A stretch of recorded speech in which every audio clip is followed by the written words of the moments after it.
Order. Order. Daily routine, presenting and reading petitions. Presenting reports of committees. Tabling reports, regulations, and other papers. Statements by ministers.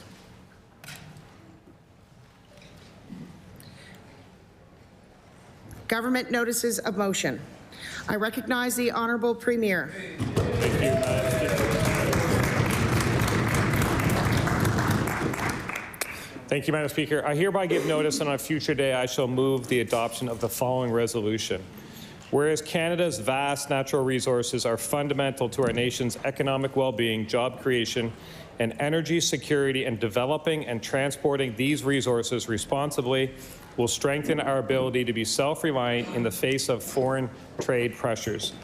And whereas the current administration in the United States has taken steps to impose trade barriers that threaten Canadian exporters and underscore the importance of national resource development, and whereas the leader of the Bloc Québécois continues to oppose critical infrastructure projects that would support responsible resource development, thereby undermining both national unity and Canada's economic resilience and cutting Nova Scotia off from accessing energy resources from the rest of Canada, harming our energy security.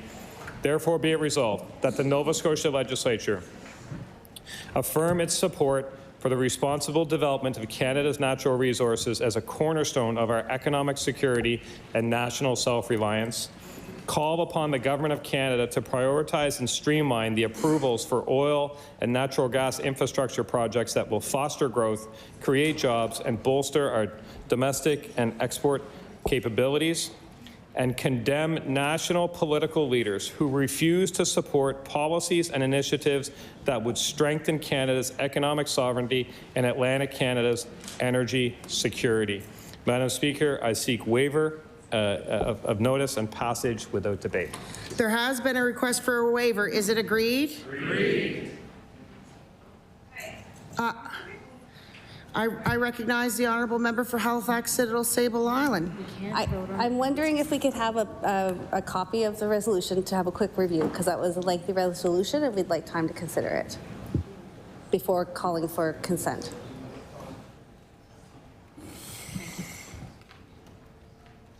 Is there consent for a recess? Yes. All right. All right, brief recess.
Okay. Order. I'm picking up where I left off, which I've already asked for the waiver. Is it agreed? Agreed. I'm going to ask this again. What? No? Okay, so then there are several nays. The motion is tabled.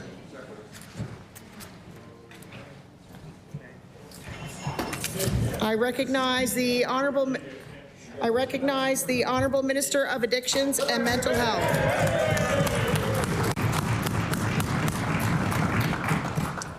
Wow. Thank you, Madam Speaker. I beg leave to make an introduction. Please do. Madam Speaker, today in your gallery we have some groups from across the province who do really important work in communities for addictions and mental health care, all the way from Yarmouth right across to Cape Breton and everywhere in between. So I'm very happy to have them here today. I'm very glad that they're part of the new community wellness framework, which was announced this morning for Nova Scotians. I would ask them to please stand as I introduce them.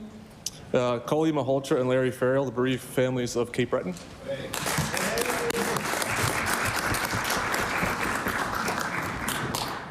Rihanna McCunick and Orlando Tavar, Rainbow Refugee Association.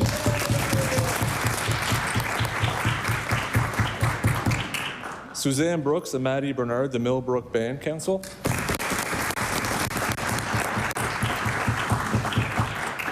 Canadian Mental Health Representatives Joanna Thomas, Bev Cadam, and Kelly Hazelton.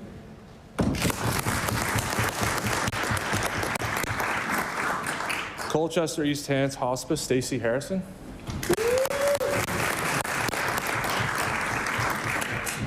Viola's Place, Lisa DeYoung.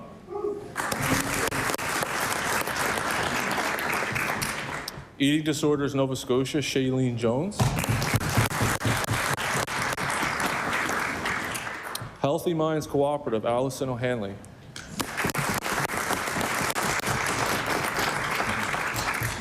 Survivors of Abuse Recovering Society, Rita Van Volpen and Teresa Redmond.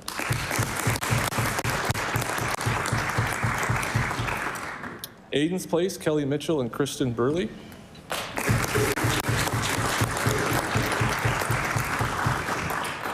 The Tri-County Women's Center, Maya Matthew.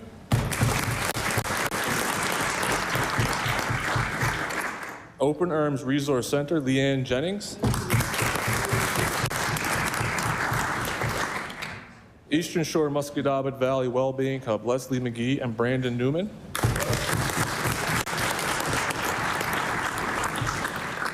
The Association of Black Social Workers, Rajan Willis and Keisha Benton.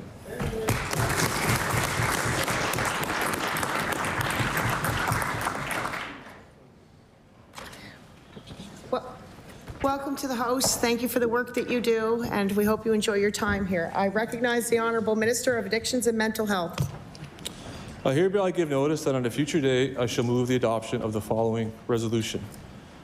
Whereas addictions and mental health community organizations provide valuable services and supports in cities, towns, and villages across Nova Scotia, and whereas Nova Scotia's community wellness grants help community-based organizations support mental health and mental wellness and addiction services to support long-term community wellness projects, and whereas this year 24 organizations will receive a total of $13.8 million to do their crucial work and ensure Nova Scotians have access to a variety of services like education and intervention close to home. Therefore, be it resolved that all members of the House of Assembly applaud the organizations that provide crucial mental health support in their communities and support the multi-year province-wide community wellness framework that will ensure the supports are sustainable. Madam Speaker, I request waiver of notice and passage without debate. There has been a request for a waiver. Is it agreed? Agreed. It is agreed. Would all those in favor of the motion please say aye? Aye. Contrary-minded, nay. The motion is carried.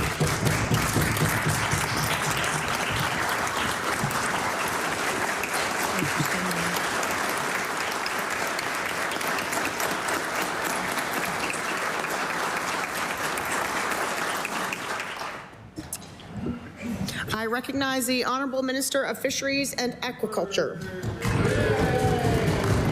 Thank you, Madam Speaker. Madam Speaker, I beg leave to make introduction prior to my notice of motion. Please do.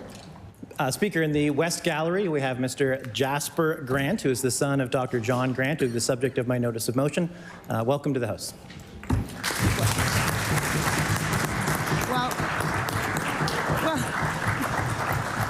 Welcome to the House. We hope you enjoy your time here. I recognize the Honourable Minister of Fisheries and Aquaculture. Madam Speaker, I hereby give notice that on a future day I shall move the adoption of the following resolution. Whereas the late Dr. John Grant was an oceanography professor at Dalhousie University, an adjunct professor at Université du Québec à Rimouski and the Atlantic Veterinary College, and was appointed Cook Aquaculture Industrial Research Chair in Sustainable Aquaculture. And whereas Dr. Grant was a leader in modeling aquaculture environment interactions, authoring groundbreaking contributions on the sustainable management of the aquaculture industry, with more than 200 scientific publications and supervising more than 50 graduate students. And whereas Dr. Grant provided advice and guidance to the Department of Fisheries and Aquaculture on many occasions, including the establishment of our environmental monitoring program, as well as science-based regulations to monitor potential impacts of aquaculture on the seafloor, and spearheading the development of farming in natural systems for Nova Scotia. Therefore, be it resolved that all members of this House of Assembly recognize the late Dr. Grant's significant contribution to the aquaculture sector in our province and beyond. Madam Speaker, I request waiver of notice and passage without debate. There has been a request for a waiver. Is it agreed? Agreed. It is agreed. Would all those in favor of the motion please say aye? Aye. Contrary-minded, nay. The motion is carried.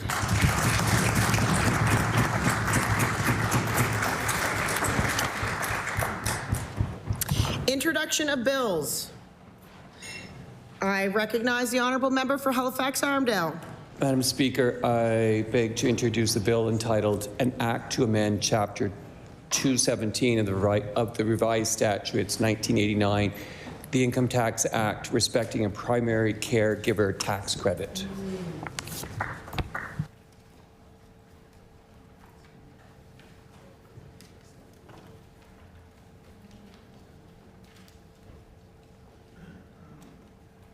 The honourable member for Halifax-Armdale begs leave to introduce a bill entitled An Act to Amend Chapter 217 of the Revised Statutes 1989, the Income Tax Act, respecting a primary caregiver tax credit. Bill 73, an act to amend Chapter 217 of the Revised Statutes 1989, the Income Tax Act, respecting a primary caregiver tax credit. Ordered that the bill be read a second time on a future day. I recognize the honourable member for Sydney, member 2. Thank you, Madam Speaker. Madam Speaker, I beg leave to table a bill entitled An Act to Protect the Cape Breton Rail Line.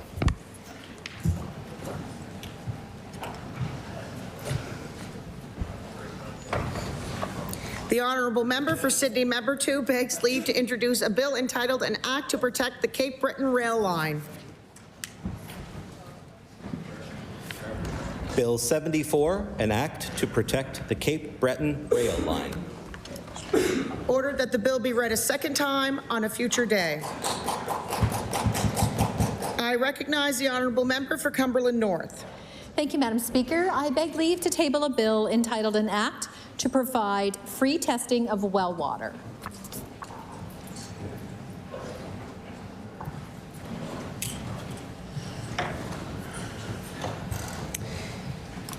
The honourable member for Cumberland North begs leave to introduce a bill entitled An Act to provide free testing on well water.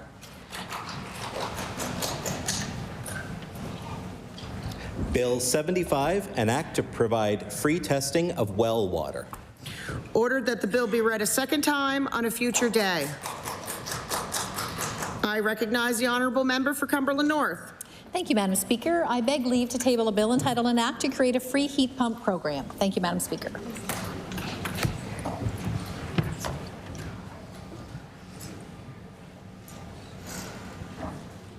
The honourable member for Cumberland North begs leave to introduce a bill entitled An Act to create a free heat pump program. Bill 76, an act to create a free heat pump program. Ordered that the bill be read a second time on a future day. Notices of motion. Statements by members. I recognize the honorable member for Cumberland or Colchester North. Thank you, Madam Speaker. I beg leave to make an introduction. Please do. Madam Speaker, in your gallery, I'd like to introduce Stacey Harrison. If you would stand, Stacey, and be recognized by the House. Stacey is the daughter of a well-known Harrison, a well-loved Harrison from I used to sit next to back here a year ago. But most importantly, she's the, I think, executive director of the Colchester East Hants Hospice Society. Now, Madam Speaker, I recognize that Stacey, I think, lives in MLA Armstrong's riding, and the Hospice Society is in Truro, but I asked to recognize her today because of the work that Stacey and her staff at the Colchester East Hants Hospice Society gave me and my family and the residents of Portapique and surrounding areas during those terrible days. And I just really want to, this is a great opportunity to recognize her and say thank you very much, Stacey.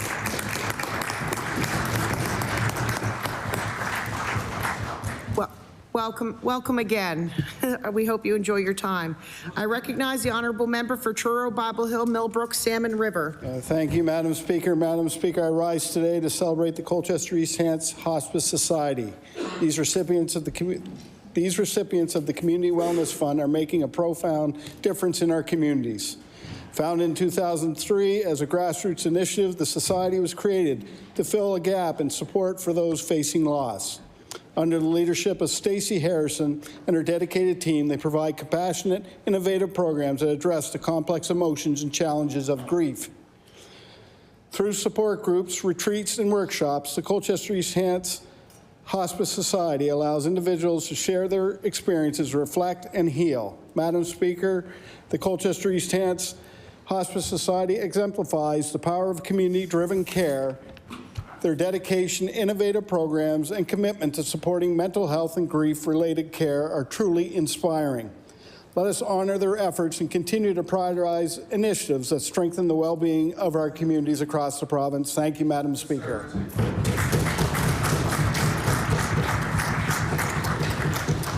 I recognize the honorable member for Halifax Armdale. Thank you, Madam Speaker. I beg leave to introduce guests today. Please do. I'd ask that Ms. Olga Moskovich and Mr. Ian Johnson stand, please.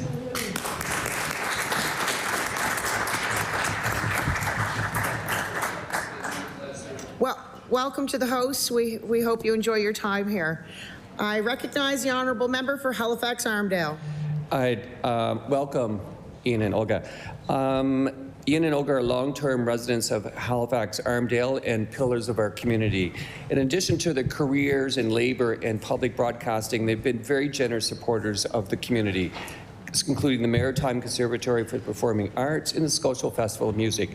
Probably where our paths crossed and where their real passion lies, they're fierce and tireless advocates for better healthcare, founding the Healthcare Coalition of Nova Scotia and the Nova Scotia Office for Canadian Centre for Policy Alternatives. Probably something they should be very proud of, and I'm honored to know, is they recently founded the Advocates for Care of the Elderly, a volunteer-led organization advocating for improvements in Nova Scotia long-term care in response to their experience of their family members in long-term care. Ian and Olga are also, for better or worse, partly responsible for why I'm here today. So I want to thank them both and thank you for everything you do, your advocacy and your true kindness every day. Yes.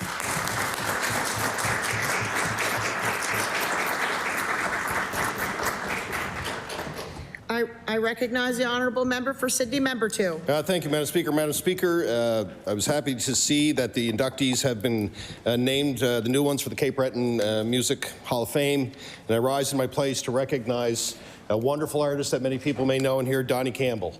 Donnie Campbell has an absolutely beautiful voice, and he's one of my favorite singers. And he is being inducted this year, and he's had a radio program called Celtic Serenade for 51 years. he's been doing this. So he's not only has he been a successful musician, but Donnie donates his time and his talent to many great organizations across Cape Breton that want to learn about music and perform with Donnie. So I rise to my place to recognize a wonderful artist on his induction into the Cape Breton Music Hall of Fame, but also to recognize a really wonderful man who does amazing work not only for music, but in our community. Thank you, Madam Speaker. I recognize the honourable member for Eastern Shore. Thank you, Madam Speaker. Madam Speaker, I rise today to celebrate the recipients of the Community Wellness Fund, Leslie McGee and Brandon Newman, who lead the Eastern Shore Musquodoboit Valley Wellbeing Hub. This organization is making a profound and lasting impact on the lives of Nova Scotians by offering services that promote mental health and overall well-being. Through peer support programs, the Wellbeing Hub provides a safe and compassionate space for individuals to share their experiences, find connections, and access the resources needed to thrive. The Wellbeing Hub is dedicated to fostering community connections. They empower residents, organizations, and leaders to take an active role in creating a healthier, more supportive environment for all. Their work strengthens the fabric of our communities and ensures that no one is left behind. Madam Speaker, I ask that all members of this House join me in celebrating the Eastern Shore Musquodoboit Valley Wellbeing Hub and the impact they are making here in Nova Scotia. Their commitment to fostering well-being and resilience is truly commendable. Thank you, Madam Speaker. I recognize the honourable member for Halifax Citadel Sable Island. Madam Speaker, I beg leave to make an introduction relative to my member statement. Please do. Today, joining us in your gallery is R.J. Rogovin, and my member statement will tell you why they're here. Well, welcome to the House. Welcome to the House. I hope you enjoy your time here. I recognize the honourable member for Halifax Citadel Sable Island. Thank you, Madam Speaker. I rise today to recognize R.J. Rogovin, whose dedication to becoming a doctor has carved the path forward for so many others. R.J. is the first full-time wheelchair user to attend Dalhousie Medical School. In a collaborative effort between R.J., Dalhousie Medical School, and hospital staff, they were able to make accessible adjustments and toolkits so that R.J. would be able to partake in the same training as his classmates. Through grants and fundraising, R.J. was even able to purchase a standing power chair, which has allowed him to assist in the operating room as part of his education. R.J. is not just an advocate within his school, but also online, where he has shared his journey, not just of medical school, but his life as a wheelchair user with over 29,000 followers. R.J. has helped change accessibility practices at Dalhousie Medical School, clearing a path for future students with disabilities. I want to congratulate R.J. on his accomplishments, and I'm excited to see what the future holds for you as Dr. Rogovin.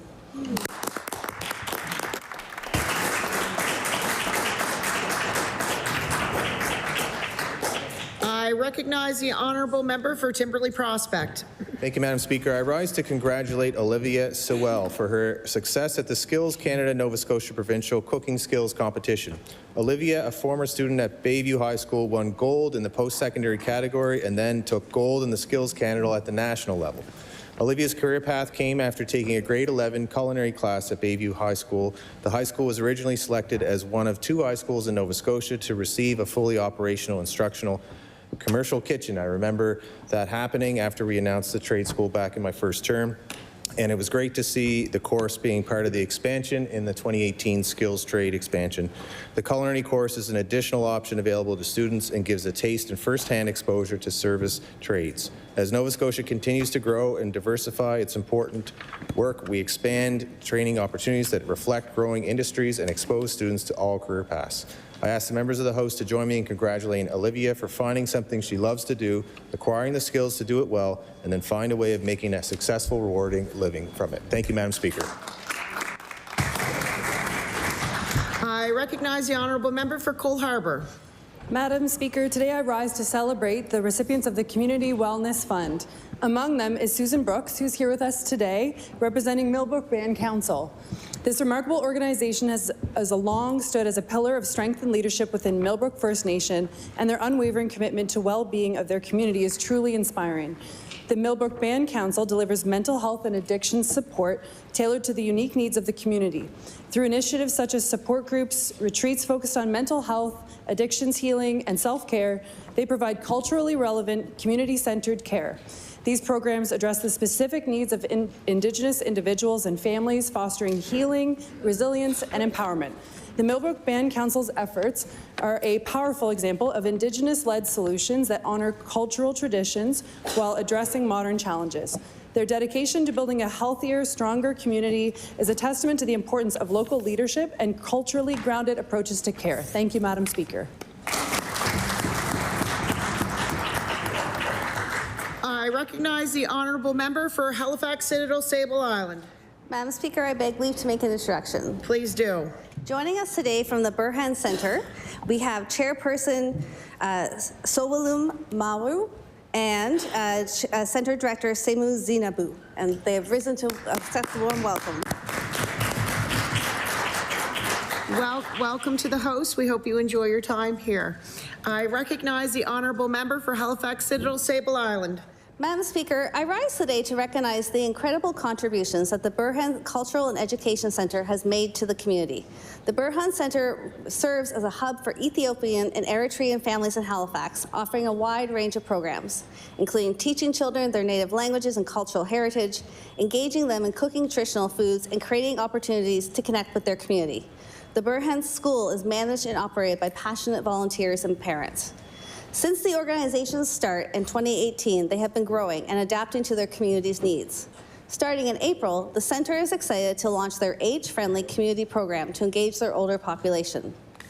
The Burhan Center recently concluded their African Heritage Month celebrations with the commemoration of the 129th anniversary of Adwa Day, honoring Ethiopia's historic resistance against colonial invasion, and are looking forward to celebrating Ethiopian New Year in September. Thank you to the Burhan Cultural and Education Center for being a place of community for so many people and their families.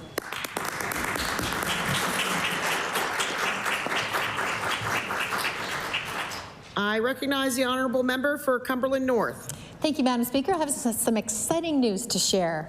I rise today to congratulate Jacob Melanson of Cumberland County and his call up to the National Hockey League with the Seattle Kraken. We wish him the best of luck against the Nashville Predators tonight, in which will be his very first NHL regular season game.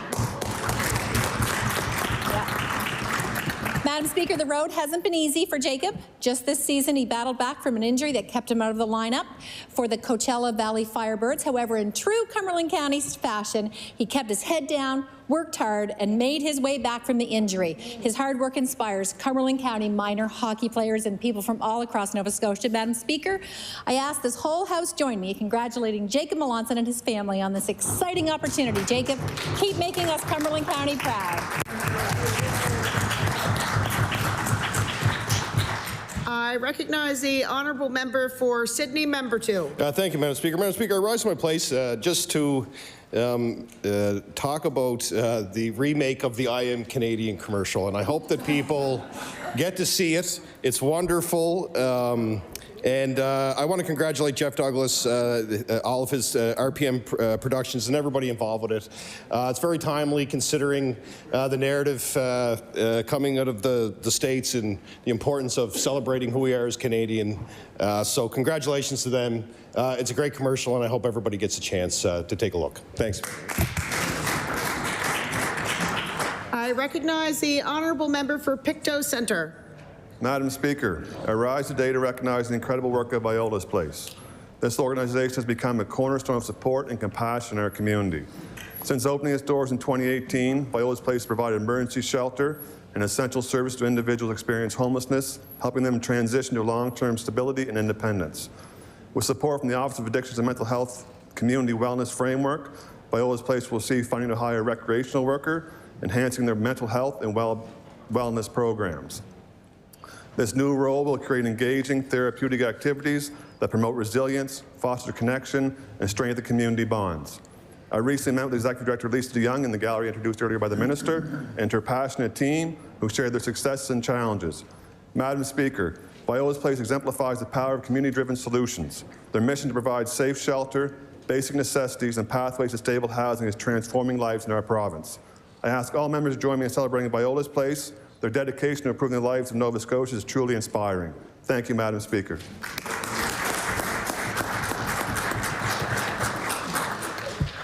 recognize the honourable member for Dartmouth North. Madam Speaker, I rise today to honor an amazing group of young people in Dartmouth North and an important work of art that they have collectively created. The work is a mural comprised of small tiles designed and painted by the youth that come together to ask the question, where is community? Bring back the light. It's beautiful to look at, inspiring, and challenges the viewer to answer the call it demands to bring back the light to community through resources, love, and support.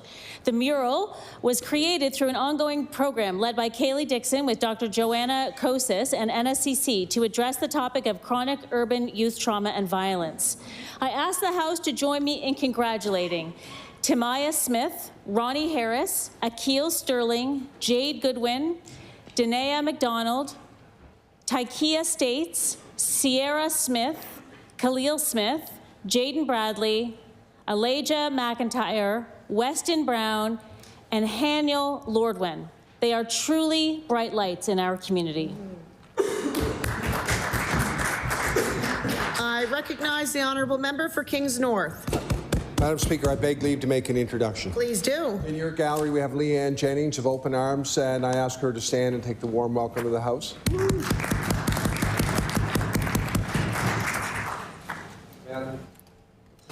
Madam Speaker, today I rise to recognize Open Arms, a remarkable organization in Kentville that has been a pillar of support for those in need.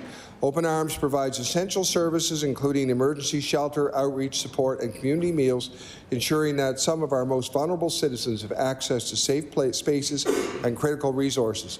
At the heart of this work is Leanne Jennings, their dedicated executive director. Leanne's leadership and compassion have strengthened Open Arms' impact, fostering a sense of dignity and hope for so many in the Annapolis Valley. Her guidance and the organization under her guidance, the organization continues to offer not just shelter, but a path towards stability and inclusion. I ask all members of this House to join me in thanking Leanne Jennings, her staff, and volunteers at Open Arms. I recognize the honourable member for Cape Breton Centre, Whitney Pier. Speaker, I rise to recognize immediate past President Donna McRory, Nova Scotia Nunavut Command, Royal Canadian Legion, recipient of the King Charles III Coronation Medal. She was presented the medal by Grand President Larry Murray the other day, and in recognition of her service to the Dominion Command as a member of the Dominion Executive Council and as Dominion Command Treasurer. And also there was the National Executive Director, Randy Haley. Speaker, Donna works hard on behalf of veterans and their families. She is committed to service, and this recognition is well-deserved for so many things she does at a national level and at a local level. We are very proud of Donna and all of her service. Thank you, Madam Speaker. I recognize the honourable member for Yarmouth. Madam Speaker, I beg leave to make two introductions somewhat related to my member statement. Please do. Thank you. In your gallery today, I'd like to recognize two individuals that are here supporting those that are doing the work with the Community Wellness Framework. I was surprised this morning to see my friend Joseph Hazelton accompanying his wife, Kelly, who is with the Canadian Mental Health Association. And I just wanted to say a warm welcome to Joseph, a strong community member from a strong family with lots of community values. Secondly, I'd like to welcome Chris Burley, who was recognized by the minister, but I got to know Chris through the election process and has become a great friend. He has a successful planning and project management company, but he's best known for representing Canada at the 1996 Olympics in the sport of gymnastics. So I welcome them both to the House today. Welcome to the House. We hope you enjoy your time here. I recognize the honourable member for Yarmouth. Madam Speaker, I rise today to celebrate two remarkable organizations in Yarmouth, both recipients of funding through the Community Wellness Framework, for their outstanding contributions to mental health and well-being in our community. The Tri-County Women's Centre has been a pillar of support for women and girls in Nova Scotia for more than 20 years. They address issues such as poverty, housing, mental health, and sexual violence while fostering inclusivity and empowerment for all women. Similarly, Aiden's Place is a youth wellness center dedicated to supporting young Nova Scotians, established in the memory of Aiden May Mitchell. The center provides a safe, nurturing environment where youth can access peer support, life skills workshops, and suicide prevention programs.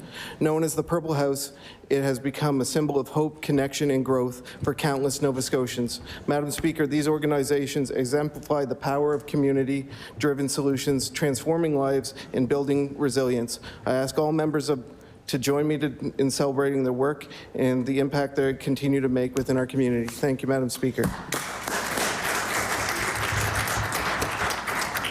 I recognize the honourable member for Halifax Needham. Thank you, Madam Speaker. I rise today to recognize a bakery in my community called LF Bakery. Imagine starting your day off with a delicious blueberry beignet with your cup of mochaccino. Well, let's just say it was heaven in every bite. And that's what I was thinking all morning. Thank you to the member from Halifax, Shabukta. With daily fresh bread, croissants, and coffee to lunch items and take-home baked goods, it is always lovely walking into such a welcoming space. Bread has a way of giving you a warm hug and a full belly. Madam Speaker, I would like to encourage all members of this House to stop by on Godigan Street to taste the wares, and I am so grateful to have LF Bakery in my riding to provide fresh food and local for all of us local folks. I recognize the honourable member for Kings West. Thank you, Madam Speaker, and I rise today to recognize the survivors of Abuse Recovering Society, known as SOAR, and Rita Van Ropen, a founding member who is here with us today. Thanks to the Office of Addictions and Mental Health's Community Wellness Framework, SOAR has received funding to expand their peer support programs addressing mental health and addictions issues related to trauma, particularly among youth. SOAR provides essential peer support, advocacy, and education to help individuals reclaim their lives. Through group sessions, community outreach, and collaboration with mental health professionals, they create a safe space for survivors to share their experiences and build resilience. Powered by dozens of dedicated volunteer peer supporters, SOAR is a lifeline for survivors, breaking the silence and stigma surrounding childhood sexual abuse. Their work empowers survivors to heal and thrive, creating a brighter future for individuals across our province. Mental wellness is a cornerstone of a strong and healthy community. SOAR's commitment to empowerment and recovery ensures the survivors are not alone, that they have access to the resources, understanding, and encouragement they need. Their work not only changes individual lives, but strengthens our entire community.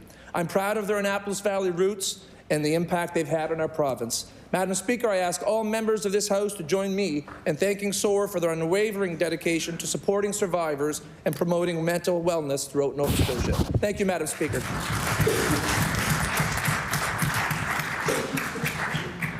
I recognize the honourable member for Dartmouth North. Madam Speaker, I rise today to congratulate my Dartmouth North name twin, journalist and author Susan LeBlanc, Big B LeBlanc, on publishing her excellent first novel, The Nowhere Places. Published by Nimbus in the fall of 2024, the novel is deeply rooted in North End, Halifax in the late 1970s. Told from the vantage points of Lulu, a teenage girl, and June, a middle-aged woman, the book explores body image, sexual assault, single motherhood, caring for aging parents, abortion, poverty, and more. The Nowhere Places was named as one of the CBC's 64 Canadian fiction books to read in the fall of 2024 and was also included in Quill and Quire's favorite titles of 2024 as selected by fellow authors. I have even been mistaken for the author and have been asked to sign a copy of the book, a big compliment. I ask the House to join me in congratulating Susan LeBlanc on the success of her maiden novel. We look forward to reading her future works. Thank you.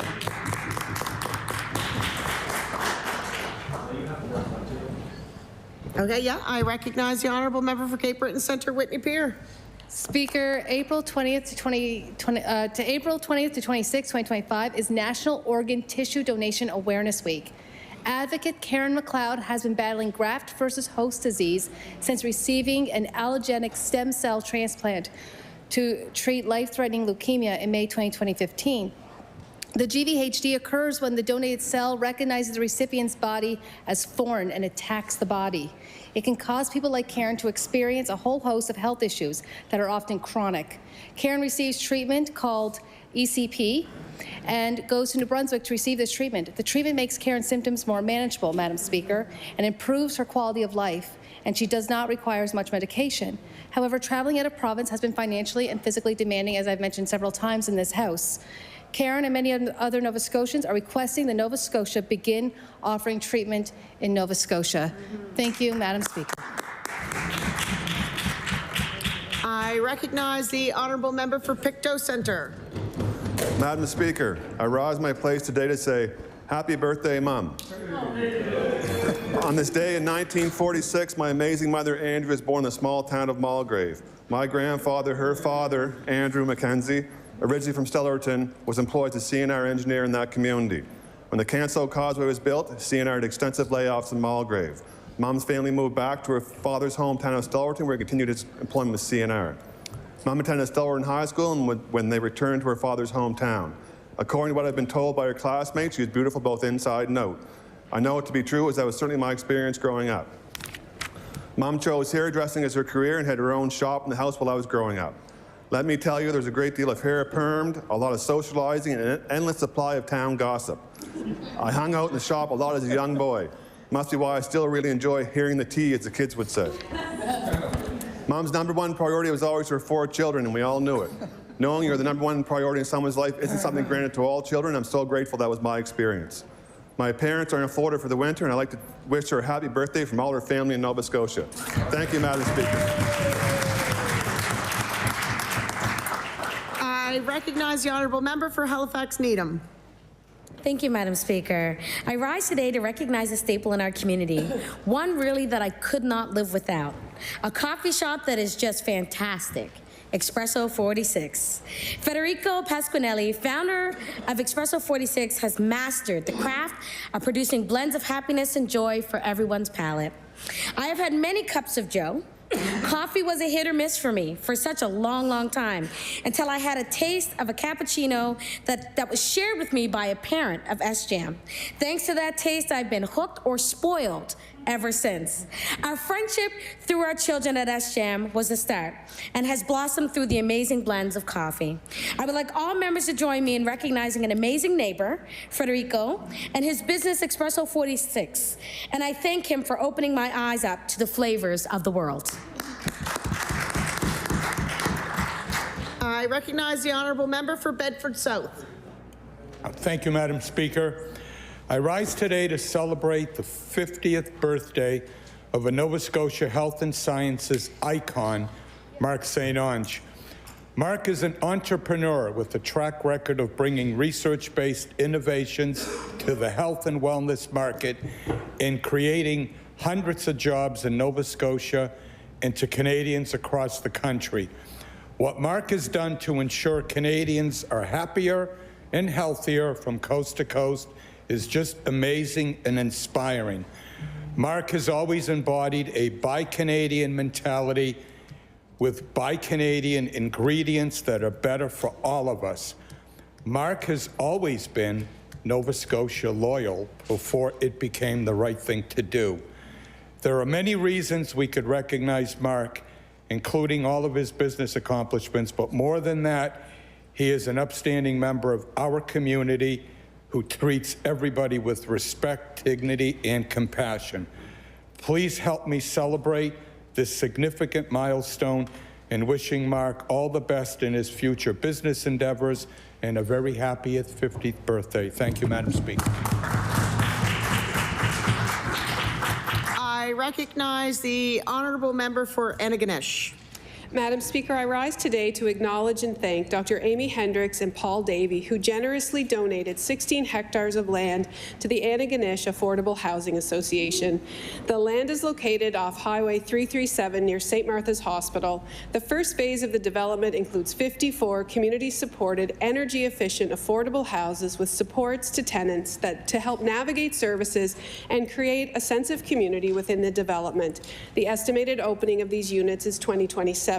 The land donation will have a direct and lasting impact on the countless individuals and families in need of a safe and affordable place to call home. Dr. Hendricks and Mr. Davey have also been instrumental in the development of a CACL group home, which is currently under construction, with plans to build a medical clinic in the same area. Madam Speaker, I ask all members of the legislature to thank Amy and Paul for their land donation, their generosity, and their commitment to creating a stronger and more equitable community. Thank you. I recognize the honourable member for Clayton Park West. Thank you, Madam Speaker. Today I want to celebrate a good friend, a great friend. I think everybody needs someone that believes in them. Her name is Olayinka Olalokpin. Originally, she was a director of nursing in Nigeria before coming to Halifax, where she now serves as a registered nurse, contributing to our healthcare system with her skill and passion. She also volunteers in our local ED at Clayton Park West, and she holds many roles, including being a dedicated wife, a loving mother to her 3 beautiful daughters, trendsetter, trailblazer, and blossom. She's a fierce advocate for progress. Olayinka is a breast cancer survivor. She's a fighter. She's an inspiration to so many. During my campaign, she stood beside me along with her daughter, her husband, who played a vital role putting up signs in support of our shared vision. I ask all members to join me in celebrating Olayinka on her 49th birthday, which was on March the 4th. Thank you, Olayinka, for your unwavering commitment, your resilience, and generosity. Thank you, Madam Speaker. I recognize the honourable member for Lunenburg West.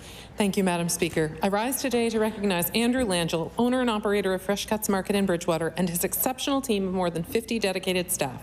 Fresh Cuts is renowned for fair prices, fast service, in a welcoming environment, and the exclusive Greek pudding and sausage, a favorite on the South Shore.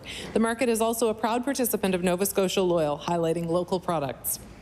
Fresh Cuts has received the Lunenburg Queen's Business Outstanding Service Excellence Award for 2 years running, a success that's a reflection of the engagement and empowerment of every team member. In Andrew's words, we have the best team, not only on the South Shore, but in all of Nova Scotia. The team exemplifies community spirit and support. Recently, they participated in the coldest night of the year walk for Souls Harbor, donated 400 pounds of chicken to the Bridgewater Interchurch Food Bank, contributed to a toy drive in support of Salvation Army, donated 600 gift cards to Big Brothers Big Sisters, and donated vegetables to Parkview Education Center's turkey dinner. Madam Speaker, I congratulate Fresh Cuts for its success and thank all involved for their outstanding contributions to our community. Thank you, Madam Speaker.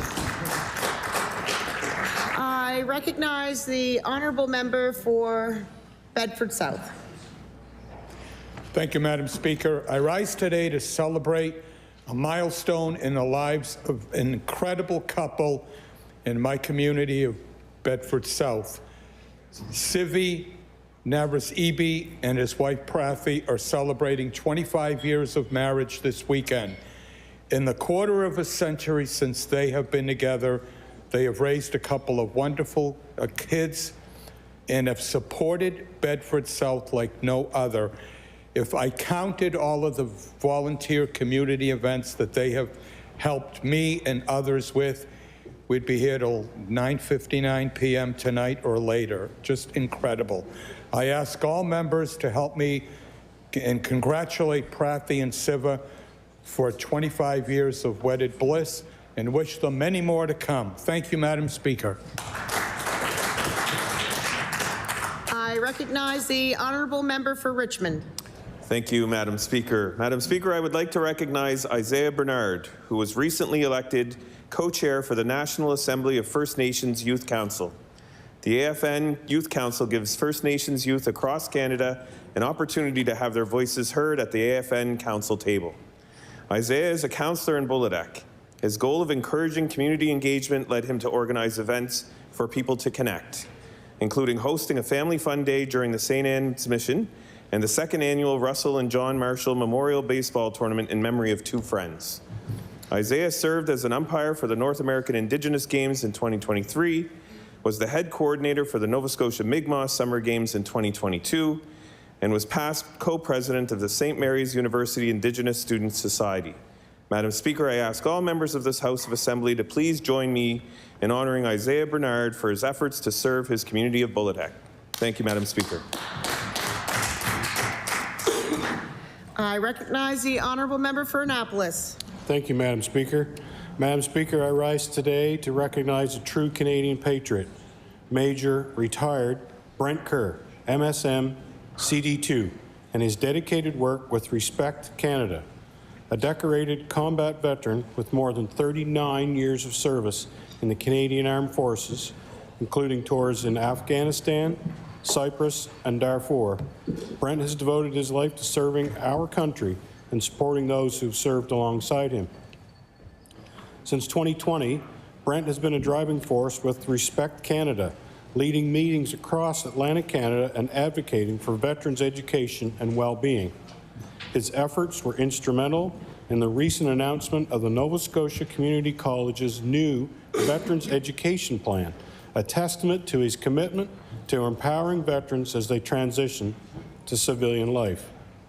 Brent was also my campaign manager and was absolutely instrumental in my success in this past fall's provincial election.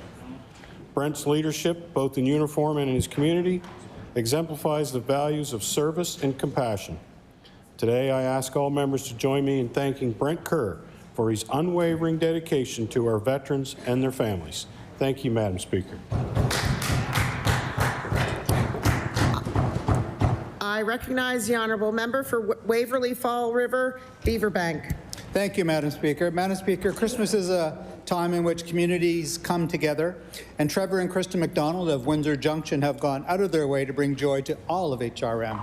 For the past 14 years, Trevor McDonald and his family have been delighting our community with their spectacular Christmas display.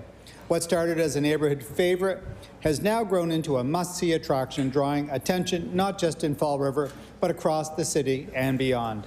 This past Christmas, the display featured cherished pieces from the now-closed Upper Clements Park. To make it even more meaningful, the family is using the display to raise funds for the Make-A-Wish Foundation. Madam Speaker, I ask the members of the Legislature to please join me in recognizing the joy Trevor and Krista bring to our community and ultimately to the Make-A-Wish Foundation. Thank you, Madam Speaker. I recognize the honourable member for Kings South. Thank you, Speaker. Speaker, today I rise to congratulate the Kings Minor Basketball Association U14 girls on their gold medal win. On February 9th, the U14 girls basketball team took to the courts one last time and fought hard and well to bring home gold. I want to acknowledge each member and their coaches today. Riley Zwicker, Charlotte Caldwell, London Steele, Lila Bishop, Elise Molnar, Elise Broom, Kennedy Swinamar, Gwen McLean, Esta Vinner, Blake Lumsden, Addison O'Coin, Roxanne Gould, J.C. Murray, Abby Ward, and their coaches, Vanessa Vinner, Neil Zwicker, Scott Caldwell, and Les Berry. It takes hard work and dedication from each player and coach to create a team that can mesh and cooperate as one. I ask you all to join me as we congratulate this incredible team on a hard-fought victory for gold. Thank you, Speaker. I recognize the honourable member for Hammonds Plains, Lucasville. I rise today to recognize Hammonds Plains community members and business owners, Kristen Banish and Chris Warren of Kopi Cafe. After time away from Nova Scotia, they returned to reconnect with people with a vision of a cozy, rustic-style cafe. The result, after their first year, they now produce delicious, unique baked goods, sandwiches, and seasoned drinks daily. They also provide weekly events for the community, events such as knitting club, open mics, book clubs, kids' movie days. They also now have a licensed establishment with a happy hour. These events bring many different groups together under one roof to share and learn from each other. Kristen and Chris provide an inclusive and comfortable environment in a tucked-away pocket along Hammonds Plains Road. They're working with residents to maintain a strong business through community events and by fostering a welcoming environment for everyone. After nearly 1 year, Speaker, you can walk into the cafe and it feels like they've been in operation for years, just by how it operates and the overall vibe. They're truly building something special in the community, and I wish them all the best in the future. Thank you, Speaker. I recognize the honourable member for Northside Westmount. Thank you, Madam Speaker. Today I rise to acknowledge and celebrate a young person in our community, Gemma Bowers. Gemma, who moved to Cape Breton from South Africa with her family, is a shining example of trying to make her new home a better place for both newcomers and current residents. A student at Memorial High School, Gemma is very strong academically and spends countless hours volunteering in our community. For her efforts last year, she was awarded the Lieutenant Governor Award. Gemma also received an award recently from the Nova Scotia Human Rights Commission. The commission said, Gemma's passion, resilience, and dedication to social change makes her a remarkable community leader. Madam Speaker, our community is very proud of Gemma, and our office is especially proud because Gemma works part-time with us. We are fortunate to be able to see her compassion and love of community every day. Congratulations, Gemma. With less than a minute left, I beg leave to do a member statement. Does anybody mind? I just want to wish my 28-year-old son a happy birthday. As a single mother of 3, I'm so proud of my children, and I'm just so lucky to have them, and everything I do is for them. And it's not till next week, but you're getting old, my dear. I love you. Happy birthday.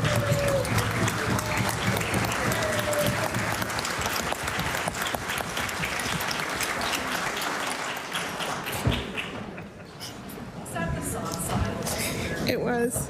I can.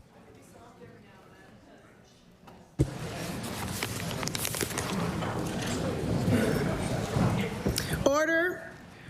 Orders of the day, oral questions put by members to ministers. The time is now 2 o'clock. We will finish at 2:50. I recognize the Honourable Leader of the Official Opposition. Thank you, Madam Speaker. Madam Speaker, yesterday hundreds of Nova Scotians filled the street in front of Province House to protest this government's surprise agenda. Their attempts to undermine the Auditor General and the Privacy Commissioner, the policies that let them fire public servants without cause and intrude on the autonomy of our province's universities and municipalities, and their blatant disregard for consultation. Nova Scotians are fed up. Will the Premier listen to the outcry of everyday Nova Scotians and address their concerns?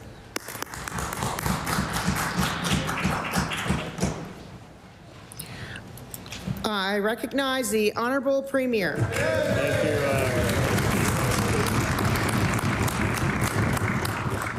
Thank you, Madam Speaker. We listened very carefully to Nova Scotians. These are definitely troubling times. There's no question about that.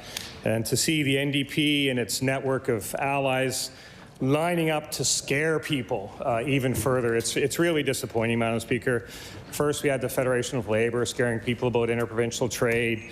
Then we had a former NDP candidate, Alex Stratford, trying to scare people. Madam Speaker, why is it that the leader of the NDP is using her network of activists to try and keep Nova Scotia dependent on natural gas from the United States when we have every opportunity to become independent in this province?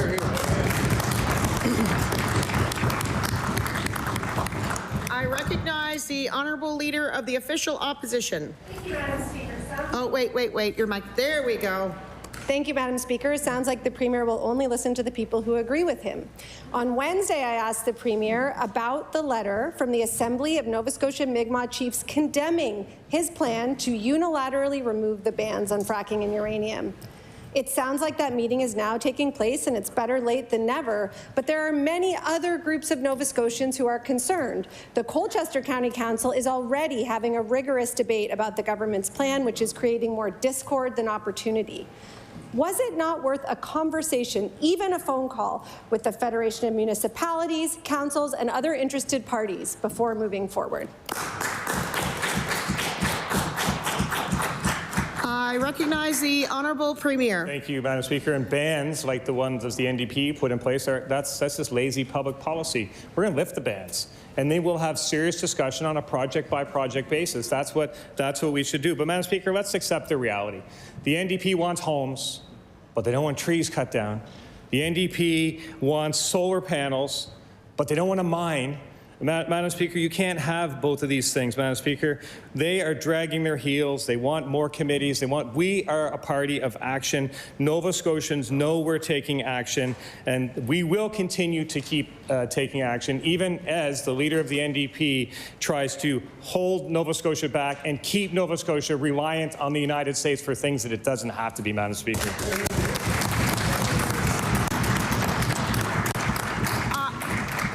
I recognize the Honourable Leader of the Official Opposition. Thank you, Madam Speaker. Madam Speaker, the Premier has insinuated that there are no real issues to discuss around fracking. We're wasting time, but this is despite concerns from physicians, property owners, municipalities, First Nations, and many others. This week, media reported that human-induced earthquakes in British Columbia could be felt 105 kilometers from the fracking site, and nearby farms are seeing their water sources disappear.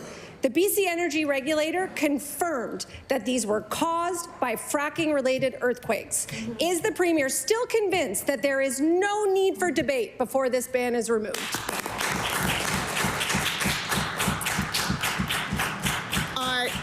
I recognize the Honourable Premier. Madam Speaker, once again, a complete mischaracterization by the NDP, scare tactics.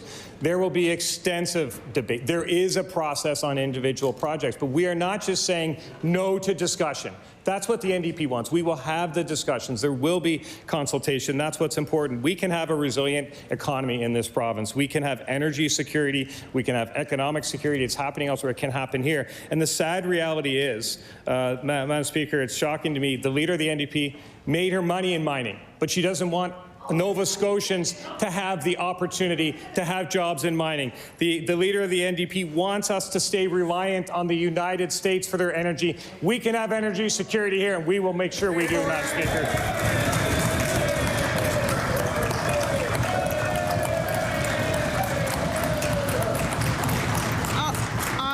I recognize the Honourable Leader of the Liberal Party. Thank you, Madam Speaker. Madam Speaker, speaking of the economy, Cape Breton has a long history of being a driving force in Nova Scotia's economy. From our natural resource industries toward growing trade and export potential, we've been successful for many decades. But over the years, Cape Breton's rail line has been left to deteriorate, limiting opportunities for businesses and making it harder to get goods to market. As global trade shifts and tariffs create new challenges, it is more important than ever that we invest in our own supply chain of transportation. This is an opportunity to strengthen all of Nova Scotia's economy, create jobs, and position Nova Scotia as a leader in trade. Can the Premier tell this House what his government is doing to ensure Cape Breton's rail corridor is protected and restored to support long-term economic growth? I recognize the Honourable Premier. Thank you, Madam Speaker. And the member raises an important issue around infrastructure, pipeline infrastructure, rail infrastructure, port infrastructure. We have tremendous infrastructure needs in this country. We are supportive of more infrastructure. We are supportive of investing in infrastructure. So we are supportive of every opportunity that allows our economies to thrive in every part of this province. And certainly that's a railroad corridor that has lots of discussion, and we're interested in what's happening there, what can happen there, just like the member is. I recognize the Honourable Leader of the Liberal Party. Thank you, Madam Speaker. I appreciate the feedback. In every region of Nova Scotia, businesses depend on reliable infrastructure to move goods efficiently and compete in the global market. Cape Breton is no exception. With increasing transportation costs and growing demand for sustainable and efficient trade routes, restoring the Cape Breton rail line is a practical step towards strengthening our economy. Businesses, workers, and community leaders have been clear. They need the government to support this to ensure the corridor doesn't fall into further despair. This isn't just about Cape Breton. It's about making sure Nova Scotia remains competitive. Will the Premier commit to working with all stakeholders to ensure the necessary improvements are made to restore rail service to Cape Breton? I recognize the Honourable Premier. Thank you, Madam Speaker. And yes, we'll work with stakeholders, listen to stakeholders on these important questions. There is, in this province, we just tabled the largest capital budget ever in this province, which of course made last year's now the second largest and the year before the third largest, because we are investing in infrastructure and we will continue to do that. We'll work with Cape Bretoners, we'll work with Nova Scotians to make sure we do that properly, but there's lots of opportunities for this province, and I'd love to join hands with the member and let's go and seize some of that opportunity that's before us.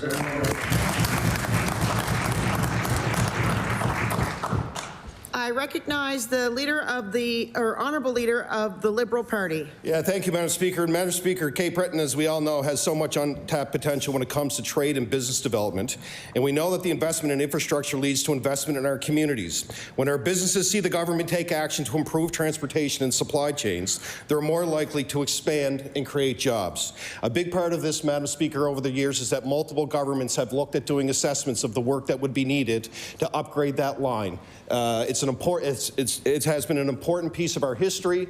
It has moved product across the island for decades. And my question to the Premier, will he commit today to doing a new assessment to determine what would be needed to restore sections of that rail line that could be used for economic development?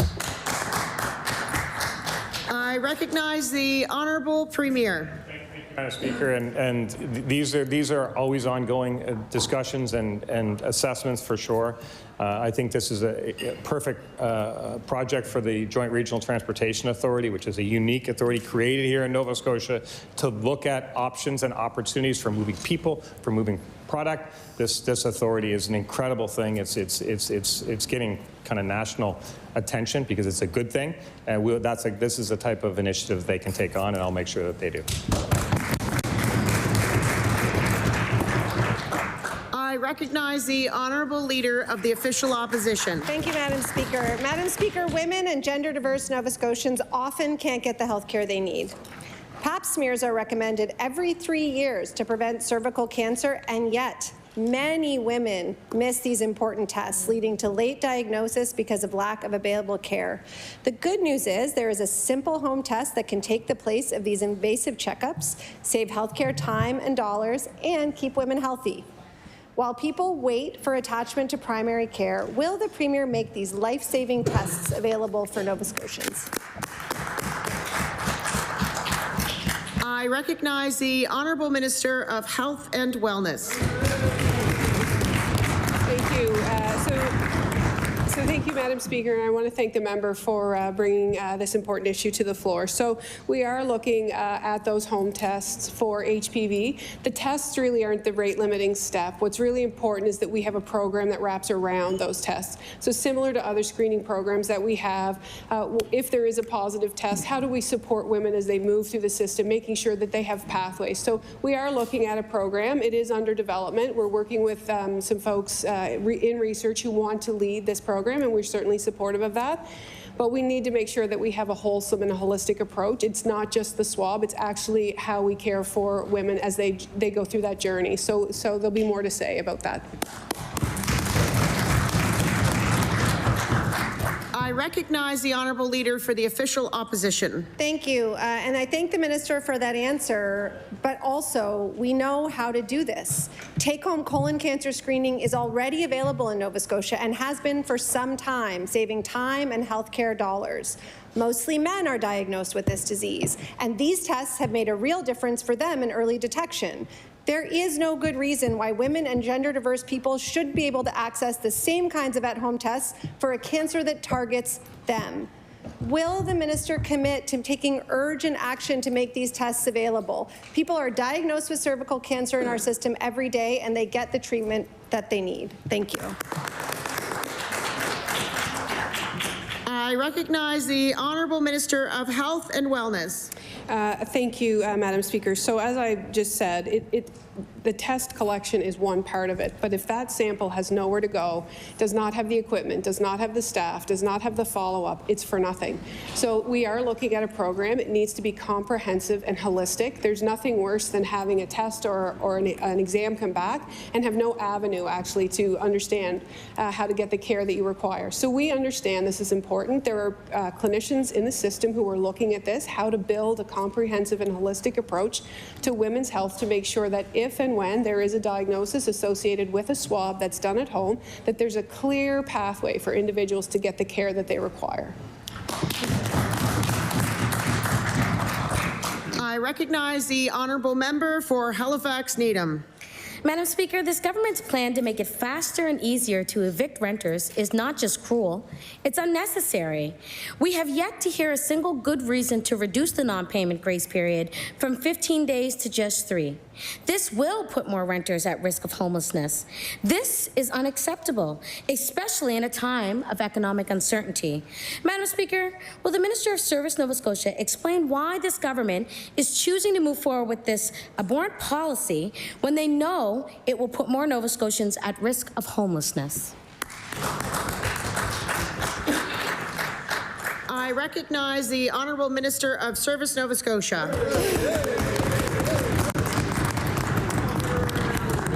Thank you, Madam Speaker, and I want to thank the member for this important question. Madam Speaker, we don't want to see anyone in a situation where they might not be able to pay their rent or have an eviction notice in their hands at this point in time, Madam Speaker.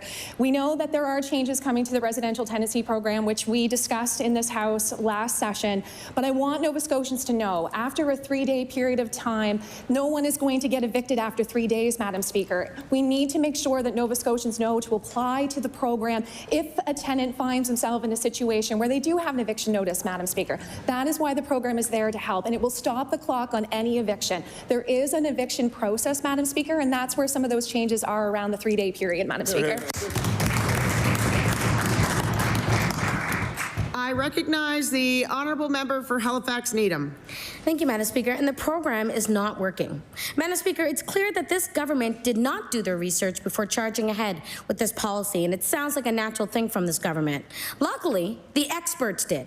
Dalhousie Legal Aid studied hundreds of residential tenancies cases and found that most rental arrears cases involve small sums of money, with an average amount of just over $2,000. That's about the average monthly rent for a one-bedroom apartment in Halifax.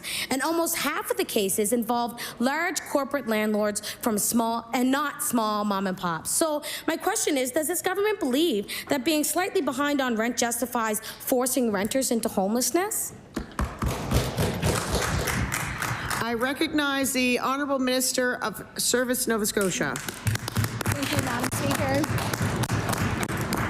And I thank the member again for this important question, Madam Speaker. I stand proudly with both colleagues from Opportunities and Social Development as well as Growth and Development. Madam Speaker, we're making serious and very important investments in housing because we've talked all along, Madam Speaker, that the solution to our housing situation is more supply. And we are seeing, Madam Speaker, that developers are building, and we know that small landlords are also a big part of the solution. We want to make sure that they stay in the market, and we also want to make sure that Nova Scotians have choice, Madam Speaker. So it's important that we look at the whole entire housing continuum. But we do have a residential tenancy program, Madam Speaker, that does work. We know that it has to provide balance for both landlords and tenants, but I would encourage all Nova Scotians to access the program when they need it. I recognize the Honourable Member for Dartmouth North. Madam Speaker, the lack of any new core funding to address the epidemic of intimate partner violence in our province is sending a clear message to survivors that they are not a priority, that their lives and well-being do not warrant epidemic-level funding. Why is intimate partner violence and gender-based violence not a priority for this government? I recognize the Honourable Minister responsible for the Advisory Council on the Status of Women Act.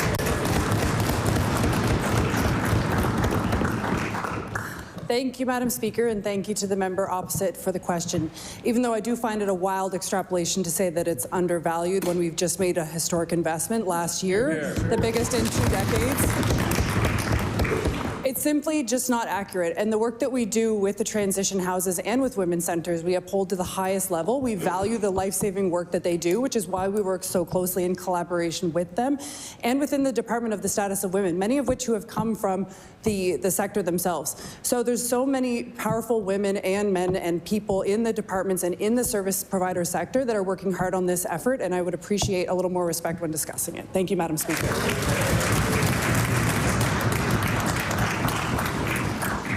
I recognize the Honourable Member for Dartmouth North. Madam Speaker, the government claims, even brags, that it is doing enough, but women across this province trying to access transition houses and homes that they can afford on their own know that it is simply not true.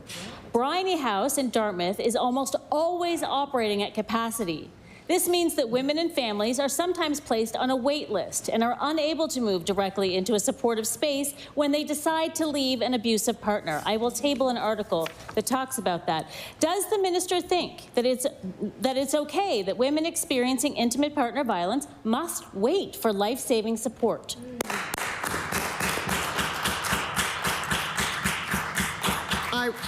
I recognize the Honourable Minister responsible for Advisory Council of the Status of Women's Act.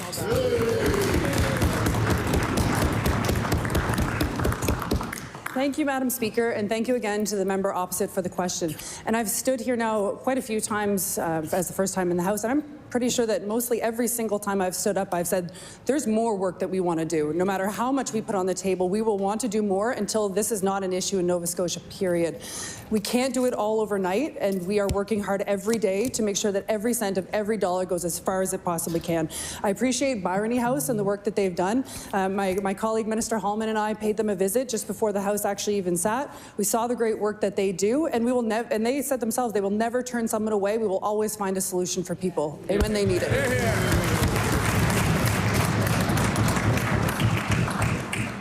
I recognize the Honourable Member for Timberley Prospect. Thank you, Madam Speaker. A number of the province's 2024 economic goals have not been reached yet that were set by the One Nova Scotia Coalition's 10-year plan, and that was chaired by all political parties in partnership with the private sector.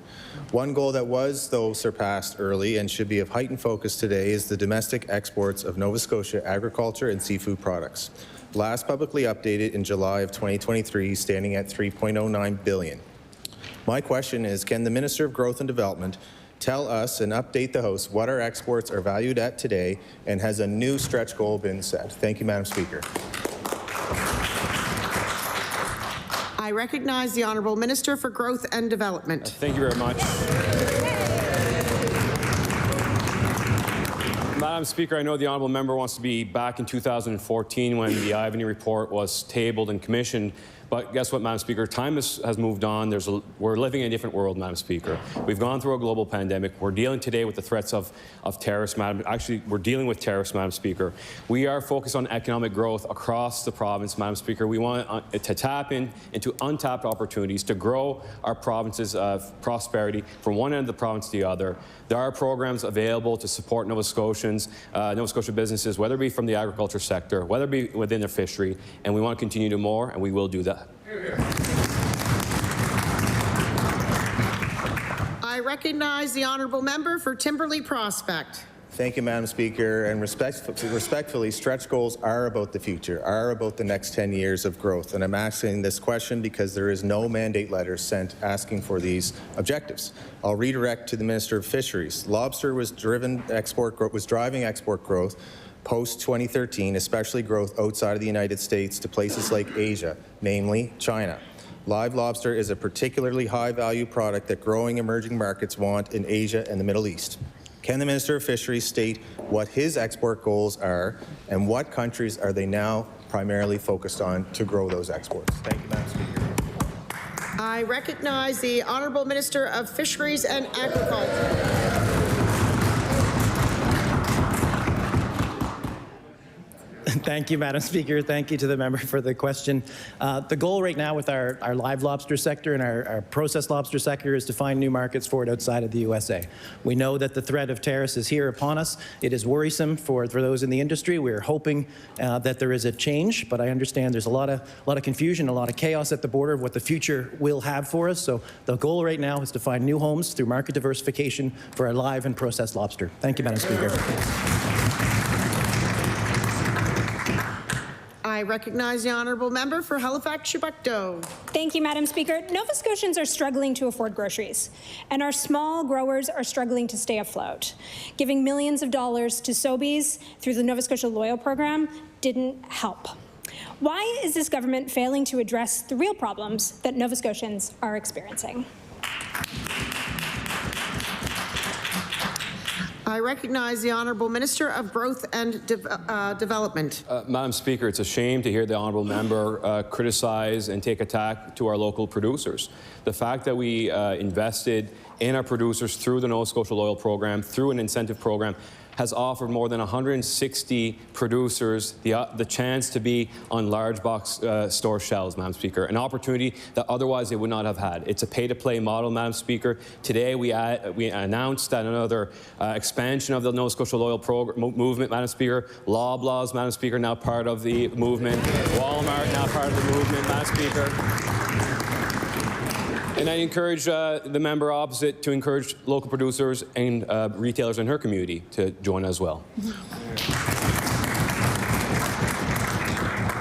I recognize the Honourable Member for Halifax-Chebucto. Thank you, Madam Speaker. This government's own research shows that consumers at independent stores are more likely to respond to incentives to buy local.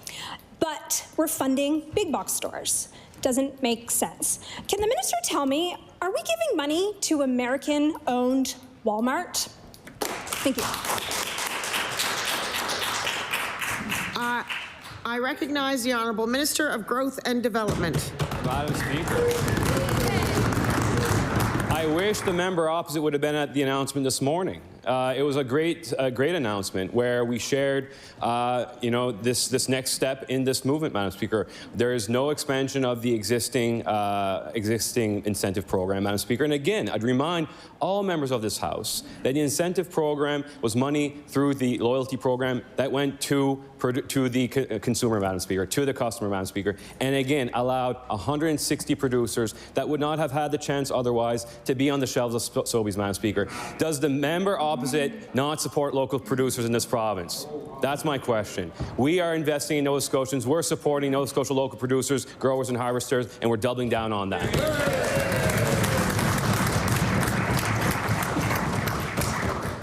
I recognize the Honourable Member for Halifax Citadel Sable Island. Madam Speaker, both this government and Nova Scotia Health have increasingly used sole source contracts. We saw this in the Hogan Court development when we purchased the hotel and again when we sold it to Shannox. The effect is that there's no competition and there's no way to know if this government is getting the best value for the public's money. The OAG has called attention to her concerns about the use of alternative procurement by this government. Does the Minister of Finance agree that open competitions for government services and operations are in fact the best way to make sure that Nova Scotians get value for money?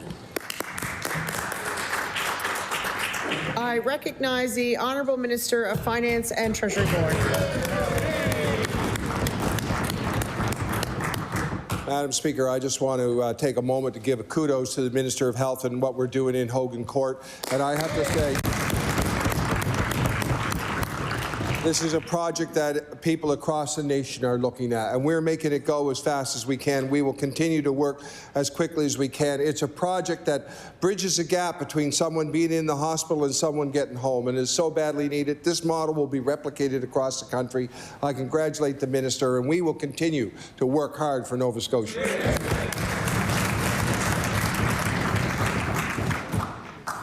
I recognize the Honourable Member for Halifax Citadel Sable Island. This government has also awarded sole source contracts to a number of U.S. companies like Google, Varian, Oracle, and Infor Inc. Because there was never an open competition, we don't know if there were Nova Scotian or even Canadian companies that could have stepped in and provided the same services and met our province's needs. Does the Minister of Finance agree that this government has to stop providing sole source contracts to American companies? I recognize the Honourable Minister of Health and Wellness. Thank you. Thank you, Madam Speaker. And I certainly will never apologize for bringing first in North America technology to Nova Scotians. So through an established partnership with researchers in Nova Scotia, Varian brought Ethos here in a value partnership. There's an office with 60 employees in this space. We now are able to reduce some cancer radiation treatments from 20 treatments down to 5. We are leading the country. And I believe from the bottom of my heart that that is incredible value for money for the health of Nova Scotians in this province. And I'm proud of the work that's been done with those sole source contracts. It's brought cutting-edge technology.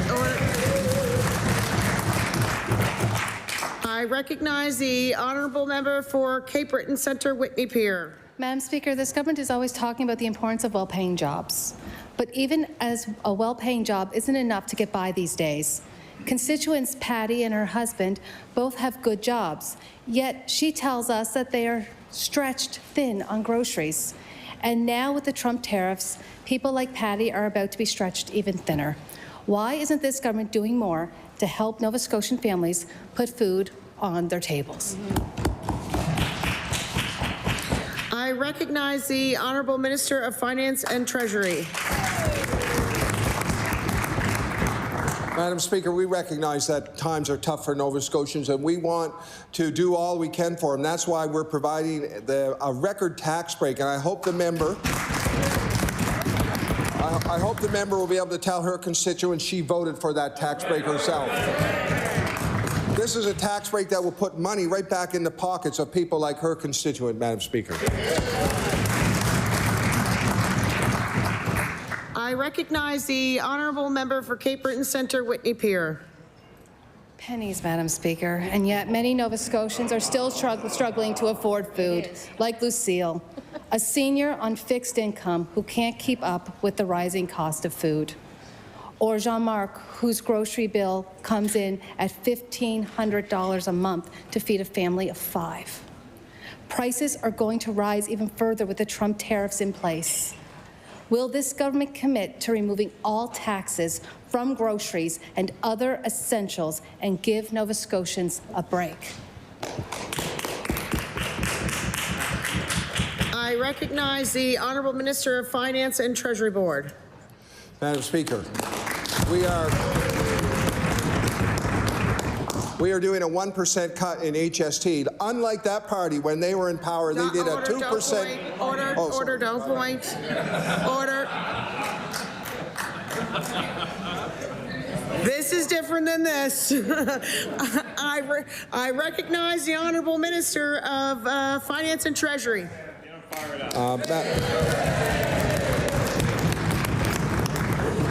Madam Speaker, I apologize to the member for that action. So, Madam Speaker, what I will say is we are doing a historic cut in HST, adding to the basic personal amount. Unlike the party that member represents that had put a 2% increase in HST. So we're working hard for Nova Scotians. We'll continue to do more. Thank you.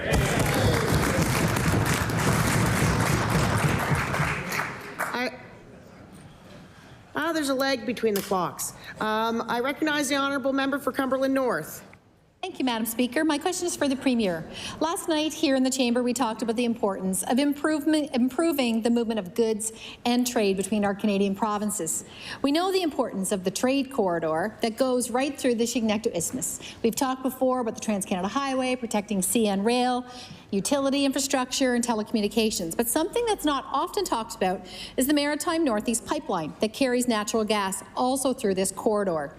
Speaker, can the Premier tell us today if he sees this important trade corridor through the Chignecto Isthmus as a priority as he tackles the issue of improving interprovincial trade? Thank you, Madam Speaker. I recognize the Honourable Minister for Public Works.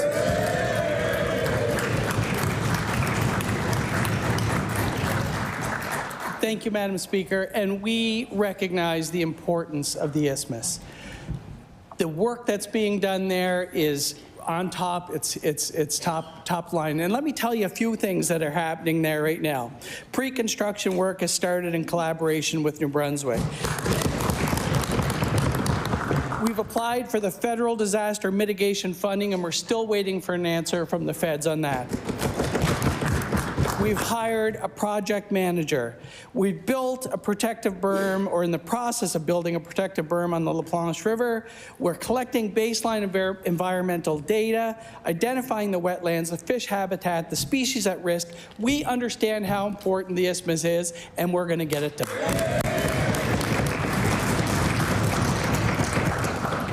I recognize the honourable member for Cumberland North. Thank you, Madam Speaker. Earlier in question period, we heard the Premier validate the importance of infrastructure here in the province of Nova Scotia. He was referring to rail in Cape Breton. The Premier has been advocating for us to be able to use Canadian oil and natural gas, connecting east with west for pipelines. It would seem, Madam Speaker, that the protection of the maritime Northeast Pipeline is more important than ever. Next week, the Court of Appeal will hear the constitutionality, or make a decision on the constitutionality of who's going to pay for the isthmus. If there is a decision that the province will pay, will the Premier commit to amending the budget to adding money for the protection of the Chignecto Isthmus? Thank you, Madam Speaker. I recognize the Honourable Minister for Public Works. Madam Speaker, this government is providing leadership on many files. The isthmus is one of those files. The isthmus, we're working with the province of New Brunswick, the province of PEI on that challenge. And until we know the outcome of that challenge, we won't know what's the future. But I'll tell you one thing, Madam Speaker, the isthmus is important. It's important to Nova Scotia. It's important to Canada, and we're going to get it done. I recognize the Honourable Member for Cape Breton Centre, Whitney Peer. Madam Speaker, thousands of Nova Scotians are still waiting for a doctor. But we heard from a 76-year-old man living in Halifax who has been on the wait list since 2021. And he tells us that as soon as he signed up, he knew that he would never have a family doctor again. What does the Minister of Health have to say to Nova Scotians like Rob, who have lost all hope of ever having a family doctor?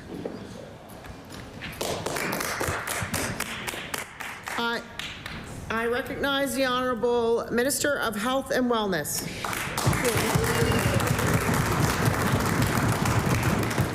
So I think that folks who are on the Need a Family Practice Registry should have a lot of hope. Actually, that list has, we've been able to take people off, 60,000 people off that registry. The recruitment efforts have been very significant. We have more physicians coming into this province than ever before. We just stood up a new PACE clinic that's going to train internationally educated physicians to come and care for Nova Scotians. We fully expect that the numbers for the Need a Family Practice Registry will be out soon, and I want Nova Scotians to be heartened. We continue to do the hard work. We are making progress, and people should feel very hopeful that they will be attached to primary care very soon.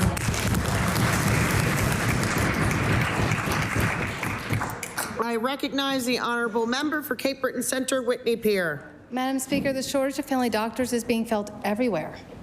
And the patchwork care that is available leaves a lot to be desired. Last month, one of my constituents, Bill, spent a full day calling and trying to get an appointment at the New Waterford Collaborative Care Clinic.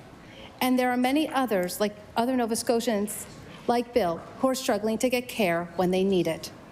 Why is this government bragging about its performances in healthcare when thousands of Nova Scotians still can't get access?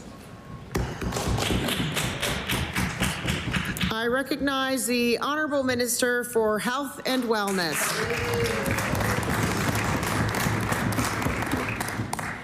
The member's constituents should feel very hopeful. There's 70,000 ways every month for people to access health care in this province, which is almost 1 million appointments a year. There is 811. There is virtual care available to all people on the Need a Family Practice Registry with an immediate referral, if necessary, to inpatient care. There are primary care clinics run by pharmacists and nurse practitioners across this province. There are urgent treatment centres. There are emergency rooms if it is an emergency. There are pop-up mobile clinics. There are a number of ways in which individuals can access care. So certainly Bill should be able to call 811 and they will navigate Bill throughout the system, and if he has the app, that will navigate him as well. I recognize the Honourable Member for Halifax Citadel Sable Island. Madam Speaker, forestry products represent one of Nova Scotia's top exports to the United States. Way back in January, Todd Burgess, Executive Director of Forest Nova Scotia, warned that if tariffs would come into force, quote, you would see businesses go out of business. You would see contractors go out of business. You would see job losses. Now that the tariffs are here, why has this government not taken any action to prevent Nova Scotians from losing their forest sector jobs? I recognize the Honourable Minister of Natural Resources.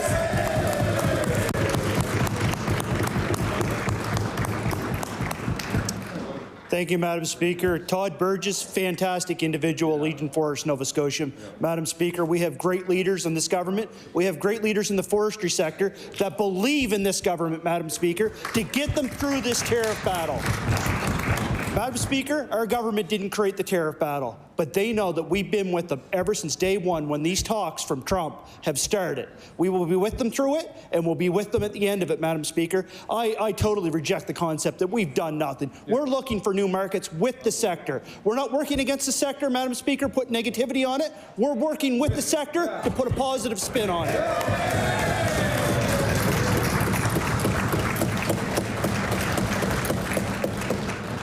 I recognize the Honourable Member for Halifax-Sidney-Sable Island. Madam Speaker, businesses and employers are looking for guaranteed support.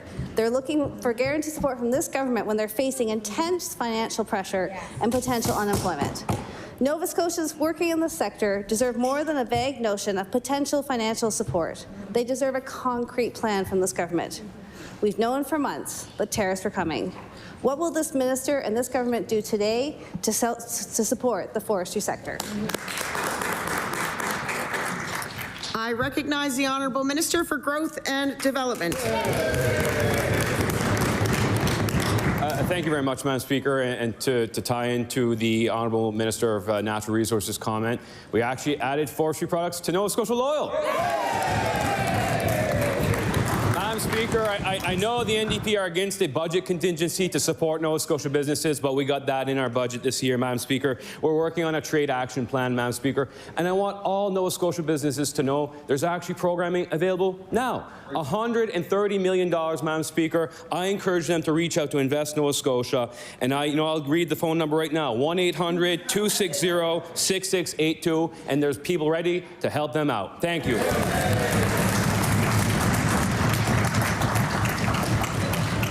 I recognize the Honourable Member for Halifax-Armdale. Thank you, Madam Speaker. During our discussions in health estimates, I asked the Minister of Health and Wellness, are there any planned closures, reduction in hours to emergency room services in Nova Scotia in the coming year? The answer was no. Yet days later, we learned the ER at Queen's Hospital will no longer be open on weekends. I asked the Minister again, are there any plans to close or reduce ERs or change emergency rooms into urgent care centres in the coming fiscal year in Nova Scotia? I recognize the Honourable Minister of Health and Wellness.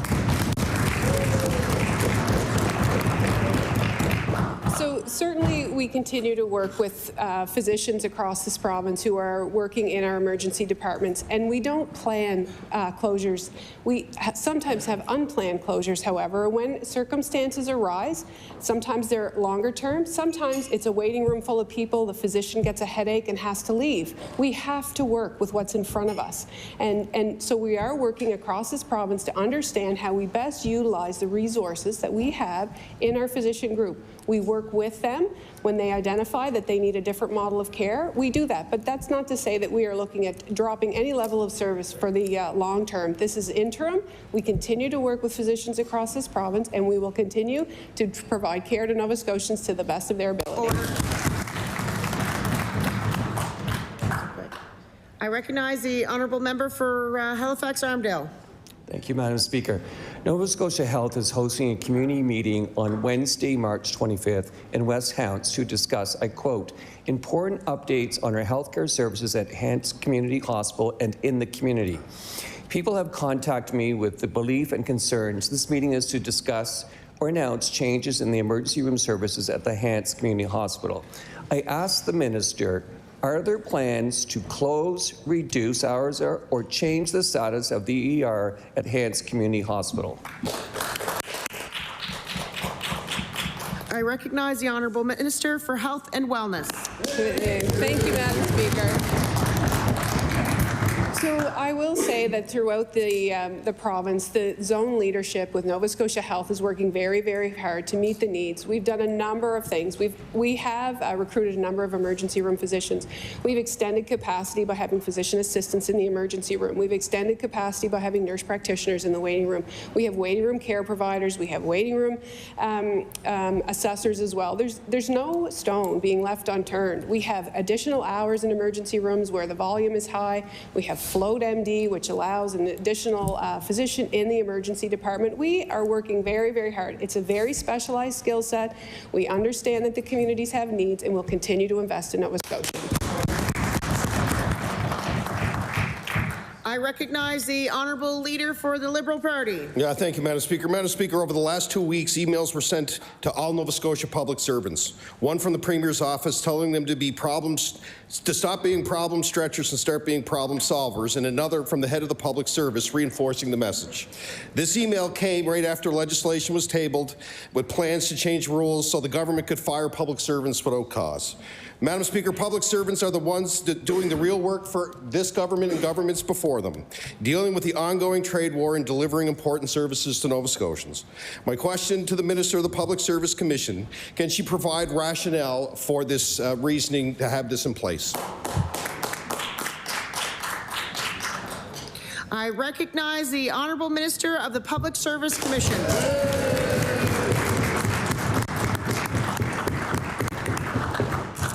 Thank you, Madam Speaker, and thank you to the member opposite for the question. We appreciate our public servants.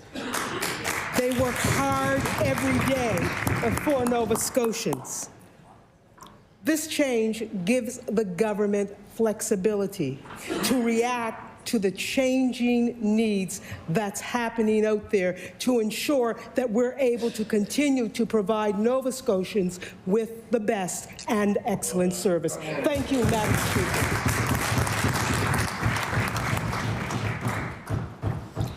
I recognize the Honourable Leader of the Liberal Party.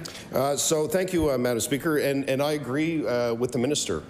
We have incredible public servants that do incredible work every day in this province, and I hear the ministers on the other side tell their stories about the work that they're doing in their departments. We are in a situation right now where we are about to go into a trade war. It's begun. We're going to ask these public servants to work around the clock, to build new programs to support businesses, to build new programs to support families. I've seen it firsthand during the pandemic, the hours that they are going to put in. I don't believe that they need this hanging over their head that they can be fired without cause. So my question to the Minister, will she reconsider this so that these employees that we know are going to work around the clock can have that confidence? Thank you. I recognize the Honourable Minister of the Public Service Commission. Thank you, Madam Speaker, and thank you to the member opposite for the question. It's all about having flexibility to be able to meet those needs, the needs of the public service, because of things like these trade wars and everything. They're changing. And so we have to have that flexibility to be able to put those resources where they are needed. Thank you, Madam Speaker.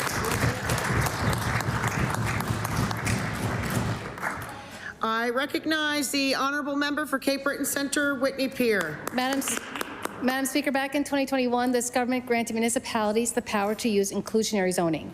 It is simple terms. This allows municipalities to require the creation of affordable units in all new housing developments. It is a simple way to create affordability that we're missing across the province. Yet the minister said earlier this week that not a single municipality in the province has implemented this practice. Can the Minister of Municipal Affairs explain why municipalities are not using inclusionary zoning? I recognize the Honourable Minister of Municipal Affairs.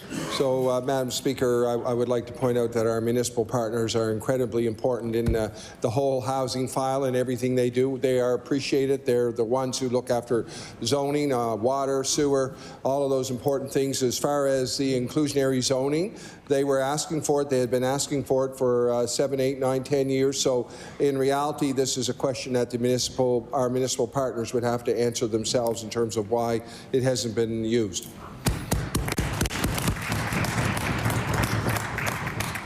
I recognize the honourable member for Cape Breton Centre, Whitney Peer. Madam Speaker, this government's actions exist on two extremes of a spectrum. Give municipalities the ability to implement the inclusionary zoning without following up to see what additional supports may be needed at one end of the spectrum. At the other end of this spectrum exists an array of decisions to increase ministerial authority and diminish local decision-making. Neither of these extremes are producing homes that Nova Scotians can afford. Why is this government failing to collaborate with municipalities to build affordable homes? I recognize the Honourable Minister of Municipal Affairs. So, Madam Speaker, I'm very proud of the record that we have in the last 4 years with our municipalities. We renegotiated the 1995 MOU, the Service Exchange Agreement, which put more than double the amount of money back into our municipalities. We have invested constantly in water, sewer, infrastructure, sidewalks. We've done a lot for our municipalities. We developed and implemented in partnership with the municipalities, in reality, the Code of Conduct, which has just come in now, which the municipalities were waiting for a long time. So we've done many things. We will continue to work with our municipalities. I recognize the honourable member for Dartmouth North. Madam Speaker, this government has a habit of breaking promises. Take, for example, the first bill it passed in 2021, the fixed election date. Madam Speaker, the Premier himself said, and I'll quote, "A fixed election date encourages democracy, creates predictability, and increases accessibility. Most importantly, it's the right thing to do." But in the latest snap election, only 45% of Nova Scotians turned out to vote. And this government's record on Order. We got 50 seconds left. Let's try to take it home.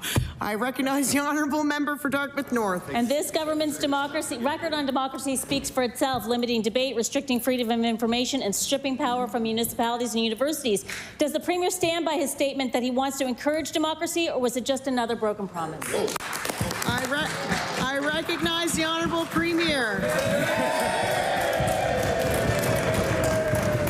Thank you, Madam Speaker. I always think it's a good time to give people their say. We gave them their say. I forget what they said. I think it was keep going, so we will, Madam Speaker. Thank you so much.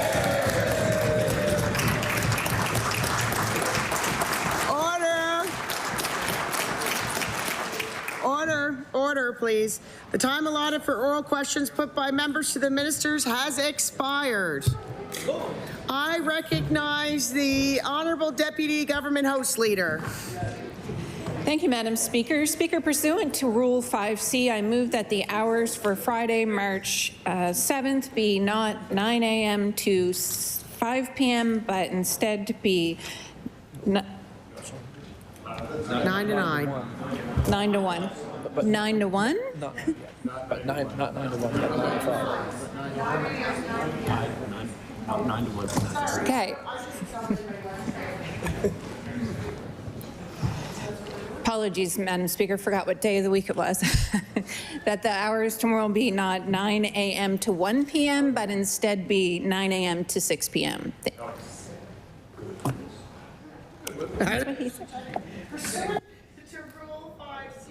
And a request for the hours for Friday, March 7th, not be from 9 till 1 p.m., but from 9 until 6 p.m. All those in favor of the motion, please say aye. Aye. Contrary-minded, nay. Nay. The motion is carried.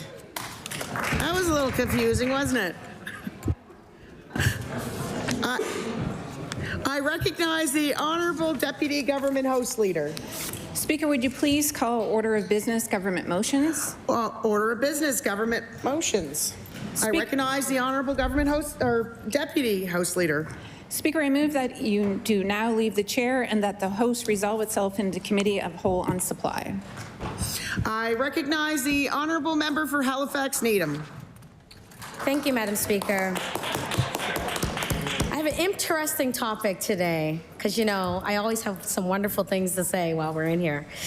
I want to start off, as we gather here today, I would like to ask that each member take time to recognize the traditional treaty territory of Mi'kma'ki. To recognize the land is an expression of gratitude and appreciation to those whose territory we all reside on, and a way of honoring Indigenous people who have been living on and caring for these lands since time immemorial. We understand how important it is to acknowledge the long-standing and painful history that has brought us to reside on the land. And we must continue to seek to understand our place within that history as partners and allies of all Indigenous people. Many of us in this room are beneficiaries of ongoing colonialism. This isn't something that exists only in the past. It is present. It is in our relationships, our systems, and our institutions. We have all been privileged to build a life here in Mi'kma'ki, the ancestral and unceded land of the Mi'kmaq people, a territory governed by the peace and friendship treaties. And I believe it is important to name that this land is also known by many to be the birthplace of Black heritage and culture in what is now known as Canada, following the forcible displacement and enslavement of people of African descent. There are over 20,000 people in Nova Scotia identifying as being part of the African Nova Scotian community, and we bring acknowledgement into this space that we share together today, because we must prioritize relational accountability in our work as MLAs and with each other. Much of the privilege many of us have in this space stems from colonialism in the past and today, and in the oppression of our Indigenous peoples and Black and African Nova Scotian people. So my thought today is, what is meaningful consultation? Meaningful consultation is an act exchanging information and opinions about something in order to reach a better understanding of what it is that we're looking at or talking about, to make a decision or a meeting for this purpose. So, Madam Speaker, Nova Scotia is the unceded, excuse me, Mr. Speaker, sorry. Nova Scotia is the unceded land of the Mi'kma'ki. They never sold it. They never ceded it. We've heard that the Premier has big plans for Nova Scotia, plans that he has disclosed to everyone but Nova Scotians. Everyone but the Nova Scotians who will be impacted. We heard that the Premier's plans are national. We heard that last evening. And that Canadians are supportive. Yet we hear from Nova Scotians, specifically the First Nations folks, who haven't even been consulted, haven't even been spoken to yet on the plans for their land. And this was tabled yesterday, this particular piece that I'm going to read from. But I want folks in here to understand what actually is going on. We hear a lot of the times the narrative of what, you know, some sound bites might be in the media or those that we hear in this House. But I actually want folks to listen to what the people, especially from the Assembly of Nova Scotia Mi'kmaq Chiefs, are saying. Dear Premier Houston, on February 18, 2025, legislation was introduced that would create potential for hydraulic fracturing to access onshore natural gas, and that would repeal the Uranium Exploration and Mining Prohibition Act to allow research about uranium's presence and distribution in the Mi'kma'ki, the unceded land of the Mi'kmaq, signaling an intention to lift the uranium exploration and mining ban. In October 2024, we wrote to you regarding the province's lack of engagement with KMK and the Assembly of Nova Scotia Mi'kmaq Chiefs, the Assembly, in the lead up to Bill 471 on offshore wind. This failure was compounded when the province scheduled a single day for submissions before the Law Amendments Committee on the day before KMK and the Assembly were scheduled to present to the Standing Senate Committee on Bill C-49, its federal counterpart. Last week's sweeping legislative proposal is another example of the provincial government choosing not to engage or consult with the Mi'kma'ki of Nova Scotia prior to introducing significant changes in the mining sector that will directly impact the Mi'kmaq Section 35 rights.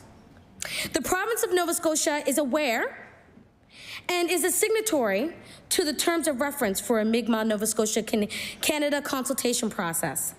The province also sits at several tables with the KMK and the Assembly where these changes should have been discussed, but were never raised or flagged for us. From a relationship perspective, these types of repetitive omissions are highly erosive. The Assembly has strongly opposed hydraulic fracturing and uranium mining in the past. The Assembly has made its position clear in past correspondences to the Department of Natural Resources and publicly as well. It is unacceptable that this government is fast-tracking the extraction of natural resources that will permanently devalue and damage our unceded lands and adversely impact the exercise of our Section 35 rights. All resource extraction developments and strategic level planning decisions impacting our unceded lands must be accompanied by consultation and discussions of compensation and mitigation.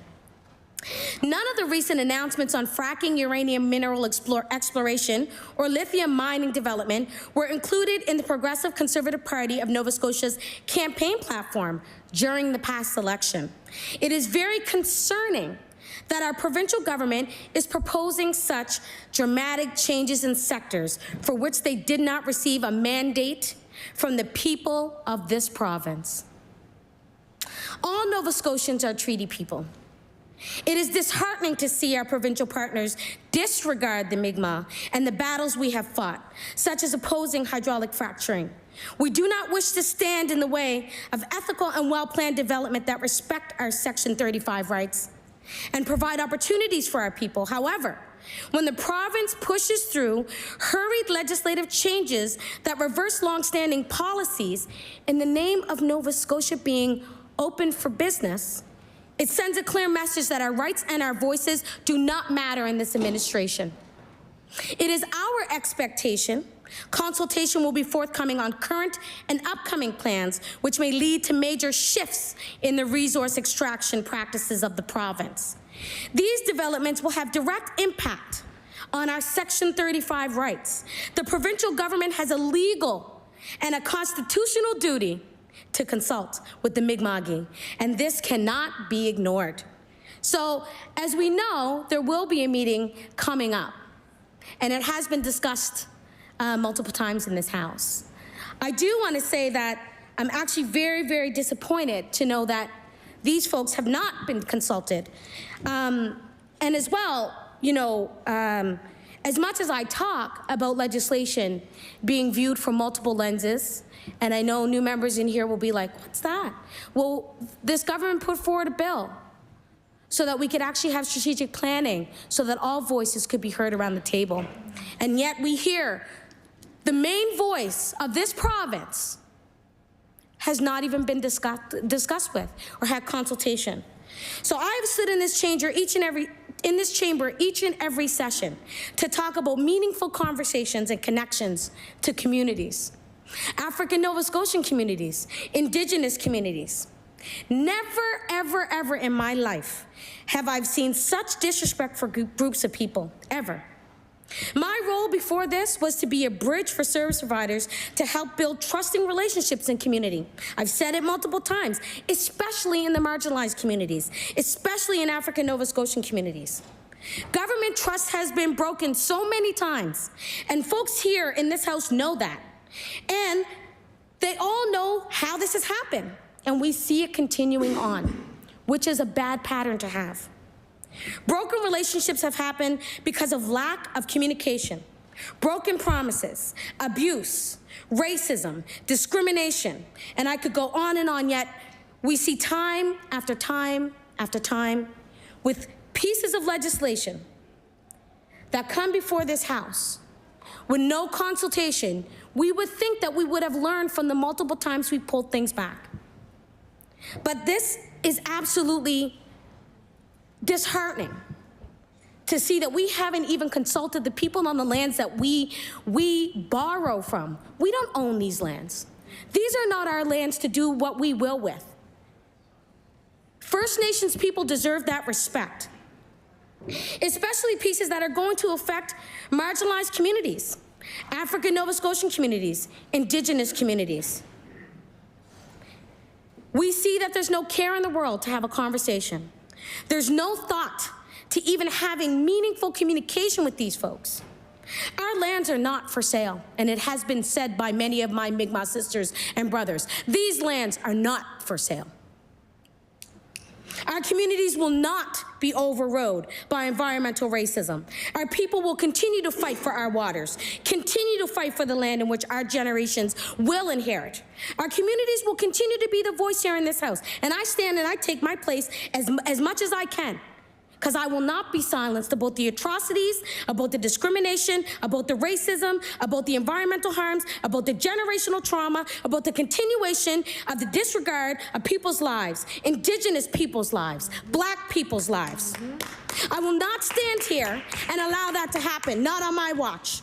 So as we leave here today, and we talk about how we want to move forward and build a better Nova Scotia, always remember that that includes and will always include and involve the Indigenous people of these lands, the First Nations, the Mi'kmaq, period. The First Nation peoples are the first points of colonization and contact, and they are still here because they are fighters. When are we going to get it right? Why does everything that this government has to do or put forward has to be combative? Why? You can be wrong. You can change your course. It's not about money. This is not just about the Nova Scotian economy, because if it was, the government would have done their due diligence before acting so quickly. They've had multiple opportunities to do so, and a conversation goes a long way. It's just plain respectful. But there's some stuff that you just can't buy. And when you talk about lithium exploration and mining, you got to talk to the First Nations. You got to talk to the First Nation people. They are the first people of this land. They raise their voices, and so will we, for something that we believe in. Because the Mi'kmaq don't just look at this generation. They look at 7 generations and more down the road. And this is something we need to adopt, and we could learn so much from our First Nations peoples. We just have to have that conversation. So I will leave that there, Madam Speaker. I hope people digest this information, because this is not something that we should disregard. Communication is key. Having serious and meaningful conversations, especially with the people who own this land, is paramount. It's a priority. It should be a priority for everything that we look at here in this legislature.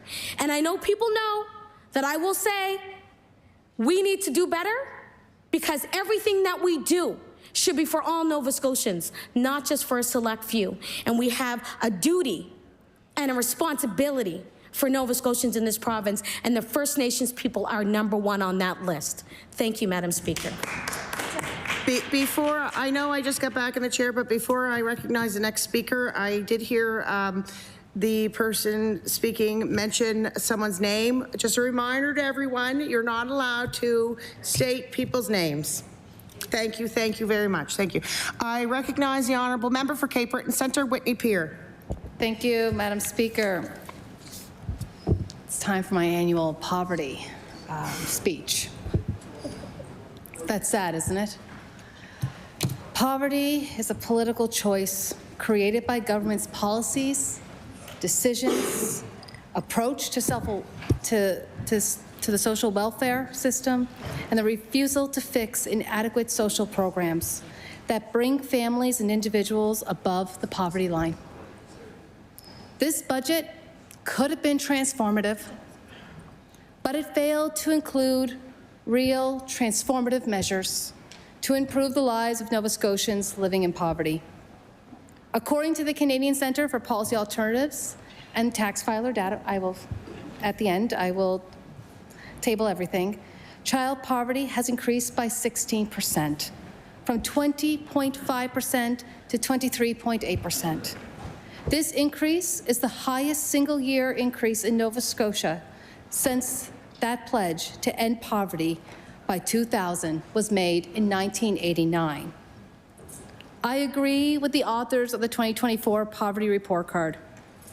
with the quote, with more than one of every 5 children living in low-income families and an increase of more than 6,000 children to 41,500, we should be ashamed of the lack of progress. And we should be alarmed by the increasing rates of poverty. In the electoral district of Cape Breton-Canso, poverty rates have gone up by 15.6%, representing 3,140 children living in poverty. In Sydney, Victoria, poverty rates rose by 16.5%, representing 4,380 children living in poverty. Nova Scotia has the highest rates of poverty for persons aged 65 years and older at 10.4%. That increase in elderly poverty is very concerning, reaching levels not seen since 2015. Of note, most of those seniors living in poverty were living alone and disproportionately women. As inequalities continue to rise, more Nova Scotians will need more money for their basic needs. Not having enough money to cover those basic needs leaves many Nova Scotians with increased anxiety, illness, social isolation, leading to greater need for services, including emergency room services and mental health care, which are already stretched way too thin, with way too long wait times and way too many long lineups. Joanne Latulip-Rochon, director of the Cape Breton Family Resource Center, told the Cape Breton Post that her clients face challenges just meeting basic needs, and such as food, shelter, transportation costs, home heating and fuel, and electricity. She quote, "I didn't see a bigger picture or a more concerted effort to look at poverty reduction, to look at strengthening the economy, to look at social safety net, the social safety net that actually is a safety net that does provide for people to be able to meet their basic needs. Whether people are transitioning from not working to working, or trying to finish some education, or find themselves ill and unable to work. As we get older, our senior population, or at home with children, trying to find their way and make their way as parents and caregivers. Our families are really struggling for the basic needs. Over this last year and a half, there's been a huge increase in people needing support and infant formula, with diapers, with heating oil, needing support after getting behind in their utilities, not being able to cover the cost of cell phones, and they are pretty much a basic necessity this day and age." End quote. According to the CCPA, Nova Scotia's report, low-income families are experiencing much higher household insecurity rates, or food insecurity rates. In 2022, 40.1% of Nova Scotian children, the second highest in Canada, lived in food insecure households, representing 71,000 children. In 2022, compared to all households, non-racialized households had lower rates of food insecurity in Nova Scotia at 27.6%, as did non-Indigenous households at 28.3%. As Nova Scotians see the rising costs of groceries, which includes healthy food, it is becoming increasingly difficult for people to afford groceries. Instead, Nova Scotians are forced to make hard decisions, like buying food with less nutritional value because it's cheaper, or skipping meals. We have seniors becoming sick due to a lack of proper, healthy diet. People choose whether to eat, skip meals, take medications, or heat their homes. This is the Nova Scotia we woke up to this morning. This is the Nova Scotia we wake up to every morning. This budget doesn't acknowledge this indecent fact. Removing the grocery tax would help keep a little bit more money than a 1% tax cut, into people's pockets at the grocery store and allow them to buy more than $100 worth of groceries. We saw that eliminating the grocery tax increased the purchasing power of Nova Scotians. Instead, this government continued response to food insecurity is food banks. This government's response, again, to food insecurity for the past several years has been food banks. Now, food banks do yeoman's work. Don't get me wrong, Madam Speaker. They are fantastic. They are much needed. But they don't want to be needed. They want to be put out of business, Madam Speaker. They want the Nova Scotia government to put them out of business. They want Nova Scotians to be able to afford to go to the grocery store and not have to make the tough choices of heating homes, taking medication, or eating. Madam Speaker, I have people in my riding who are putting the heat on just enough that their pipes don't freeze. Because if they freeze, we got a worse mess on our hands. And Madam Speaker, it is expensive to live in low income. It is expensive to live in poverty. And while the school lunch program was finally introduced in September for all schools with elementary grades in Nova Scotia, it is sadly not universal. The program has the potential to increase access to nutritious food, enhance learning, and support local economies and school food workers. But I take the stance with the CCPA Nova Scotia rightfully pointed out that the school lunch program should not be justified as a solution to food security. Without robust income security measures, families will increasingly struggle to feed their children where they spend most of their time, at home.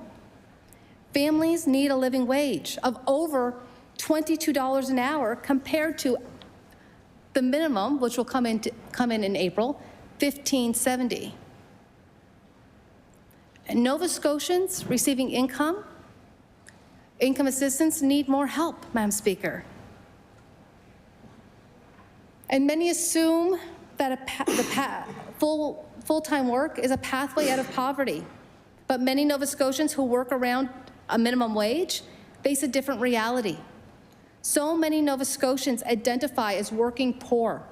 They go to work, but they do not have enough money to live.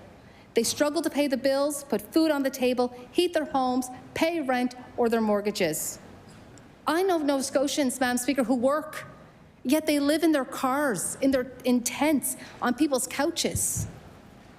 I know Nova Scotians who work, but can't afford their medications. It's indecent, Madam Speaker. If Nova Scotians had enough money, they would not be forced to choose between these critical basic needs. People must be able to afford their basic needs of life. They also they need their bread, but they need their roses, as a beautiful song once said. Everyone deserves a roof over their head, and no one should wake up with frost on them in Nova Scotia. No one should live in tents, in their cars, or on the streets. The HST cut will cost between, I think, $260 million to $294 million in 2025-26. As a flat tax, it is regressive.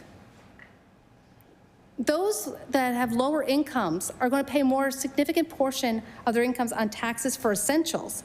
However, higher income consumers will more likely account for the more substantial portion of the revenue loss.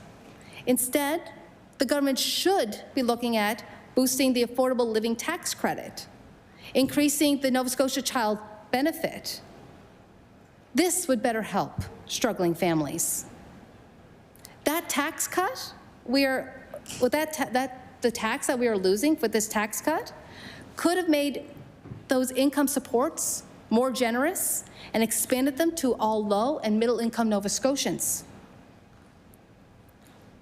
Madam Speaker, according to the Center for Policy Alternatives, the Nova Scotia the child benefit, phasing out at $44,000 instead of $34,000, and to boost it from $1,525 annual to $7,000 would decrease poverty by 12%, lifting thousands out of poverty, and would cost about $220 million. You do the math. The government has invested a small fraction of what is needed with child poverty worsening.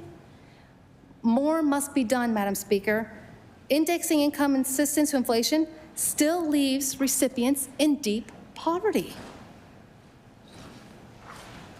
And Madam Speaker, while I'll talk about the rent supplement for a moment and say, it's great if there's a place to live.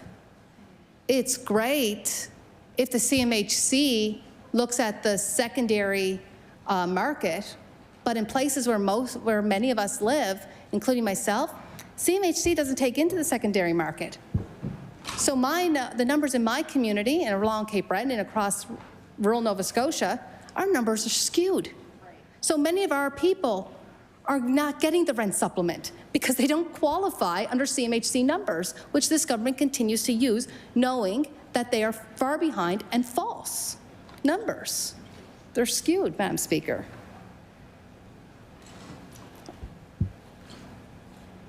And I know the government likes them, but they only work if we have places to live, Madam Speaker. Madam Speaker, with or without the HST cut, the province could have improved affordability for Nova Scotians by increasing funding to expand key universal public services, including childcare, healthcare, and public transportation, food security, with a significant amount directed to non-market affordable housing. The budget doesn't do that, Madam Speaker. It doesn't look at increasing availability to post-secondary education, which is becoming more and more expensive, leaving more and more people unable to go, Madam Speaker. Order, order. I ask that members do not stand in between myself and the person speaking. I recognize the honourable member for Cape Breton Centre, Whitney Pier. Madam Speaker, this government should have invested more in the care economy. Good luck or happenstance should not determine whether Nova Scotians can access primary long-term care or childcare. Expanding these services requires more investment in skilled workers who provide the care. We have such a need for the care economy, but there will be no additional childcare spaces without improving the wages and benefits to retain and recruit early childhood educators. Nonetheless, this is another budget year with no additional provincial funding outside of by the bilateral agreement with the federal government. And there can be no additional long-term beds without a team of skilled caregivers, cleaners, and support workers, Madam Speaker. Speaker, this government needs to stop patting itself on the back because it has done very little to actually deal with the big picture of poverty, Madam Speaker. And for that, we should all be ashamed. Thank you. I recognize the honourable member for Cumberland North. Thank you, Madam Speaker. Next week, the Court of Appeal will decide on the constitutional responsibility of the infrastructure we call the Chignecto Isthmus. This has significant Canadian history and also protects the interprovincial transportation, trade, and communication links, as well as the natural gas pipeline between New Brunswick, Nova Scotia, and all of Canada. The case for the Chignecto Isthmus is as set out in Order of Council dated July 19th, 2023. As we talk in this House about ensuring interprovincial trade, we cannot exclude this topic of the Chignecto Isthmus. As the elected representative for the constituency of Cumberland North, that includes the Chignecto Isthmus, I work closely with neighbouring MLA Megan Mitten of Westmoreland County, New Brunswick, as well as our municipal councillors, our mayors, the Member of Parliament, Dr. Stephen Ellis, local farmers, and landowners. And I speak to this today, Madam Speaker, keeping this in mind, that there is absolutely no money in this provincial budget for the protection of the Chignecto Isthmus, at least not yet. I certainly look forward to the case that is scheduled for next week and the results. Let's look for a moment at the history of this area, for that is often not spoken about. The name Chignecto is a European adaptation of the Mi'kmaq term for a much larger region, Siniktuk, the drainage place, that extends from the Cobequid Highlands to the eastern edge of Wolastoq, St. John River, drainage area, and north to the Bay de Chaleur. The isthmus at the center of that district is a resource-rich marshland traversed by rivers and portage routes that link the Bay of Fundy to the Gulf of St. Lawrence and further to major routes leading to the interior of the continent. Siniktuk is a large district of Mi'kma'ki with the isthmus at its center, whereas what is currently called Chignecto is a small strip of land that margins of two provinces bisected by a border first created by imperial competition in 1713. There had been a significant Mi'kmaq presence at Chignecto for millennia, when in the 17th century a small Acadian group started a settlement there. This group planted the seed of a community that would grow and spread over an 80-year history, sharing Chignecto with existing and also growing Mi'kmaq communities. These communities managed a coexistence in this space without colonial administrative presence, creating a distinctly independent region. Maybe that's why we've had so many independents, both federally and provincially, until the French-British conflict brought the story of the shared place to a crisis in the 1950s. Today, the Isthmus of Chignecto contains five, Madam Speaker, National Historic Sites of Canada that are operated or owned by Parks Canada, meaning that the sites are protected and presented by the Canadian government. Most are in private hands or are in the property of other levels of government. In Chignecto, Beaubassin, National Historic Site, an Acadian village destroyed in 1750, and Fort Lawrence, National Historic Site, was built on the ruins of the village. Both occupy a ridge to the southeast of the Missaguash River, the modern border between Nova Scotia and New Brunswick. So as you cross the Nova Scotia-New Brunswick border, you're crossing the Missaguash River. Fort Beauséjour, Fort Cumberland National Historic Site, on the northwestern ridge overlooking the Missaguash, was designated in 1920. Fort Beau consists of the partially restored ruins of a French stone fortification, subsequent British alterations and trench works from the 1755 siege, as well as the concealed ruins of the Acadian villages. And between the two is Tongs Island, Ile de la Vallière, also National Historic Site. Fort Beau, I might add, Madam Speaker, is where my grandson's name came from, Beau. The Acadian villages at Chignecto settled among established Mi'kmaq communities on a well-connected trade route and had a relatively brief history, beginning at Beaubassin in the 1670s and ending with the Acadian villages east of the Missaguash River were destroyed in 1750, and the villages of refuge west of the river were destroyed in 1755. I share this with you because we often only talk about the economic impact of the risks of flooding at the Chignecto Isthmus, but there is very rich Canadian history in this area, Indigenous, French, and British. When we speak of the risks of flooding to the Chignecto Isthmus, it's important that we know our history. A network of dikes to protect the land from the tides were installed in the late 1600s in this area around the Chignecto Isthmus, first by the Acadian people that settled in that land. Today, a network of 35 kilometers of dikes and abattoirs exist, but the system, as we know, must be enhanced. The people living on or near the Chignecto Isthmus have growing fears that a storm or a hurricane will cause catastrophic flooding that will affect our homes and our properties. And flooding is predicted to occur on the Chignecto Isthmus due to rising sea levels and an increased incidence of storms. We know it's only a matter of time. There is a real threat to critical infrastructure if and when the existing dikes are breached along the Chignecto Isthmus. Local and national supply chains will be broken, as well as telecommunications, electrical infrastructure, natural gas transmission lines, specifically, as I mentioned in question period today, the Maritime and Northeast Pipeline.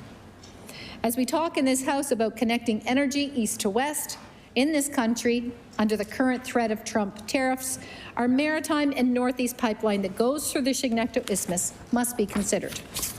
Significant hectares of farmland could also be flooded and damaged due to the salt water, and this would have a catastrophic effect on local food production, something also that we must consider. The outgoing chair of the Halifax Port Authority just a couple of years ago cited that their biggest risk is the flooding at the Chignecto Isthmus. Recent hurricanes, Dorian in 2019 and Fiona in 2022, heightened people's anxieties across the province, especially us locally. Every storm causes anxiety in our local area as people wonder, will this be the storm or hurricane that causes irreparable damage? There is a report, revised December 2012, called An Evaluation of the Flood Risk to Infrastructure Across the Chignecto Isthmus, that was commissioned by the Atlantic Climate Solutions, and this report specifically speaks to the concerns of the local people that I represent. And I'll read from the report and table it when I'm done, Madam Speaker. Quote, with the sea level rise estimates of 1 to 5 meters, that's high, that's a lot, predicted for the Chignecto Isthmus by 2100, and more intense storms, another likely consequence of climate change, Nova Scotia Transportation and Infrastructure Renewal have real concerns for protecting the significant public infrastructure it has to manage. At present, Madam Speaker, a system of agricultural dikes and the CN Railway in Nova Scotia and New Brunswick hold back the sea. Yes, the actual rail line is on a dike, and that's one of the areas that's holding back the Bay of Fundy. And many secondary roads and residents of Amherst, Nova Scotia, and Sackville, New Brunswick, and thousands of hectares of dike land with public and private assets exceed the value of over $1 million. The area has flooded many times over the past 300 years, including major flooding events in 1758, the well-known Saxby Gale in 1869, 1887, 1958, 1976. These flooding events led to considerable property damage and loss of lives. Also were associated with storm surges that coincided with very high tides. The flood modeling that's in this document that I'll table, Madam Speaker, using a new high-resolution digital elevation model of the isthmus terrain between the Bay of Fundy on one side and the Northumberland Strait on the other, clearly shows 4 things. Critically low segments within agricultural dikes in Nova Scotia and New Brunswick that would flood during storm surges that coincide with high tides. 2, dike overtopping at these low areas and flooding portions of the Canadian National Railway and Trans-Canada Highway, causing delays in interprovincial and international trade with the value of over estimated $67 million a day. And 3, excessive flooding of local roads and protected dike lands. And 4, saltwater damage to agricultural lands and the many non-agricultural public and private assets. With extreme predictions of sea level rise of 4 to 5 meters by 2100, Nova Scotia could become an island, particularly during storm surges, unless the dike system is considerably upgraded or other adaptations are implemented. And I'll table this report, and I encourage every member in this Assembly to read this report. It's very informative, and it affects all of us, Madam Speaker. It includes LiDAR mapping based on flood risk mapping, and the mapping report mentions that the current system of agricultural dikes, CN, as well as Trans-Canada Highway, collectively protect the low-lying land behind it. But once any portion of the system is overtopped, the large area of land is vulnerable to flooding because of its elevation.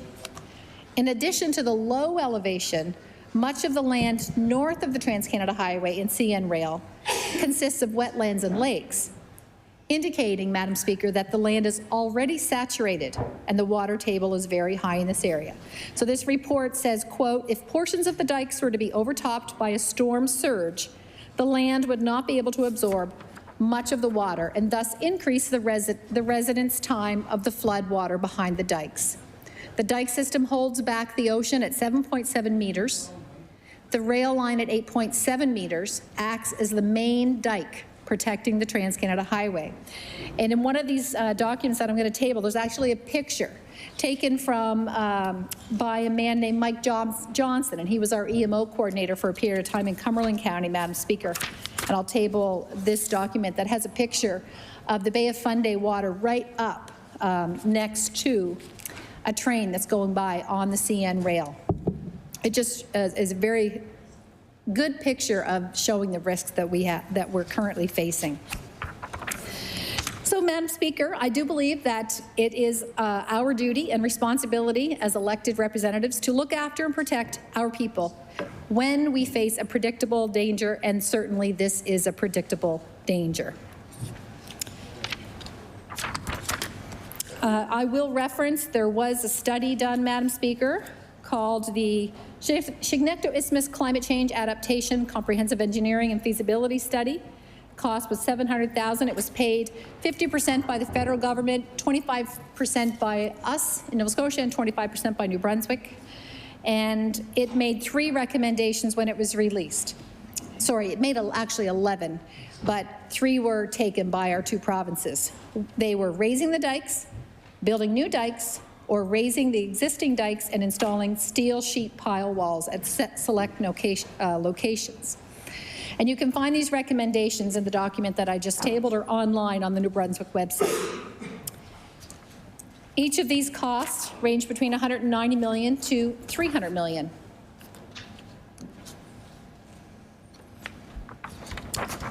I'm going to just move ahead here. I've got too long of a speech. The people that I represent, Madam Speaker, have been through a lot in the last few years. Our border towns suffered greatly during the pandemic when provincial borders were closed for 17 months. And we suffered tremendous trauma from the mass murders in 2020.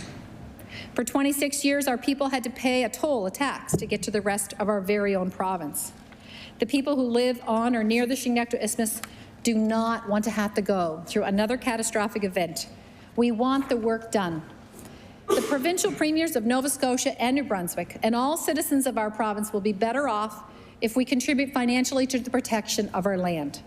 In the world of business, if you refuse to pay any portion of your bill, you lose the ability to have a say in the work that gets done, and we cannot afford that. We cannot trust that Ottawa will make the best decisions for the repairs of the Chignecto Isthmus. Those decisions should be made by Maritimers. We know our land, we know our waterways. Our area has led to the formation of this great country, in fact. MLA Sir Charles Tupper from Cumberland County led Confederation. And we have an opportunity now to show Canada our strength, our leadership, so let's do it. Let's remove every interprovincial barrier, and let's ensure we have the infrastructure in place to continue our own trade. Protecting and strengthening the Chignecto Isthmus must be a priority of this government, and I urge the government to amend the budget and allocate money for the protection of our people, for the protection of our land, and to promote interprovincial trade. Thank you, Madam Speaker. The motion is carried. We will have a short recess while the committee sets up.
Order, please.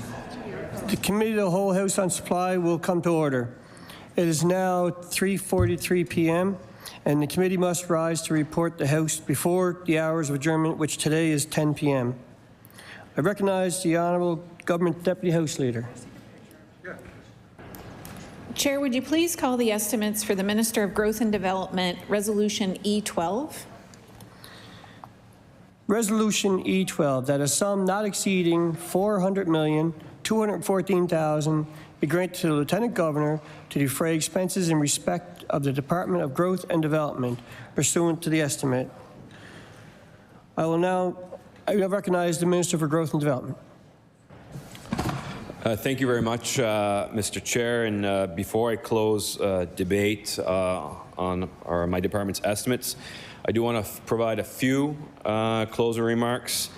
First, I do want to thank my dedicated staff for their support over the last few days, and actually the entire time I've been Minister of Growth and Development. I really appreciate their time and their effort, especially the preparation that goes into estimates. It's a big lift for the department, but certainly has helped me in my capacity as Minister, and of course I have hoped it has helped members of this chamber understand the important work of the Department of Growth and Development. Mr. Chair, there's no question that it's been a difficult week for Nova Scotians with the implementation of tariffs by the United States. And I want Nova Scotians to know that we are prepared to support our businesses and our people. We will do everything we can with our federal and with our provincial colleagues to counter these actions, and we are ready and we have a plan. We will continue to help businesses manage in the short term and help them pivot and explore new markets. We will continue to work with the federal government as it designs and implements counter tariffs, and we will announce details on business supports following important discussions with our federal and provincial partners, and based on feedback as well of our businesses as we have a clearer picture of the economic impact of these tariffs on Nova Scotia. Mr. Chair, as part of Budget 25-26, we've established a $200 million contingency to reflect the impact of unanticipated changes in economic growth and revenues or expenses resulting from these tariffs. And we're working on a trade action plan, as I've mentioned, to help businesses engage in global trade, increase their global competitiveness, and drive investment growth. And we've issued a call to action to develop, of course, our valuable natural resources. Mr. Chair, we introduced legislation designed to break down barriers to interprovincial trade, something that I encourage all provinces to get behind, and I called upon my colleagues, my housing colleagues across the country when we were on a federal provincial territorial call last week. Just this morning, Mr. Chair, I was at the Loblaws in Bears Lake, announcing a new partnership with them and Walmart Canada through our Nova Scotia Loyal program. With our enhanced budget and our efforts, five times more businesses have signed on to the movement to be Nova Scotia Loyal, and that number is growing daily. Mr. Chair, before these actions were even announced, we were hard at work for years helping our businesses start up, scale up, and diversify. And in this budget alone, there's over $130 million in funding for programs that will help our businesses in a multitude of ways, whether these uncertain times. For example, this year we have earmarked $2.5 million through our export development program, which helps companies pursue new markets beyond Nova Scotia. I've shared a couple of those success stories, Mr. Chair. We have $12 million earmarked for the Innovation Rebate Program, which provides financial incentives for projects that assist Nova Scotia companies to scale, improve productivity, and increase their global competitiveness. Mr. Chair, we also have an anticipated $95 million through the Nova Scotia First Fund, which makes venture capital investments directly to Nova Scotia startups, filling a market gap and enabling startups to access the capital they need to grow and leverage additional investments. And these are just a few solid examples, Mr. Chair, of how my department and Invest Nova Scotia and our partners are supporting our valued businesses. We've been there for businesses in the past, Mr. Chair, and we will absolutely be here for businesses now and in the future. Mr. Chair, I know I shared during question period, but I want to remind all businesses and encourage all businesses who have questions to call Invest Nova Scotia. They will be happy to walk through the significant program funding options available to them. And that number is 1-800-260-6682, Mr. Chair. And also want to highlight that we have our tariff hotline and survey available for Nova Scotians. Mr. Chair, I do want to respond very briefly to the member from Cape Breton, Sydney Whitney Pier talking about our budget and insinuating that we're not doing enough, and insinuating that tax cuts are a drop in the bucket, Mr. Chair. I would counter that argument, Mr. Chair, hand over fist. $500 million, Mr. Chair, to support Nova Scotians is not a drop in the bucket. Mr. Chair, an HST cut of 1% is not a drop in the bucket. I question the member's motive when her party actually increased HST by 2% when they were in government, Mr. Chair. We are a government of action. We are leading the Atlantic provinces. We're leading Canada, Mr. Chair, in making life more affordable for our residents, Mr. Chair. We know there's more to do. We've made announcements and commitments in last year's budget. We're continuing that progress, Mr. Chair. We know that businesses need more support. We're making a historic tax cut in the small business tax credit, Mr. Chair. All of these are cumulative. All of these have a positive impact. So to insinuate that a tax cut of 1% on the HST is a drop in the bucket. It is wrong, Mr. Chair. We're investing in energy efficiency programs to support Nova Scotians reduce their energy use, reduce their greenhouse gas emissions, Mr. Chair. We're investing in the school lunch program, Mr. Chair. We know that there's a lot of capital deficit left on the table from previous governments, Mr. Chair, and we are announcing and including in this year's budget the largest capital plan, $2.3 billion, Mr. Chair. Last year's was the largest. The year before that was the largest. So, you know, to say that we're not doing nothing is false. And just, I know we can say pretty much anything that's not, as long as it's parliamentary, Mr. Chair, but just because you repeat something on the floor of the legislature time and time again doesn't make it true. Doesn't mean it's going to come true, Mr. Chair. So I encourage all members of all stripes to stick to facts, and I really hope that they're going to support a budget that is investing in Nova Scotians, investing in Nova Scotians that need more housing. Mr. Chair, this budget here is increasing rent supplements, investing in rent supplements, Mr. Chair, investing in public housing, investing in affordable housing. So can I have it both ways, Mr. Chair? I respect the role of opposition. I respect to say, you know, keep government to account. But to simply oppose and say, well, we need more public housing, and then say, well, you're not doing public housing. Well, that's not true. We're doing public housing. Or, you know, there was too many rent subs. Well, there's rent subs, and there's more rent subs because of government investment, because we recognize there was an affordability issue that was left on the table, Mr. Chair.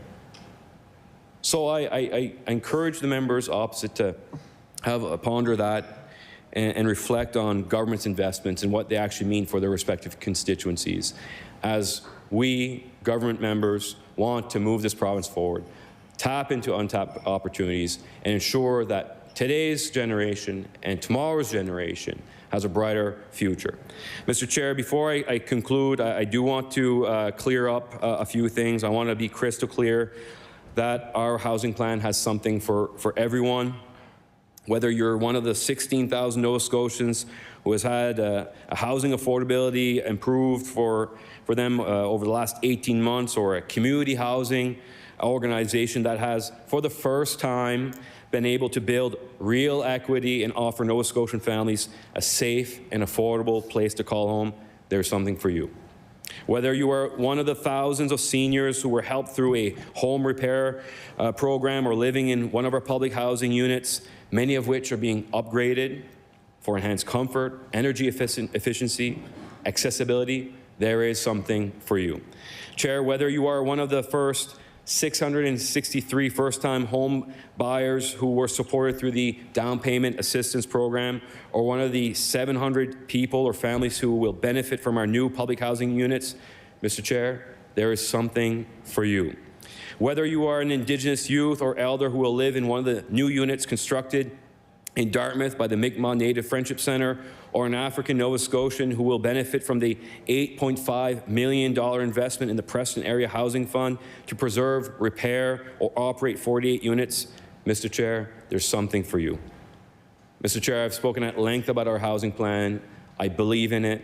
I believe in its results. I believe in the data that's being shown there. I believe in the data of the CMHC, contrary to what the insinuation of the NDP, Mr. Chair. This is real data.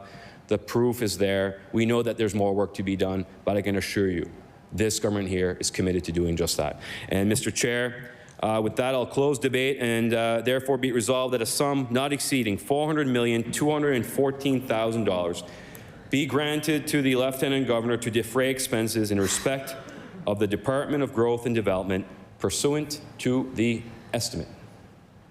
Shall the resolution stand? The resolution is stood. The committee will recess for a short couple of minutes just till we set up for the next department.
Order, please.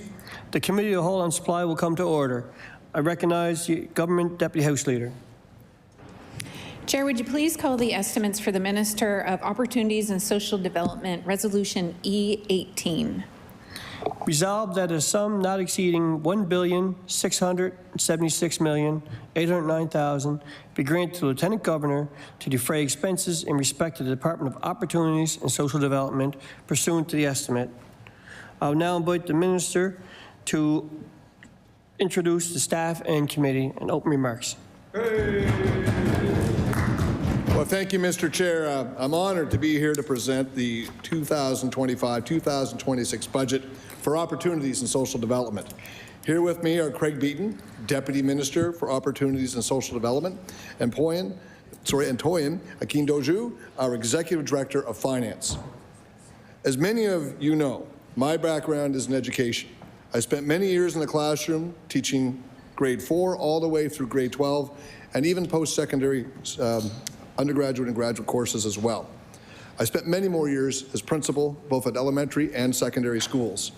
I've spent my entire career working with children, parents, and families from all walks of life.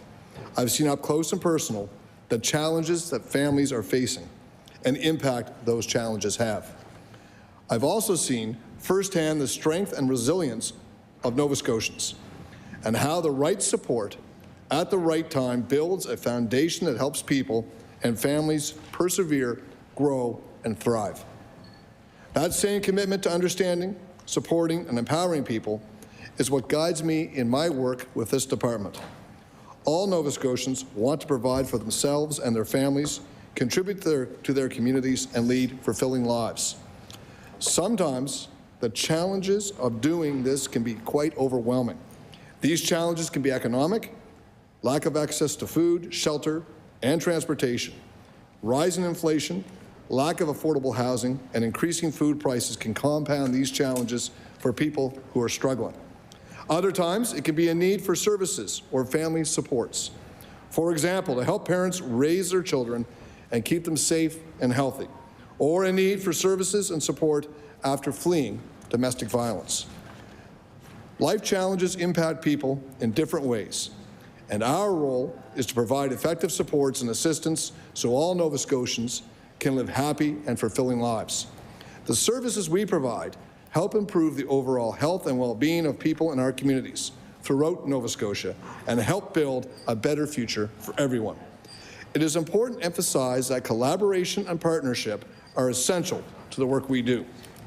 Already in my time as minister, I've had the opportunity to meet incredibly compassionate and dedicated people within the department and among our partners, volunteers, and our valued service providers.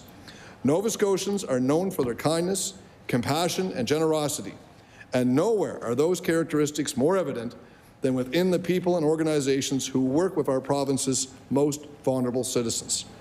I want to thank them for undertaking this difficult and often emotional work.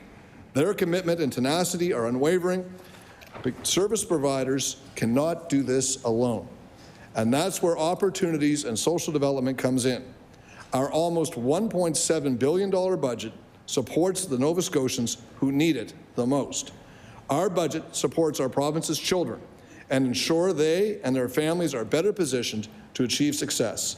It gives Nova Scotians experiencing homelessness better access to shelters, supportive housing, and wraparound supports.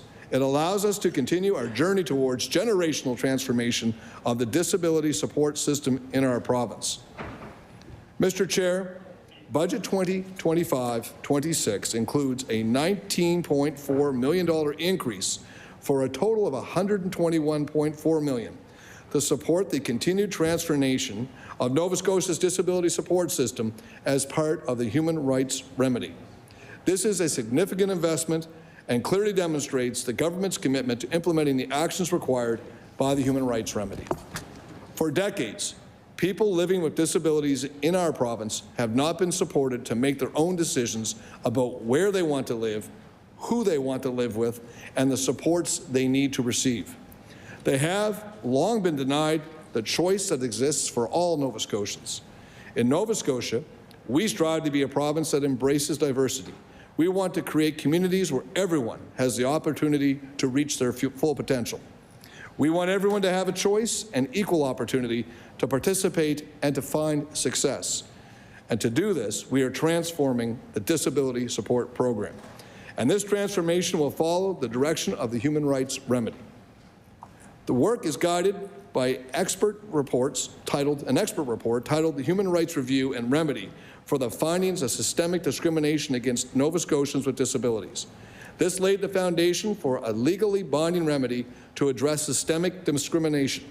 The report, prepared by leading international experts, sets the groundwork and outlines a path forward as we transform the disability support system in the province. It includes key directions with supporting action plans and timelines, and in it we will empower people living with disabilities to make their own decisions about the supports they need for personal and professional fulfillment and the funding that's needed to support it.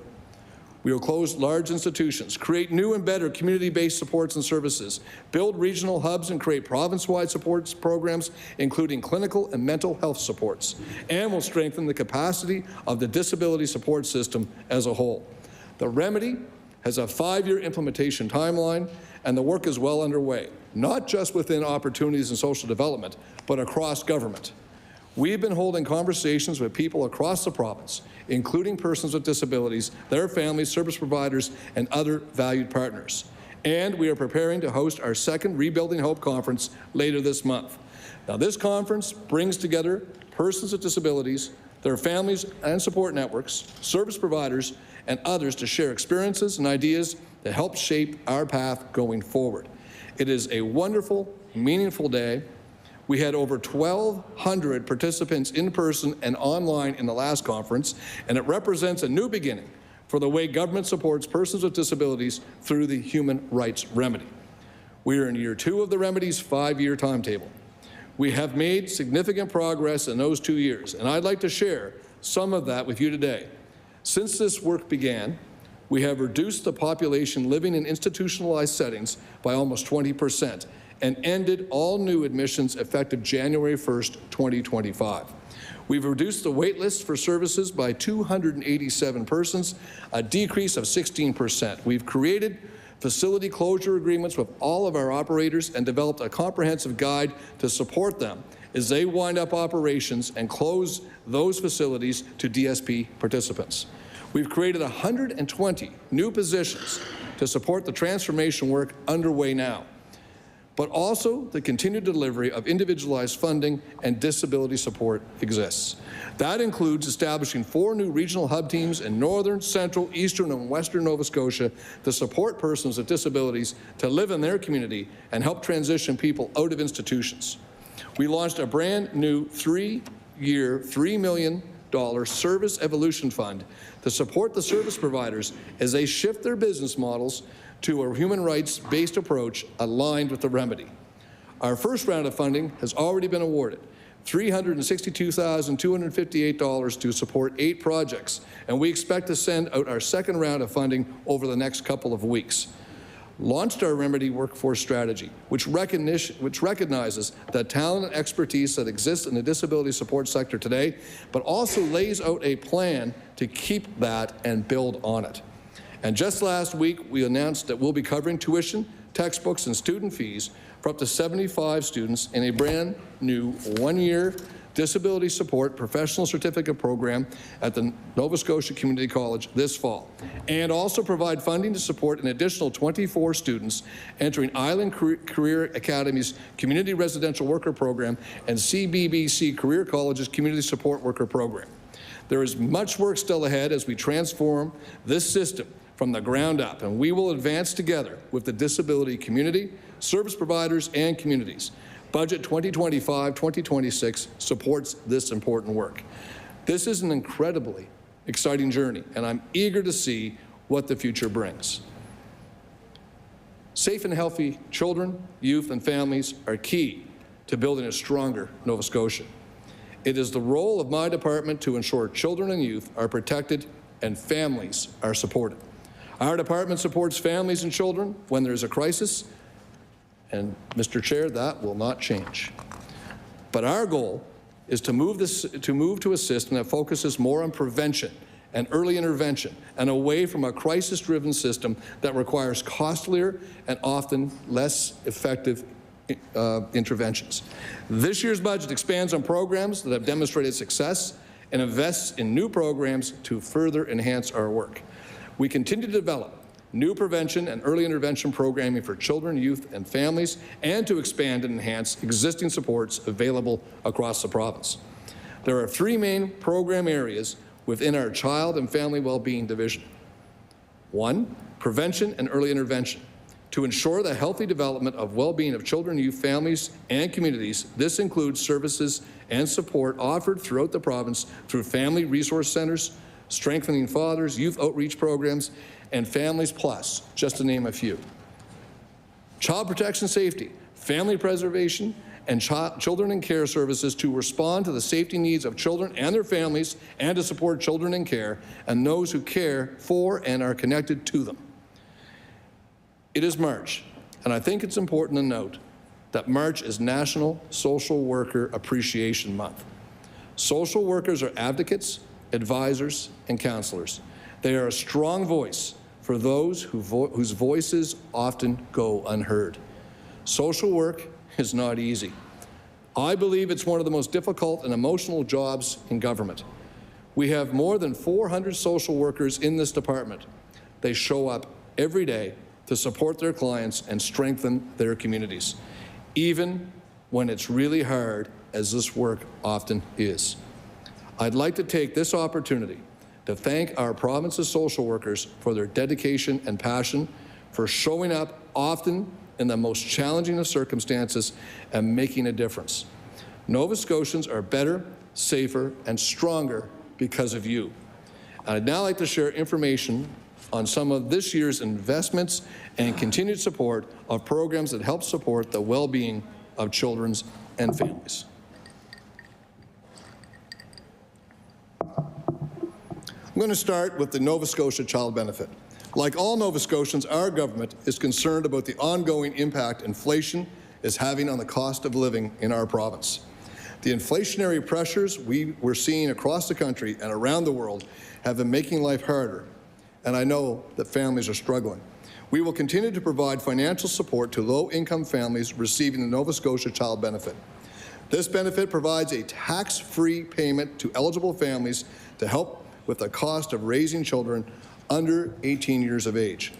Over the past 3 years, government has increased this important and long-standing program twice, with a focus on better supporting families with incomes below $34,000.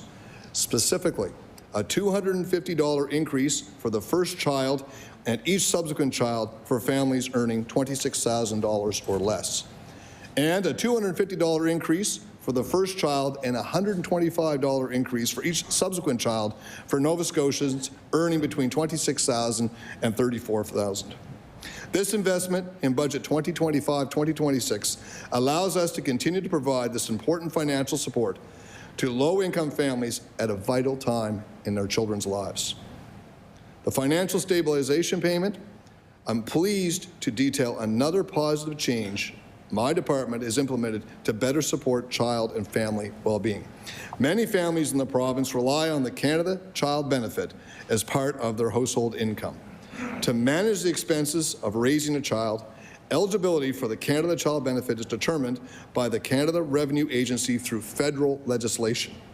When a child must be brought into the temporary care of the minister, all provinces in Canada are required to make application to the Canada Revenue Agency to receive the Children's Special Allowance. This allowance is a federal payment to help provinces and agencies offset the costs of caring for a child in care. But unfortunately, when we make this application, it results in the Canada Child Benefit payments to the family being discontinued. When the decision is made to bring a child into temporary care of the minister, our focus is on supporting not only that child and their safety, but also their family. The loss of the Canada Child Benefit payment can have an impact, a financial impact on families at a very difficult time in their lives. We want to help ensure that parents or guardians have the financial resources to maintain a safe and healthy home for their children to return to as soon as possible. Our financial stabilization payments help us do just that. Through this program, we are able to provide $500 monthly per child to families with children in temporary care to help offset the unintended impact of the loss of the Canada Child Benefit while we work with the family to support reunification. The monthly payment jumps to $700 per child if the family had been receiving the Child Disability Benefit. These payments are provided throughout the time we are working with the family, and they continue for 90 days after the family is reunified to give time for the Canada Child Benefit to begin again. Since this program was started, it has supported over 445 families and communities across Nova Scotia. Now, I'm proud to say that Nova Scotia is the first province in Canada to implement this type of initiative, the alternative family care. There are times when it's been determined that a child cannot safely live with their parent and guardian. And in these cases, the next best option, when appropriate, is with someone the child has had a pre-existing relationship with, a family member or community member that cares for them. The Alternative Family Care Program provides an option for a child to live with other members of their family or a circle of support while the child and family well-being team is working with the parents to address concerns and support reunification.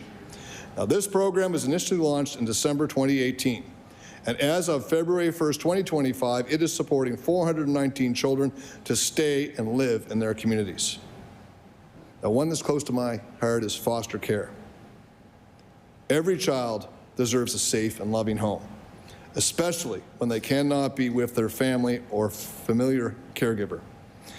In these moments, foster caregivers step in, offering not just shelter, but stability, compassion, and hope. They are among the most dedicated volunteers in our province, and I want to begin by expressing my deepest gratitude for their incredible commitment. Right now, approximately 700 caregivers have opened their hearts and their homes to children who need them. This includes both full-time foster families and respite caregivers. In 2022, we began the implementation of a new service delivery approach to foster care in our province. It's called the Mockingbird Family.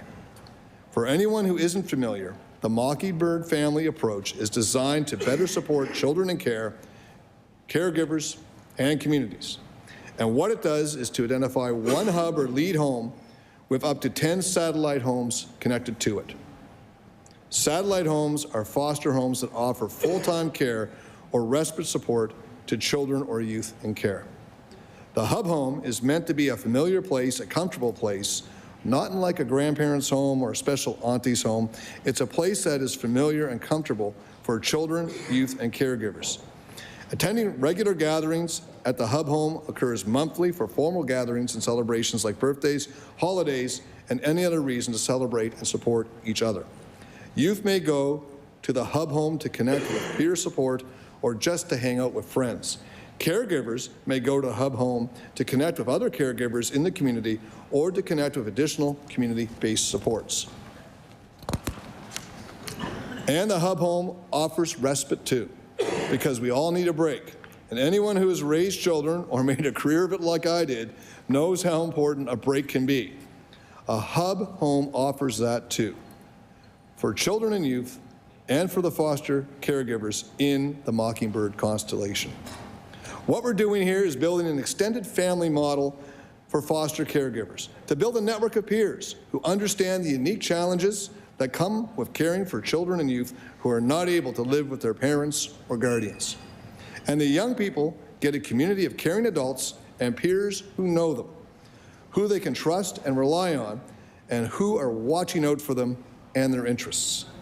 There are 50 constellations in Nova Scotia today, with 6 to 10 satellite homes connecting about 400 families. And in the 2 years since we started using this model, we're already seeing the impact. We are seeing children show a true sense of belonging within their constellations, surrounded by caring adults and peers who are committed to their well-being. When a caregiver needs some respite or perhaps face some sort of emergency, children stay with familiar and trusted families, people they already know, reducing stress and strengthening their sense of security. Caregivers, too, have shared how transformative this model has been. Many have told us they finally feel connected to a community of people who share their unique journey. One constellation even did a summer camping vacation together. Many have gathered for a holiday meal together, showing that these relationships provide not only support, but also moments of joy and celebration. Mr. Chair, foster care is a powerful act of love and commitment. We are always recruiting foster caregivers. If you or someone you know have ever considered fostering, I encourage you to take this step. By opening your heart and your home, you become part of a compassionate and supportive community that helps children feel safe, valued, and connected. Now, at some point, children leave care, and we have programs to support them as well, Mr. Chair. Each year, more than 70 young people transition from care to adulthood in this province when they turn 19. And as you can appreciate, this is a critical point for a young adult just starting out, and a challenging time too. There are big things to navigate, like finding affordable housing and figuring out school or job choices. But I also think about how many times my own children have called home about the little stuff, how to do taxes, make a doctor's appointment, get relationship advice. As a high school principal, we work very closely with grade 12 students as they are trying to make a plan for their next steps. In fact, we don't let them leave our school until we see that plan. I just think about how overwhelming it must be to navigate the world as a young adult who doesn't have that family, who doesn't have that support, who doesn't have those caring adults or peers. And in fact, as a teacher and school principal, I've seen what happens up close. Young people transitioning out of care can face significant challenges right out of the gate. Low income, housing instability, food insecurity, before they've even had a chance to make their first step. But that's the kind of thing government can address and should address.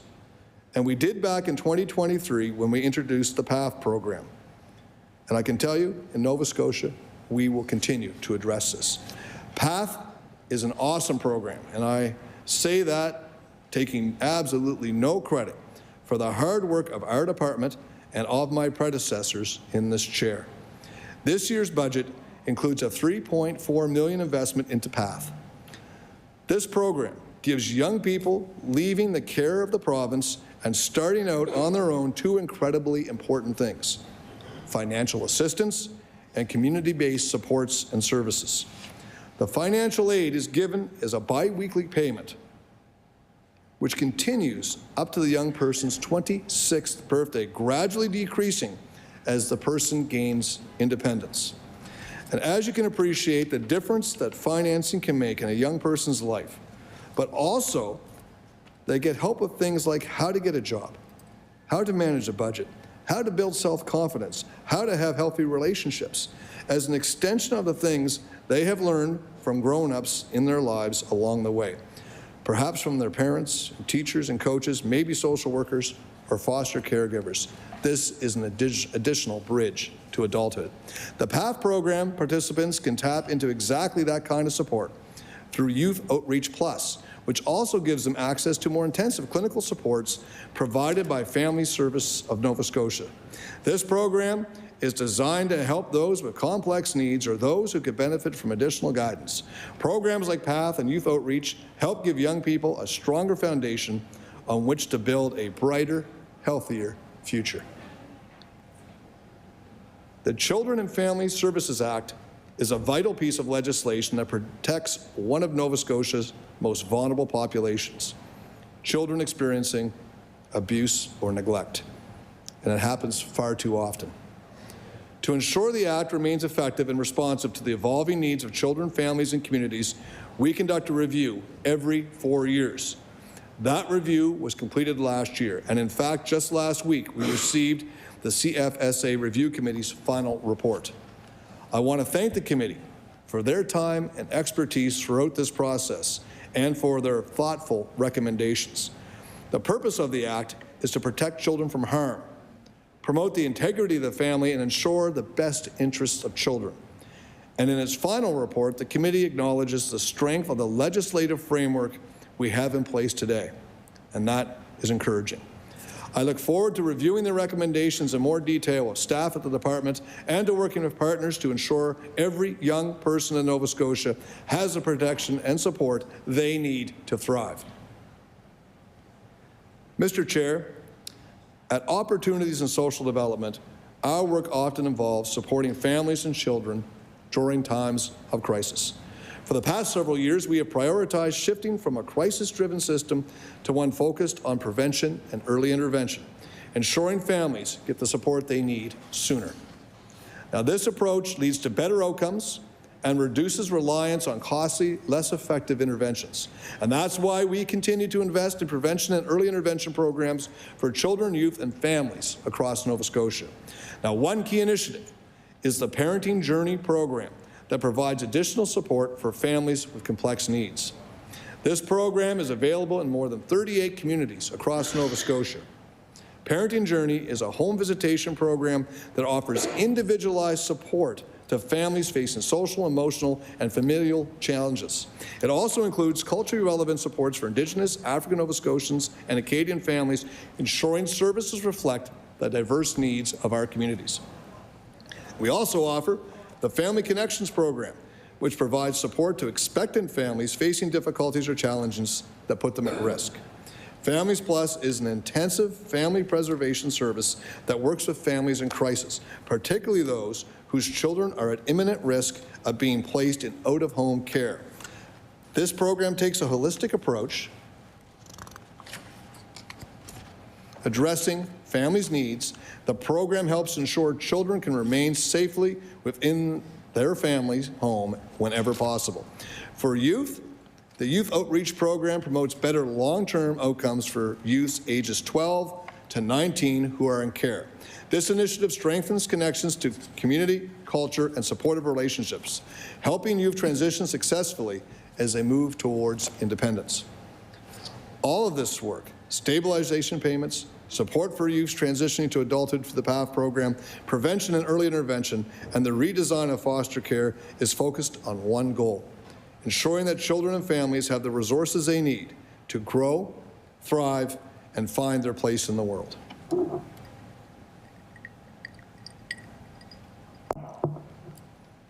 Employment support and income assistance. There's no doubt that the rising cost of living is a significant challenge for many Nova Scotians. Inflation and increasing food prices are part of a broader set of economic pressures affecting individuals and families every day. My department is committed to ensuring vulnerable Nova Scotians have their basic needs met by providing essential financial support. We also recognize that as the economic landscape evolves, so too must the way people access support. That's why a key focus of our work is adapting to these changes and ensuring that community organizations have the resources they need to provide meaningful, local-level assistance to those who need it most. We know that breaking the cycle of poverty requires a long-term preventative approach, one that brings together government, partners, and communities to equip young people with the tools they need to succeed. And having worked in many schools, I've seen firsthand how important it is for youth to have the right connections at the right time through the right organizations. And that's why we work with community-based groups that already have strong relationships with young people. Now, often youth don't even realize they are being supported by our department because the support comes through trusted, familiar connections. Employment plays a critical role in a young person's life, helping build self-confidence, financial security, and essential life skills. Through our Employment Support Services team, we ensure vulnerable youth have access to skills training, education, and job opportunities that set them on the path to independence. To build on this commitment, we continue to expand and enhance our employment support programs. Our commitment to young people is further reflected in the expansion of the Afrocentric Youth Development Initiative. Offered in this partnership with the Association of Black Social Workers, provides an employment and life skills support to African Nova Scotian youth. And this year, the program is reaching 550 young people, far exceeding its original goal of 200 participants. These programs do more than just provide training. They help young people connect their cultural identity, build confidence, and eliminate systemic barriers to success. A great example of this commitment is the EDGE program. Entering its 5th year, initially launched in select locations, EDGE has expanded to New Glasgow, Sydney, and the north end of Halifax. EDGE provides youth ages 18 to 26 with wraparound employment services through an innovative one-door approach. Combined peer support with individualized mentorship. Designed in partnership with young adults, the program meets their unique needs, ensuring they have the tools and confidence to build a successful future. As someone who's worked with youth for many years, I've seen the incredible potential that exists when young people are given the right opportunities. Programs like EDGE don't just help youth find a job, they help them see what's possible. They foster community connections, develop leadership skills, and provide real-world experience that lays the foundation for long-term success. Mr. Chair, it is critical that youth see a path forward for themselves, that they believe in their ability to achieve their goals and build meaningful lives. By supporting vulnerable youth in furthering their education and gaining practical work experience, we're not only investing in their futures, but also in the future of our province. Good minister. Good minister. With the right support, these young adults can break down barriers, achieve their goals, and step into futures filled with opportunity, prosperity, and pride. The Education Works program is another key pillar of this effort. It covers half the cost of tuition and 100% of books, fees, and health and dental costs for dependents of the Employment Supports Income Assistance Program. Now, these clients are pursuing studies at the Nova Scotia Community College. In 2023, the application process was streamlined by listing it as a student award at the college, improving accessibility and awareness of the program. Now, this year, 52 post-secondary students are being supported through Education Works. 187 additional ESI clients are attending post-secondary institutions with support through other programs. Now, many of them are the first ones in their families to attend post-secondary education, and we're incredibly excited to see them reach their career aspirations. And one of the things we know, when you have one child go to post-secondary or take on employment training, the next child, their younger brothers and sisters, often choose the same path. It's a positive experience for the whole family. Now, Mr. Chair, another program making a difference is called Career Rising. This initiative provides dependents of ESIA and disability support clients, as well as youth in care, with valuable work experience in their communities. Now, participants aged 15 to 18 not only gain exposure to career opportunities, but also receive an education bursary when they enroll in post-secondary studies. Delivered in partnership with the Nova Scotia Cooperative Council, Career Rising is another way we're investing in the next generation, helping young people build brighter lives. Now, through these initiatives, we are creating pathways to success, ensuring that every young person has the opportunity to reach their full potential. Good job. Mr. Chair, having a place to call home is something many of us don't think twice about. I know I never have, personally. We turn the key, we step inside and feel a sense of comfort and security. But for many Nova Scotians, that simple sense of home remains just out of reach, a daily struggle that impacts every part of their lives. The reality is, housing insecurity can happen to anyone. A sudden job loss, an unexpected illness, or a change in circumstances can quickly turn a stable home into one with an uncertain future. And that's why our approach to housing support is rooted in empathy and understanding. Housing supports exist on a continuum because everyone's journey is different.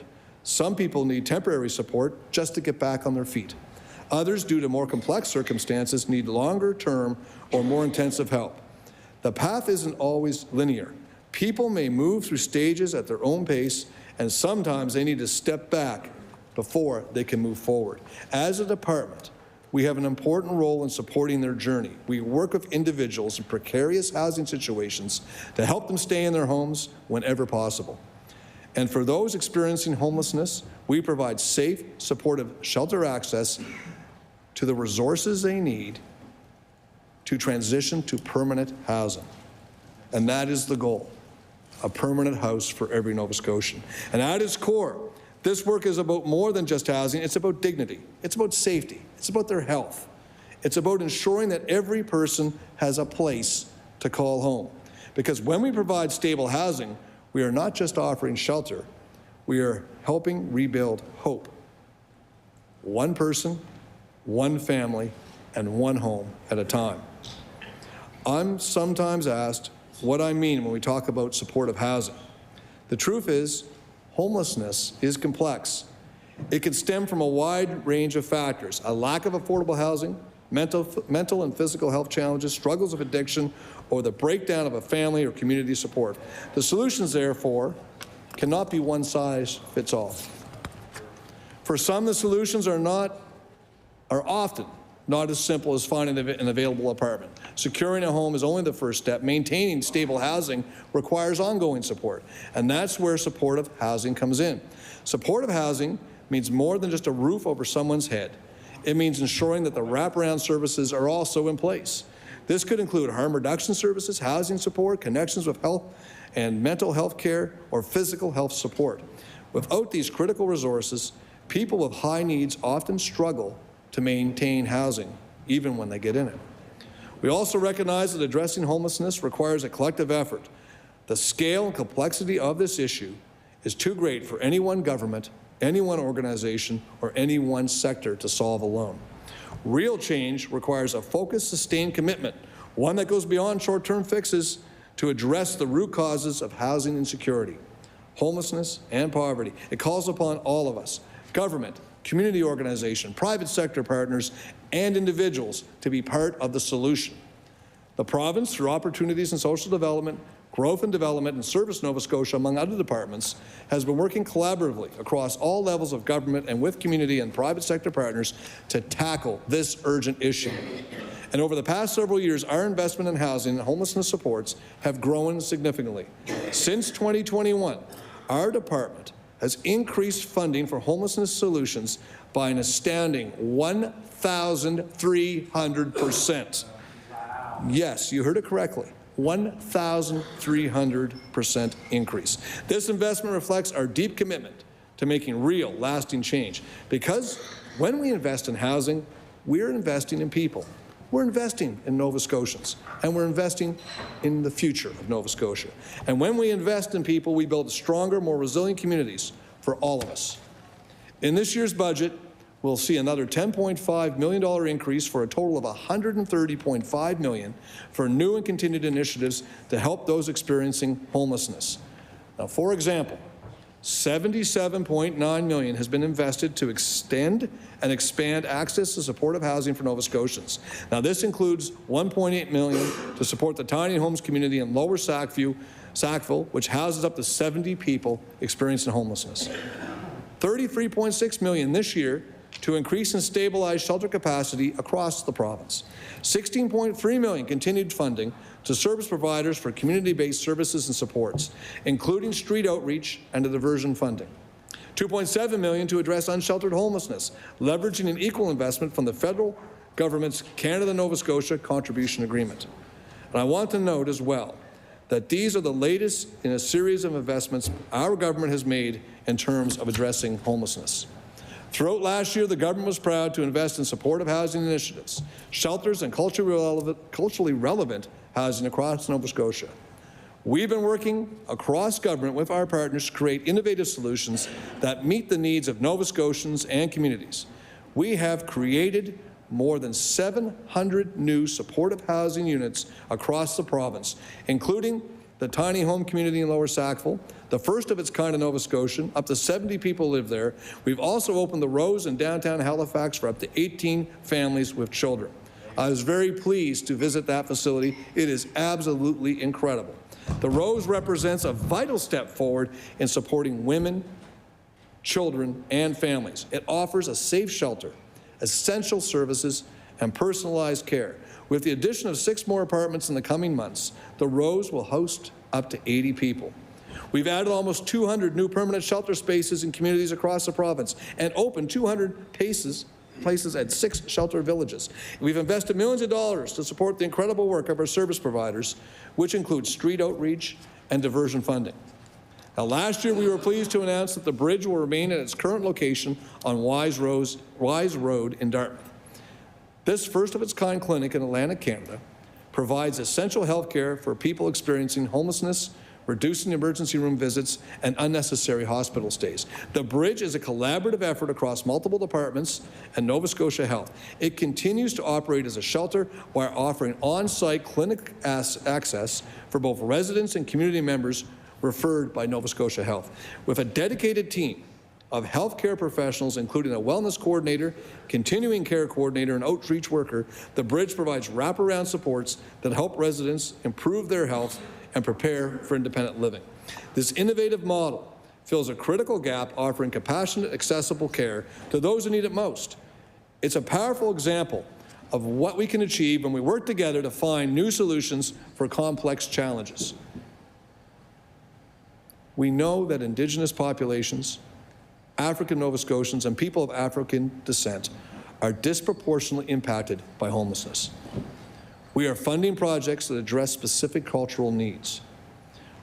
We've provided the Mi'kmaq Native Friendship Centre with more than $3 million for 4 supportive housing options for Indigenous families and individuals at risk of homelessness in the HRM. Now, this investment includes the Diamond Bailey Healing Centre on the peninsula. It is for 21 individuals of all genders. Sage House, located in Waverley, for 9 female-identified individuals. The Fourplex in Bedford houses 4 female-led families with children.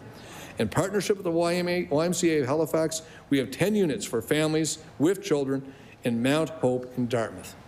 Support and programming at sites include elder support, cooking classes and other food programs, life skills training, parenting support, cultural ceremonies and traditions, and access to mental health and addictions support. Having a home means having stability, a foundation that allows you to focus on work, access services, and build a brighter future. We are committed to making that a reality for all Nova Scotians, no matter what their current circumstance. The work we've done so far is just the beginning. Our team is working hard to address the urgent crisis before us, whether it's expanding shelter options, last week's announcement of opening St. Pat's, increasing winter shelter capacity, or creating shelter villages. At the same time, we remain committed to investing in long-term solutions. The Rose and Tiny Home community are shining examples of this shift. We are balancing the immediate need in crisis response with the necessity of building sustainable long-term solutions for the future. We understand the urgency of this issue and remain committed to supporting those facing significant barriers to safe, affordable housing. Because housing is more than just shelter, it is the foundation for opportunity, growth, and a better quality of life. That is what motivates us, Mr. Chair. And I would be remiss if I didn't take a moment to acknowledge our dedicated community partners who work tirelessly alongside us to support Nova Scotians experiencing homelessness. As I said, this is a team effort. Over the past few years, their workload has grown significantly, and the challenges they face have only become more complex. Yet they continue to show up with compassion, perseverance, and an unwavering belief in the potential of the people they serve, and they have my greatest gratitude. I also want to thank our municipal partners for their ongoing collaboration. Addressing homelessness is a complex challenge, and their willingness to work with us toward shared solutions has been essential. We will continue to build on these partnerships, working together towards shared solutions. We know that finding a home is life-changing, and we know there is still much work to do ahead. And Nova Scotians are looking to us collectively for solutions. Working together across levels of government, with municipalities, within communities, and with service providers, I am confident we can tackle this challenge and create a meaningful, lasting change. Mr. Chair, the past several years has brought greater awareness to the deep divide that exists in our society, here in Nova Scotia and around the world, when it comes to racial inequality. We cannot ignore the fact that Black and African Nova Scotians continue to face unique challenges and risks, both at work and in their communities. We also know that building trust in government systems with historically racialized communities who have not had positive experiences in the past is something we have to take on as a challenge. In fact, working in those systems is critical, making those connections. Addressing these challenges requires sustained action and trust building. One key initiative is the Afrocentric Bachelor of Social Work cohort, developed with Dalhousie University to increase African Nova Scotian representation in social work. This program ensures culturally responsive services and greater opportunities in the field. We are also supporting the 2S LGBTQIA+ youth through funding for the Youth Project, which provides vital services, education, and advocacy. Additionally, our investment in North End Community Health Center's 28-unit supportive housing project is helping 2S LGBTQIA+ individuals secure stable, safe housing with the support they need. Through these efforts and many others, we are taking action to address inequalities and build a province where all Nova Scotians feel valued, supported, and included. And while there's much work to do, we are making real progress in building a stronger and more inclusive province. And wrapping up, Mr. Chair, Budget 2025-2026 builds on the work our government has already started and sets a path for the year ahead, a path this province can afford. This budget has real solutions for our most complex challenges, ensuring that all Nova Scotians have an opportunity to live in a vibrant, healthy community and reach their full potential. We recognize not everyone's journey looks the same, which is why we are providing targeted support to meet diverse needs of our people. We know there's a lot more to do. By continuing to listen to our clients, advocates, partners, and staff, we will ensure our efforts remain focused on those who we serve.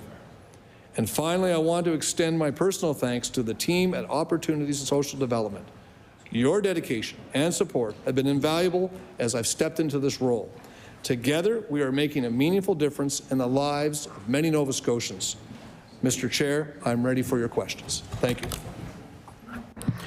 According to the practice that has developed in this legislature, the opposition caucuses take turns asking questions for approximately 1 hour each. During a caucus's turn, the members within the caucus may take turns examining the minister on the estimate resolution. Only the minister may answer questions. Caucuses are also expected to share time fairly with the independent member. To begin the examination, I now recognize the official opposition. I recognize the member for Fairview Clayton Park. Thank you very much. Thank you very much for that, Minister. And I do want to take through you, Chair, take a moment to thank the Minister for that, as well as I do also want to take a moment to recognize folks that do work in opportunities and social development. I've over the years have come across many of them, extremely hardworking folks dealing with some very stressful situations, as well as recognizing all the individuals whose positions are funded by opportunities and social development outside of the department, such as in nonprofits. So starting off, I do want to start with actually one of the final things that were mentioned, which is income assistance.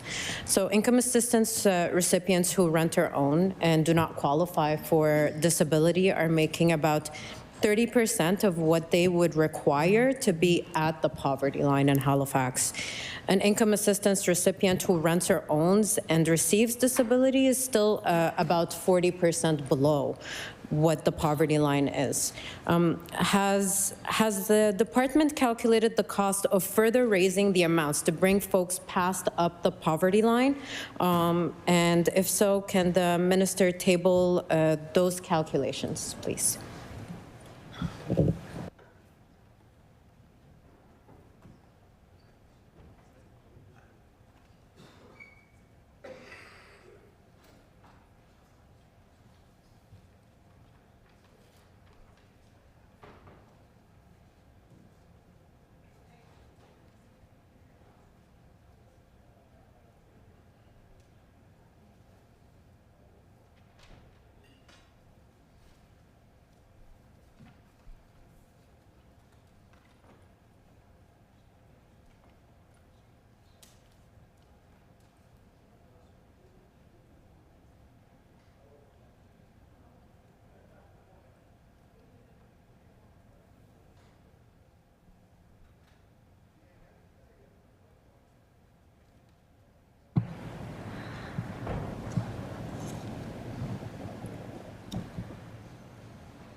I recognize the Honourable Minister of Opportunities and Social Development.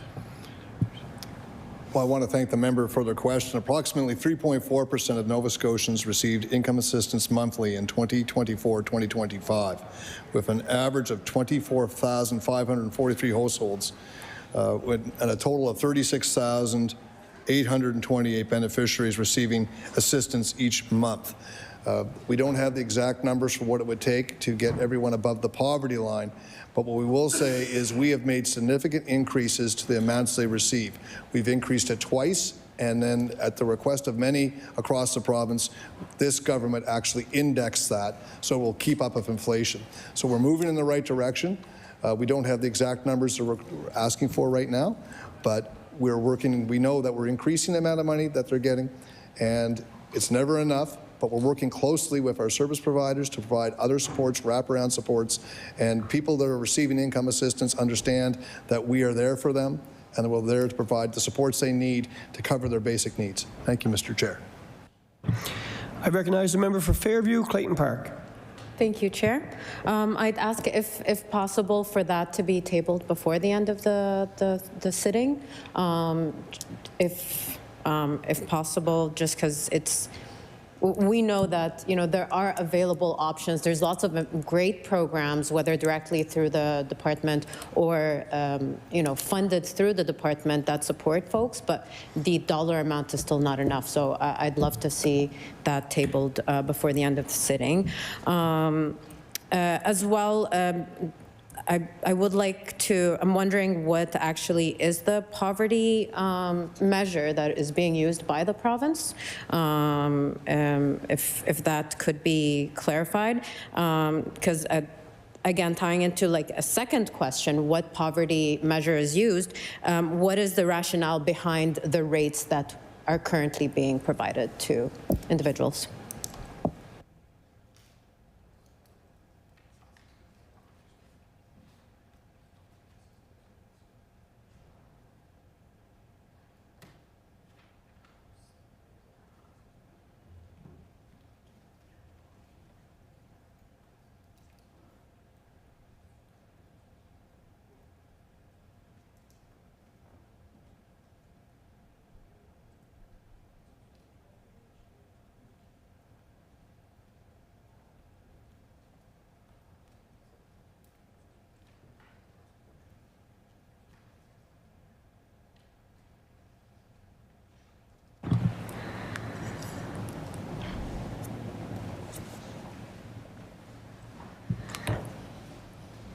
I recognize the Honourable Minister of Opportunities and Social Development. Well, thank you, Mr. Chair. The calculation we use is called the market basket method. And I just want to be clear that we have raised the budget for income assistance every year in the last 5 years. It started in 2021, 2022 at $416,110. It's up to $603,276. It's a 44% increase over 5 years. So again, as I said before, it's moving in the right direction. We do take an analysis. It's called the market basket method, and we can go into that a little more if you want to, Mr. Chair. I recognize the member for Fairview, Clayton Park. Thank you, Chair. I am familiar with the market basket measure. Thank you. Thanks to the minister for clarifying what's used. So unhoused folks are even more vulnerable as they continue to receive a reduced rate. The constant struggle to survive every day is all too consuming, and the reason folks, unfortunately, who are unhoused tend to remain unhoused and on receiving income assistance is because they're constantly just trying to survive every day, and that is all too consuming. And 3 folks we know so far have died this winter while sleeping in tents. So an adjustment to the rates could mean life or death. Is there a reason that unhoused folks are not receiving the standard rate rather than the reduced rate?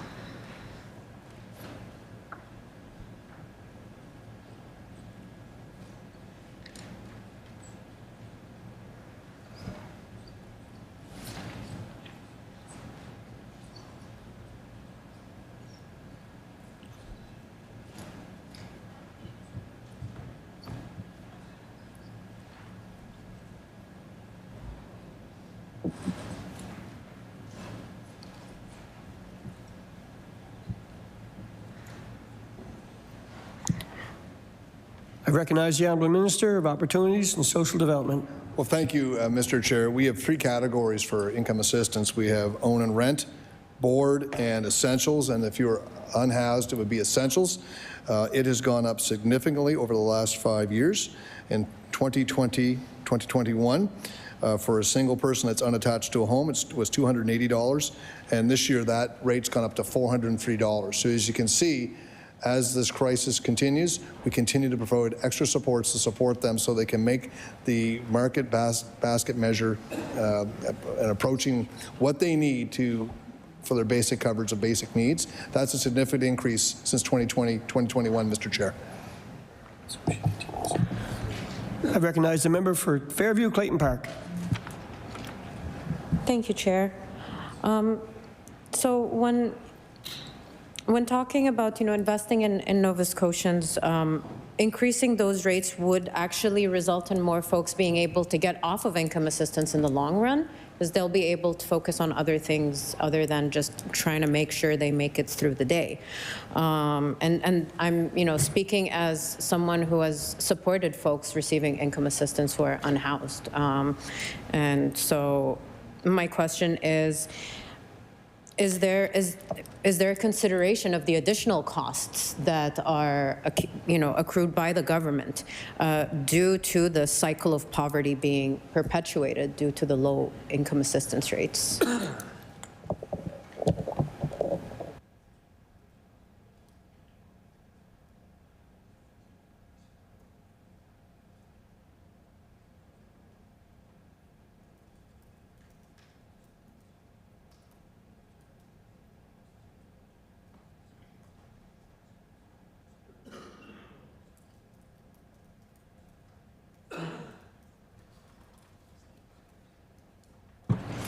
I recognize the Honourable Minister of Opportunities and Social Development. Well, thank you, Mr. Chair. We've made significant investments over the last several years. We have increased the disability support supplement by $200. We have made an individual one-time payment increase. We have a one-time school supplies supplement for people to support their children when they're going to school. Occurs in August and September. A $100 increase to the earned income exemption structure with more pathways to the benefit. But really, Mr. Chair, one of the things we need to continue to focus on is connecting people that are currently on income assistance to jobs, and that's why it's called employment support and income assistance. We need to connect people to good paying jobs in Nova Scotia. And if you look at a lot of the measures the government's taking, particularly in this budget, we're going to create more good-paying jobs. We need to have the training programs in place, and we need to connect more Nova Scotians to the skill set they need to get a good job, because the best social program in the world, Mr. Chair, is a good-paying job so people can support their families and also engage in housing and make rent or make, in the long term, hopefully purchase their own home. Best social program is a job, Mr. Chair. I recognize the Honourable Member for Fairview Clayton Park. Thank you very much. For folks receiving income assistance, are they eligible for rent supplements delivered through the Canada-Nova Scotia Targeted Housing Benefit? And if so, can the minister tell us how many income assistance recipients are receiving a rent supplement through this program?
I recognize the Honourable Minister of Opportunities and Social Development.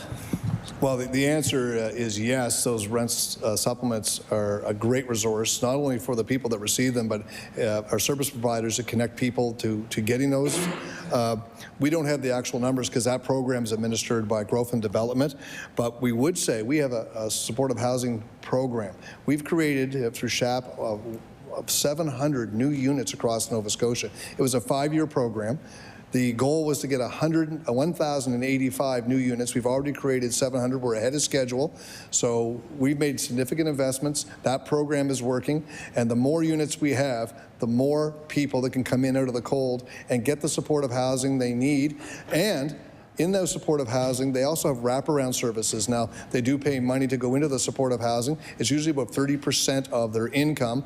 And so it's kind of individualized.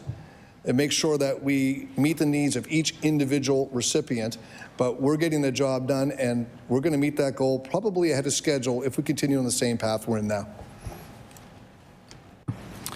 I recognize the Honourable Member for Fairview Clayton Park. Thank you very much. As the Minister had mentioned, that there's the three layers of income assistance rates, and one of them is supposed to cover the cost of sheltering. That's why, again, there's those 3 separate streams: renting, owning or boarding, or unhoused. So can the Minister explain why income assistance recipients would require a rent supplement if those rates are sufficient?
I recognize the Honourable Minister of Opportunities and Social Development. Well, as I mentioned, the rent supplement program is actioned by the Department of Growth and Development, but there are many low-income people across Nova Scotia who benefit from the rent supplement program who are not on income assistance. So it's an umbrella program, but if you're on income assistance, you have access to that program as well. Like dealing with homelessness and making sure people have enough support so they can manage to meet their basic needs is not something that one program or one department's going to be able to support. This is why we need multiple programs, multiple departments all pitching in together to, first of all, get people into safe housing, get people out of the cold, but in the long term, help build more units that are affordable, so we'll bring the rent prices down so that more people can get into safe and supportive housing. So it's a whole of government approach. Income assistance is only one piece of that. And it can't be that one program that solves this crisis. It has to be multiple programs supported by multiple departments, and that's the direction this government's heading, Mr. Chair. I recognize the Honourable Member for Fairview Clayton Park. Thank you. So there are a number of areas, and I think the Minister did mention the different supports that folks can receive. So there are a number of areas, again, where income assistance recipients can apply for special needs assistance. One of them including over-the-counter non-prescription medications. Can the minister provide us with the number of applicants that have received and been approved through the specific special needs assistance measure to date in the current fiscal year? Well, I guess we're at the end of it. So. I recognize the Honourable Minister of Opportunities and Social Development. We don't have that number at our fingertips, but we will seek to get it and get it to you before the end of estimates. I recognize the Honourable Member for Fairview Clayton Park. Thank you very much. I appreciate that. So the department offers a poverty reduction credit of $500 a year to income assistance recipients whose incomes are below $16,000 annually. Can the minister tell us how many recipients so far in the current year have received this, and if not available immediately, it can be tabled.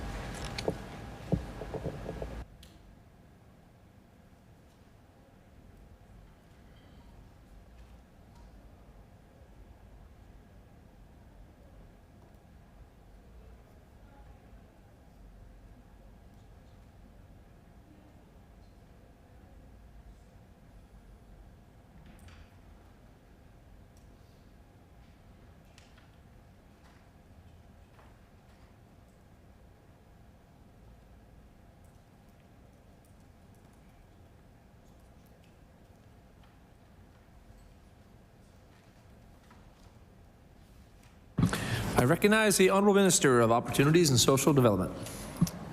We don't have the exact number, but the forecast, and it's going to be pretty close, is 11,758 recipients. I recognize the Honourable Member for Fairview Clayton Park. Thank you very much. My question about that specific, the poverty reduction credit is, how was that amount decided and what is it expected to cover?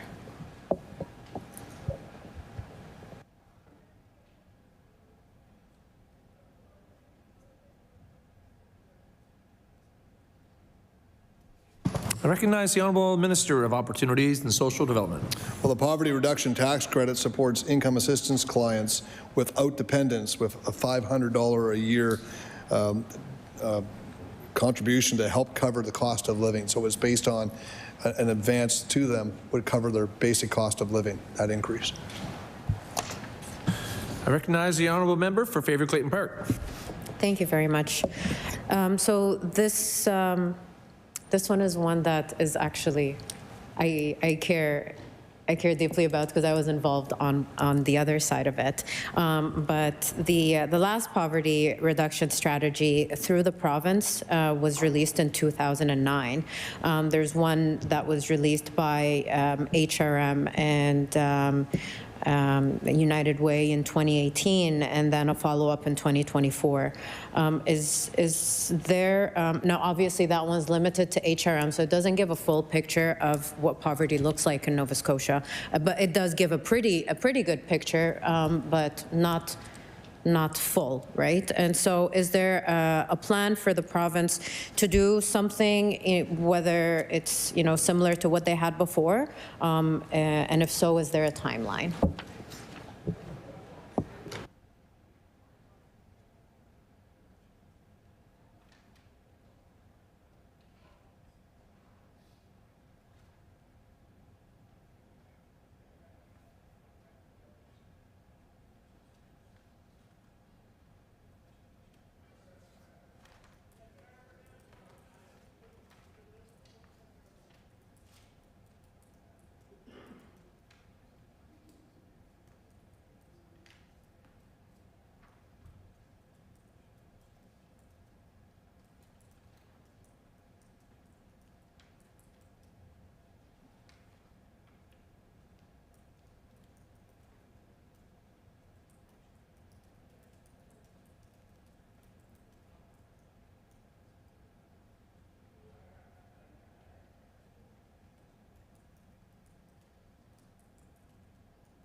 I recognize the Honourable Minister of Opportunities and Social Development.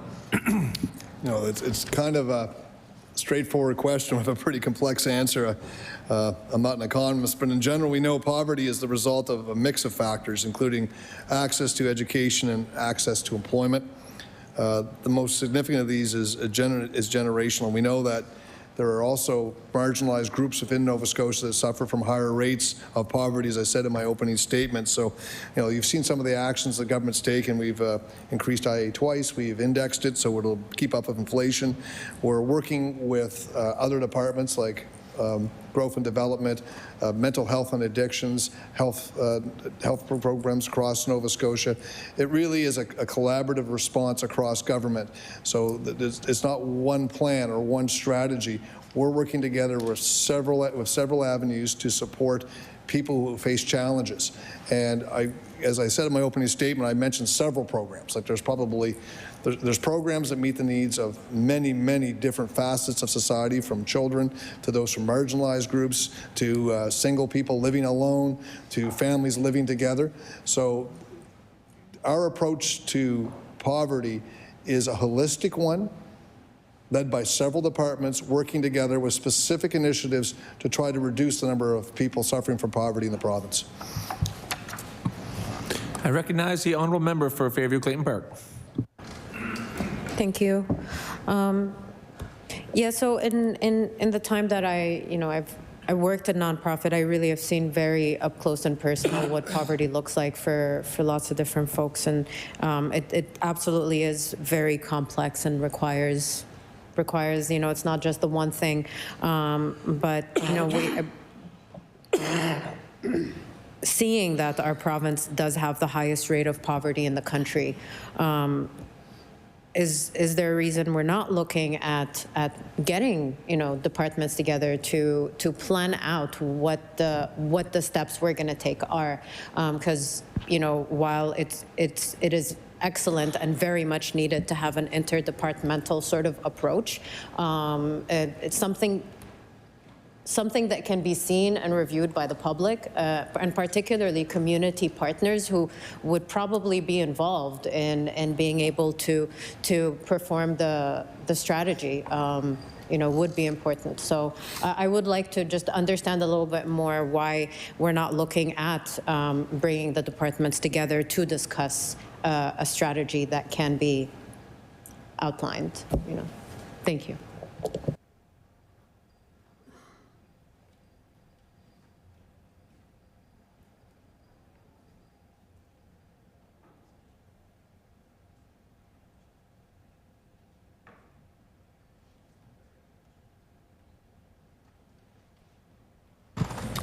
I recognize the Honourable Minister of Opportunities and Social Development.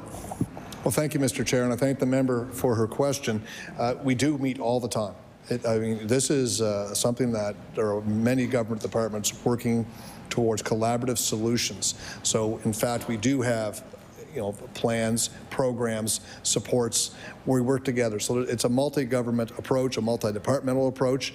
You could just look at the impact that we've delivered in schools to support children suffering from low-income poverty. Without a doubt, the impact of the school lunch program has been a huge support to literally 75,000 children in Nova Scotia, many of them who suffer from poverty, and that's going to be expanded. We have multiple programs in the school system, breakfast for learning. No one goes without food in the school system, so the education department has stepped up in that way.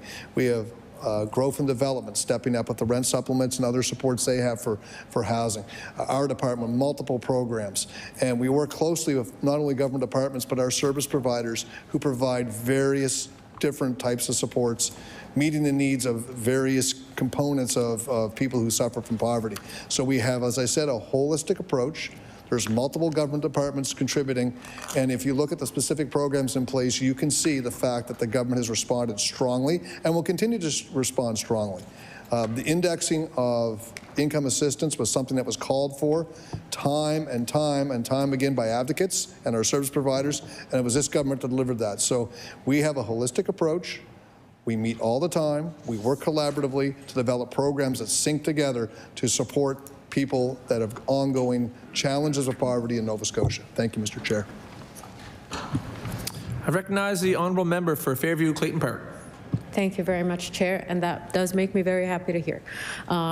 This, again, it is the highest in the country, and just in the time that I've been in Canada between 2011 and 2025, it's visible. It's quite visible, and so I appreciate that there are meetings happening. Would it be? Actually, the minister went into and sort of answered my next question, so I want to say thank you. But if I could ask for just a little bit more elaboration. Obviously, we know child poverty is also quite high in Nova Scotia, and the notable organizations had put together the Child and Family Poverty Report Cards, giving detailed roadmaps of what can be done to tackle child poverty in Nova Scotia. Have those steps been included in the interdepartmental discussions? And if so, can the minister elaborate what recommendations are being implemented?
I recognize the Honourable Minister of Opportunities and Social Development. Yeah. Nova Scotia has the highest child poverty in the country right now. And that is something I am personally invested to working with our department and several departments to tackle that. And we are working together on several initiatives to try to support children in the province. I mentioned the school lunch program. That's going to expand to all grade levels fairly soon. That's one step. Increasing income assistance rates over the last several years, indexing them, is another. Providing families money to purchase school supplies is another. So there are several initiatives that would exist in that report card that this government is initiating. We've increased the annual payment for families at the lowest income levels by $600 per child to $1,525. Now that benefit supports 39,138 children and 21,419 families as of December. So that is a significant increase in the support we provide directly to families with children. A $600 additional benefit. So there are many ways that the government is approaching supports to try to lower child poverty in Nova Scotia. This is something I'm briefed on regularly. It's something that bothers me every night, in fact, Mr. Chair. And I've instructed department officials to bring me options to try to support families with children that are in poverty, to lower that rate. And I can promise the member across the way I'm going to do everything possible to try to get Nova Scotia not to be the lowest anymore. In fact, I would love to see a day when we don't have one child in Nova Scotia who suffers from poverty.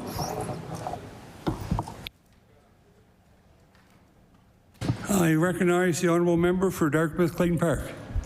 Fairview Clayton Park, I apologize. Thank you. Thank you very much. I thank the minister for the answer. I would love to see what the plan is, like if there, the conversations are happening amongst the departments, if at some point before the sitting ends, if even just a few bullet points, just something about what is being discussed interdepartmentally, and what that looks like to Nova Scotians in terms of steps being taken towards eliminating poverty, and all poverty, but child poverty as well, of course. I would like to jump into homelessness. And with that, actually, just where the minister had previously mentioned the bridge, I do have some questions specific to the bridge, if I may. So obviously, it's a fantastic program. We know that it's supporting almost 200 people with 120 employees, but my understanding is the site is leased. And so I'm wondering what the cost is of that lease. And is there a plan for the lease to be renewed? Yes.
I recognize the Honourable Minister of Opportunities and Social Development.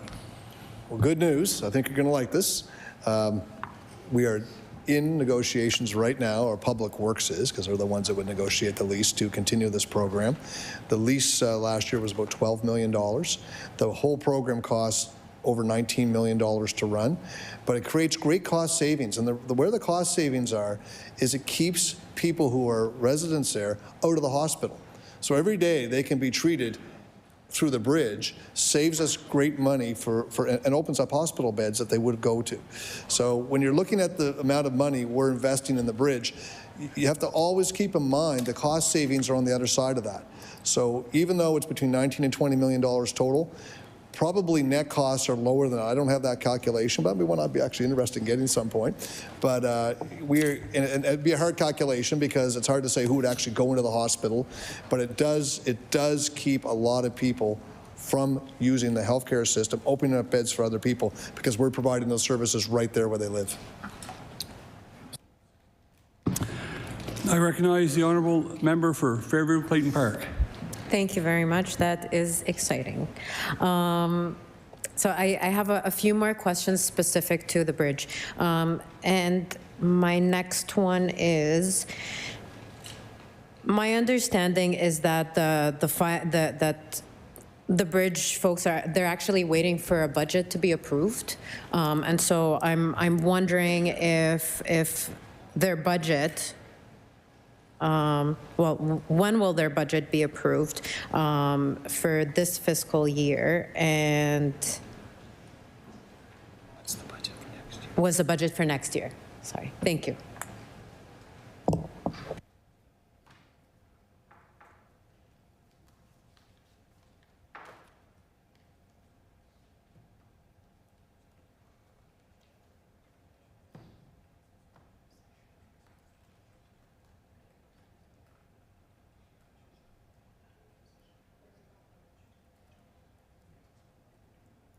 I recognize the Honourable Minister of Opportunities and Social Development. Well, as the member knows, we're currently in the ongoing budget process now, and with your support for the budget, I can safely say that, in all seriousness, the bridge is a program which we're very supportive of. As minister, I'm very supportive of it. We're in constant communication with the people that work there. They know we're going to stand behind them financially. We can't give them an actual budget until we, as you know, the budget until we have the money to give them, but we communicate with them quite regularly. They know we're behind them. Just on a couple of your previous questions, we are going to be able to provide you some points of what a poverty reduction strategy is. We give it to you, like just where we're headed. And just another figure about the bridge, 60 people who were in the bridge have moved into permanent housing. So that program is actually, it truly is a bridge. It's a bridge to a home. I recognize the Honourable Member for Fairview Clayton Park. That really is awesome, exciting news. This is every one person that's able to get into, transition into permanent housing is amazing news and something to be celebrated. My question is, again, going back to how obviously important this program is the funding model currently for the bridge, is it multi-year? If not, should it be multi-year? And is there has the department considered buying the site rather than leasing it?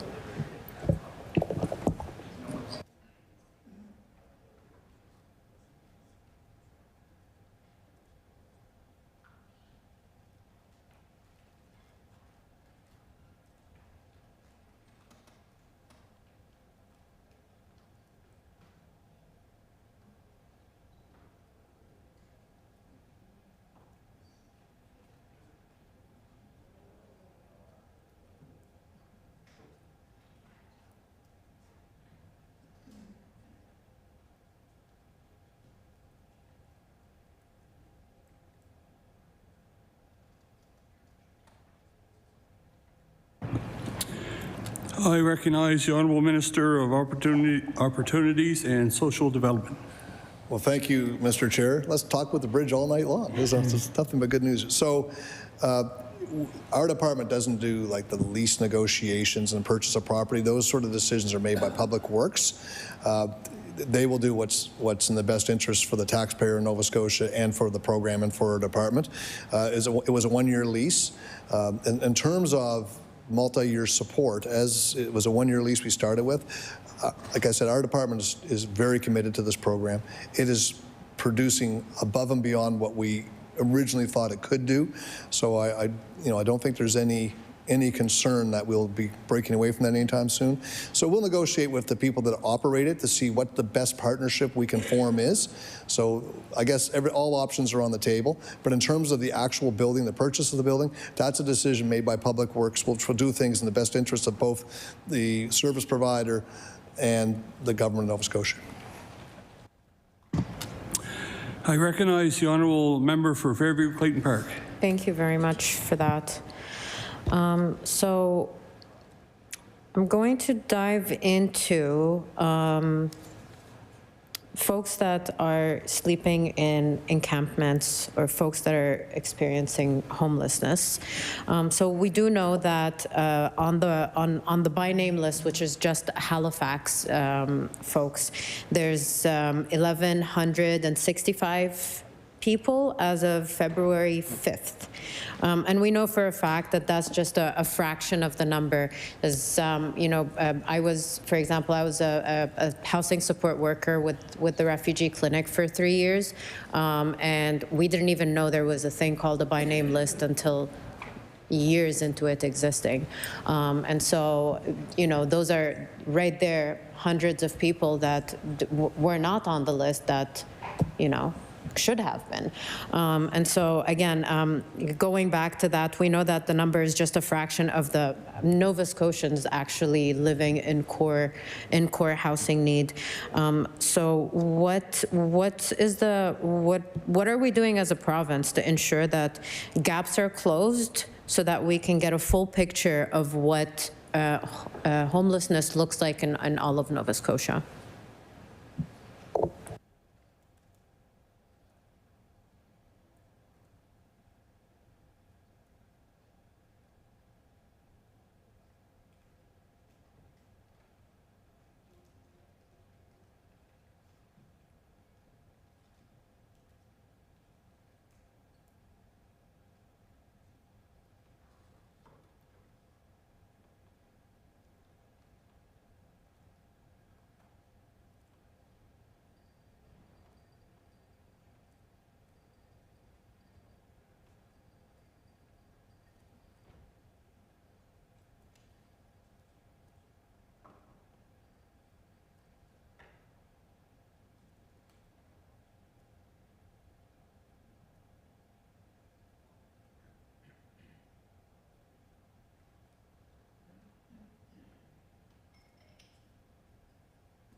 I recognize the Honourable Minister for Opportunities and Social Development. Well, thank you, Mr. Chair. I thank the member for her question. First of all, I want to be clear that encampments are not the answer. And really the municipalities kind of manage encampments and make decisions around encampments. Our position is we'd rather see people inside in safe shelters, transitional housing, supportive housing, and then permanent housing. So that's our goal as a department. In terms of encampments, and particularly in the HRM, the by name list is not a real accurate list that we can go off of. Our service providers are using something called HIFIS, which gives our caseworkers a little more framework around actually what is happening out there. There's not 1,085 people sleeping rough out there. That's just not what it is. We have seen a 60% reduction in people sleeping in tents in Nova Scotia, and that a lot of that is due to the work of our service providers who do outreach. A lot of it is due to the actions of municipalities, particularly HRM. I met with Mayor Fillmore directly on this. We're working together, and we have the same mindset on this. So we're working collaboratively to do that. And when you look at the rest of the country, they're seeing an increase in encampments, an increase in homelessness on the streets. And even in winter, when people are sometimes driven inside, Nova Scotia has actually seen a decrease. And I think that's because of the strong partnership we've formed. And as recently as last week, we announced another new shelter opening up, the St. Pat's Church here in Halifax. That was a shelter that provided spots for 25 males. The first night it was open, there was 11 males took advantage of that. And currently, between our shelter spaces and our emergency shelter spaces in HRM, we now have a spot for every single person that's sleeping rough outside to go to if they choose. So as a department, I believe our supports have provided the resources that our service providers and our municipalities can use. You can't force someone to go inside, Mr. Chair, but we have the spaces because of the investments made by our department in support of the municipalities, in support of our service providers. There's a safe spot for everyone to go. Even in the middle of winter, it's an emergency spot or it's a permanent shelter. But the goal is to move them into transitional housing and into supportive housing, because that's where we provide the wraparound services. Think of the bridge we just talked about. There's many wraparound services there, and that's the key we have seen to moving people into more permanent housing. So it is the continuum, but right now, if someone is tonight in Halifax sleeping outside, we have a safe spot for them to go. We have service providers to connect them to those spots. We'll provide supports to get them in those spots and support whatever they need individually, because people are outside for many different reasons.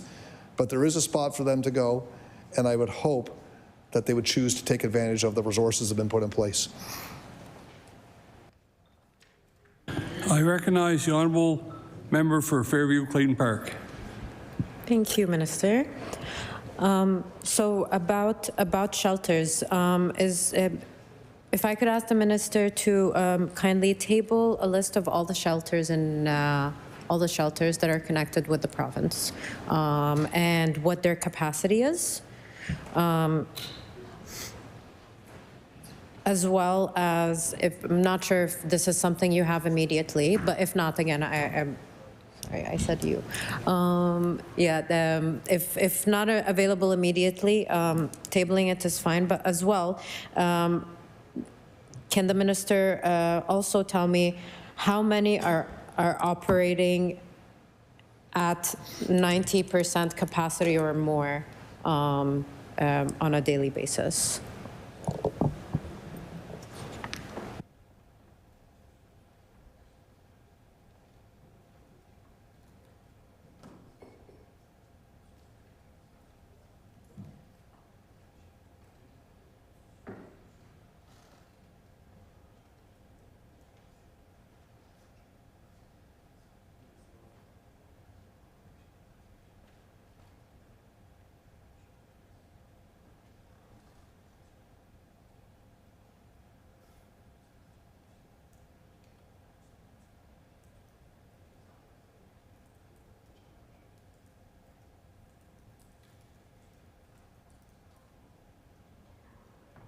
I recognize the Honourable Minister for Opportunities and Social Development. Well, thank you, Mr. Chair. Thank the member again for her question. Well, on her first question, the answer is yes and yes. We can give you a list of all the shelters that we've supported. We can't give you a list of how many people are in the beds because it changes every night, but we can give you a list of the capacity in each one of those shelters, and we'll table that we're getting that information now, so it might even be by the end of tonight. We get a weekly update, and I get briefed every week on the amount of people who are using those shelters. So the information I would have will be week by week. I don't have it. I don't get that information daily, but that's the update that kind of gets us and shows us trends. And I find personally that as a minister, that information very valuable because it gives me a trend line I can see over time. It would fluctuate based on the weather, quite frankly. I would say a night like this where it's a little warm, might be less. A night when it's really cold, there might be more. But we take a look at it like we just don't look at a snapshot. We look at kind of a trend over a week-to-week basis. Like that's how I get the information. But the information I get, we can transfer that to you quite easily.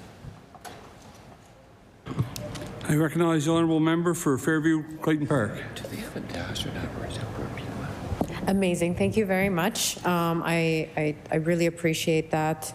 And yeah, if at all possible, if it's possible to table what the trends are like, that would be fantastic.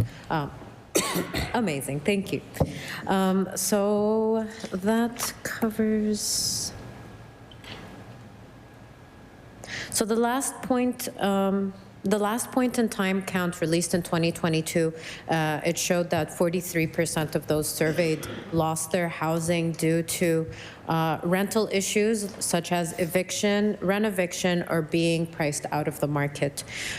Is the minister able to confirm if their department is working with other departments to stop the flow of individuals entering into homelessness? Yes, is there some type of interdepartmental plan? Thank you.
I recognize the Honourable Minister for Opportunities and Social Development. Well, the point of time count is done by the federal government, and it was the last time they took that data was last month. We haven't received that yet. We will fairly shortly.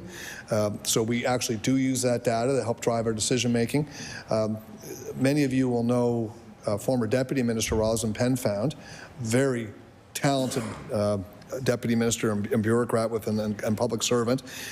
She has been hired to work across government departments on several issues around homelessness, and we talked about the holistic approach. So we have one person that kind of manages all that, and that's who it is. And I know her myself, and she's very, very effective. And one of the components of that is prevention. So there's a lot of work being done across these government departments, and I mentioned several of them, but I think there's up to 10. And so there's a whole process to support the coordination of our departments in terms of approaching homelessness. And a big component of that is a whole stream which involves prevention. I recognize the Honourable Member for Fairview Clayton Park. Thank you very much. So we know we've heard We've heard from seniors, and I actually heard this quite a bit in just the few months that I've been the MLA for Fairview Clayton Park, that seniors who are on waiting lists to get housing are particularly vulnerable in the situations of evictions. Is there anything that, and again, this could be another thing that probably involves more than one department, but is the province doing anything to address that specifically? Seniors who are waiting for housing being evicted, something to protect them in that time. Thank you.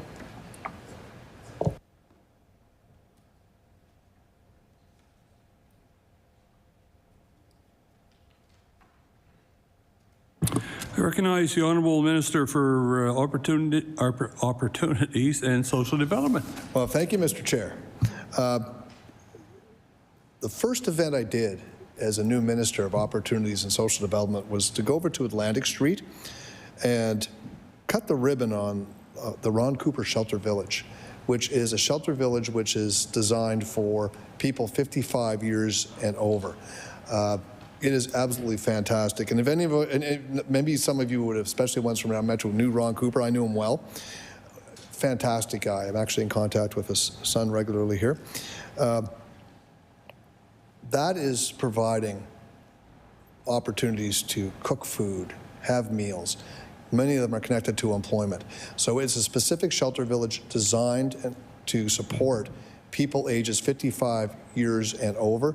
And I can tell you from talking to the residents that were already there, and I'm sure if we talk to the ones that have moved in since, you will see a sense of community already developing. Ron Cooper done tremendous work, outreach work in the community, and it was well named. It was a great event, and I can tell you that as a new minister, I said, this is a type of work I really want to engage in. And if you haven't had a chance to get over there, you should take a look. So we have a designated stream, a designated supports, particularly for seniors who are facing homelessness or facing a detachment to a permanent residence. I recognize the Honourable Member for Fairview Clayton Park. Thank you very much.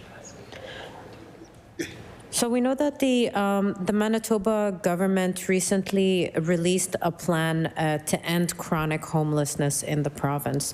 And so, different from a housing plan talking about how we're going to be, bringing more units into the market, but rather a plan that specifically talks about how we're going to eliminate chronic homelessness. And I do have it actually, and I can table that if needed. But with that being said, is going back to a plan, is there a plan in place about how we're going to tackle chronic homelessness in Nova Scotia?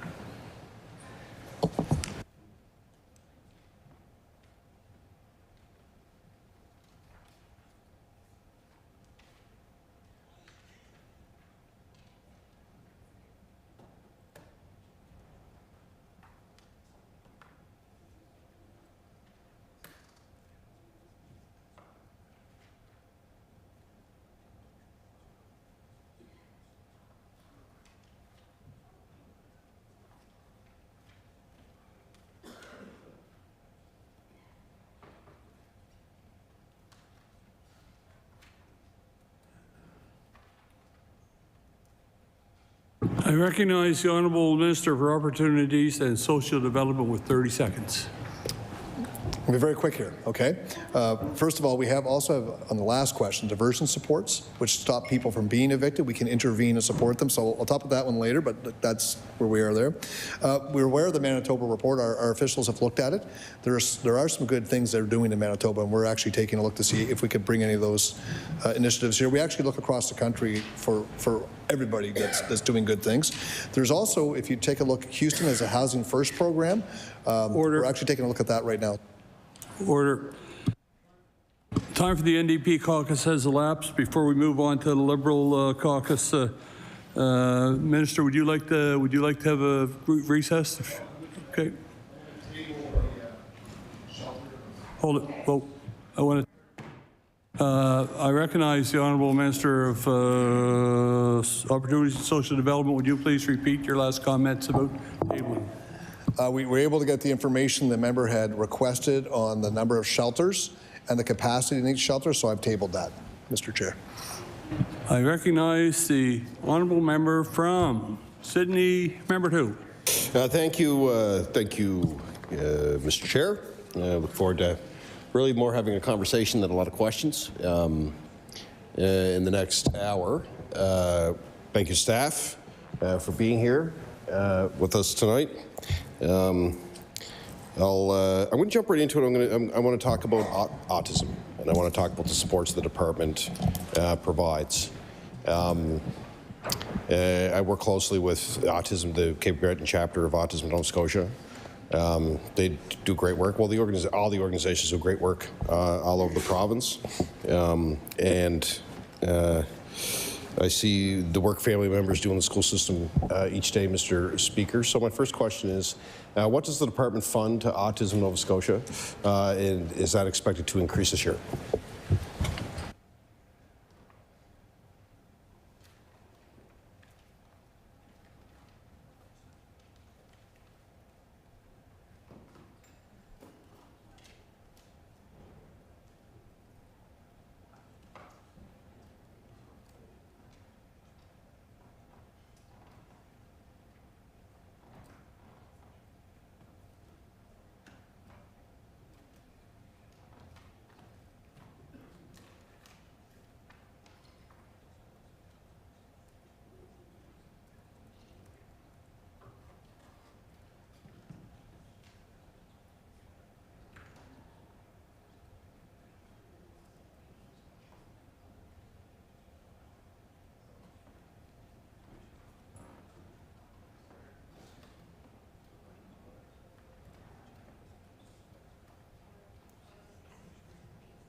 I recognize the Honourable Minister for Opportunities and Social Development.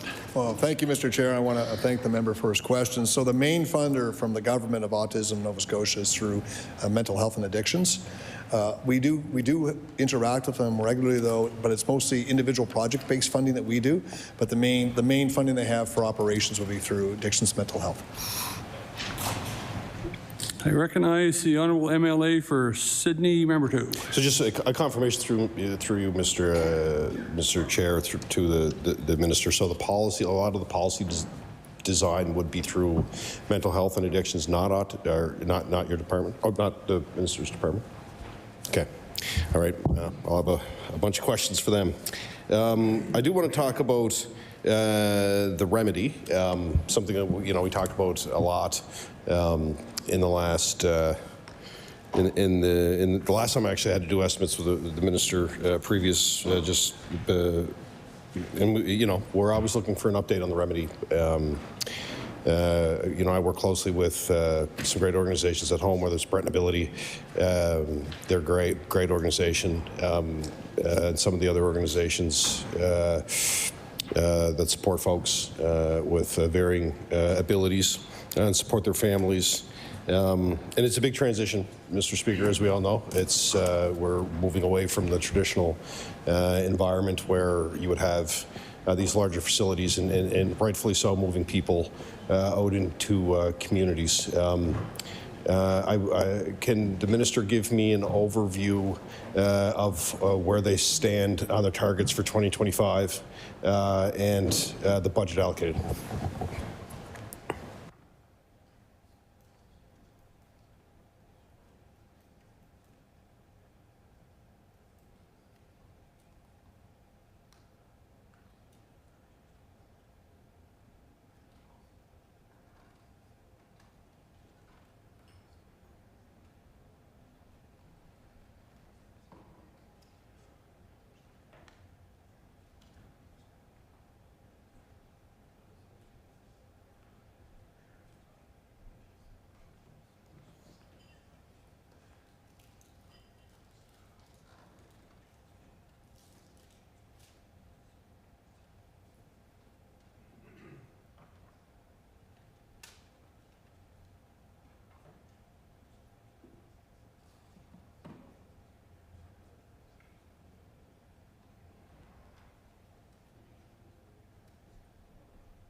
I recognize the Honourable Minister of Opportunities and Social Development.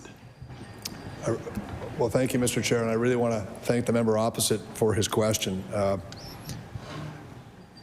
had a little bit of contact in terms of the remedy before I became minister, but I didn't know an incredible amount about it.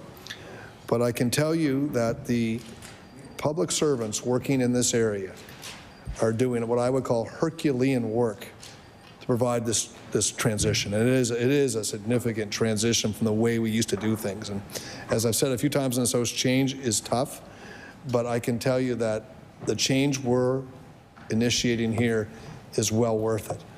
And I've said this often when I'm talking about the remedy. When I think if you fast forward, it's a 5-year program that we have to do this and accomplish this, and we're on track to do it, and I'll talk more about that in a minute. But if we could fast forward 25 years from now and look back, I think you're going to find out that this was probably one of the best things Nova Scotia has ever done to support people with disabilities. And think about the way it was before. We had people living in institutions, and they had little choice in the services they would get. They had little choice or control in their own lives. And that's what the Human Rights Challenge was all about. And that's what the remedy is all about. So when I really think about this, I kind of think, well, what other people have been in institutions before? We've done this for years, I guess, in terms of the history of governments across the world. And we used to put children who's lost their parents for whatever reason into orphanages. But now we have a foster system. We have other programs we do to connect them with existing family members. So we don't put children in institutions anymore. We use the foster system. They have a home, they have a family. Would we ever go back? We wouldn't. And I think we're going to look back at these years, and this is a lot of work, and it's challenging work. And the public servants that are running this program often say they feel like they're flying the plane as they're building it, but it's on track. So we have specific benchmarks we're trying to reach as we move through this. We make regular reports. There's an annual report coming up in May. I'll share that with the member for sure. But I can tell you that in many ways we're moving this forward very quickly. 20% of people have been moved out of institutions. There's no new people going into any institutions as of January 1st, 2025. So we're turned a corner there. The one issue we were slowed down a little bit on is trying to provide the staff to meet the challenge, because it takes a lot more staff to meet the challenge of the remedy because it's more individualized. So we set up regional hubs where if you are currently in an institution, you have to move out. So we have people working in those communities with those families, with those people who have the disabilities, to try to connect them to a place to live and provide them supports and direct income support so that they can have a meaningful life with the supports they need. So we've hired 120 new staff to support this, but it's a challenge to find the qualified staff to do it. So that's where recently, as of January, we've got now a workforce strategy to up our game in terms of recruitment and retention of staff. And as early as last week, I announced a new agreement with the Nova Scotia Community College.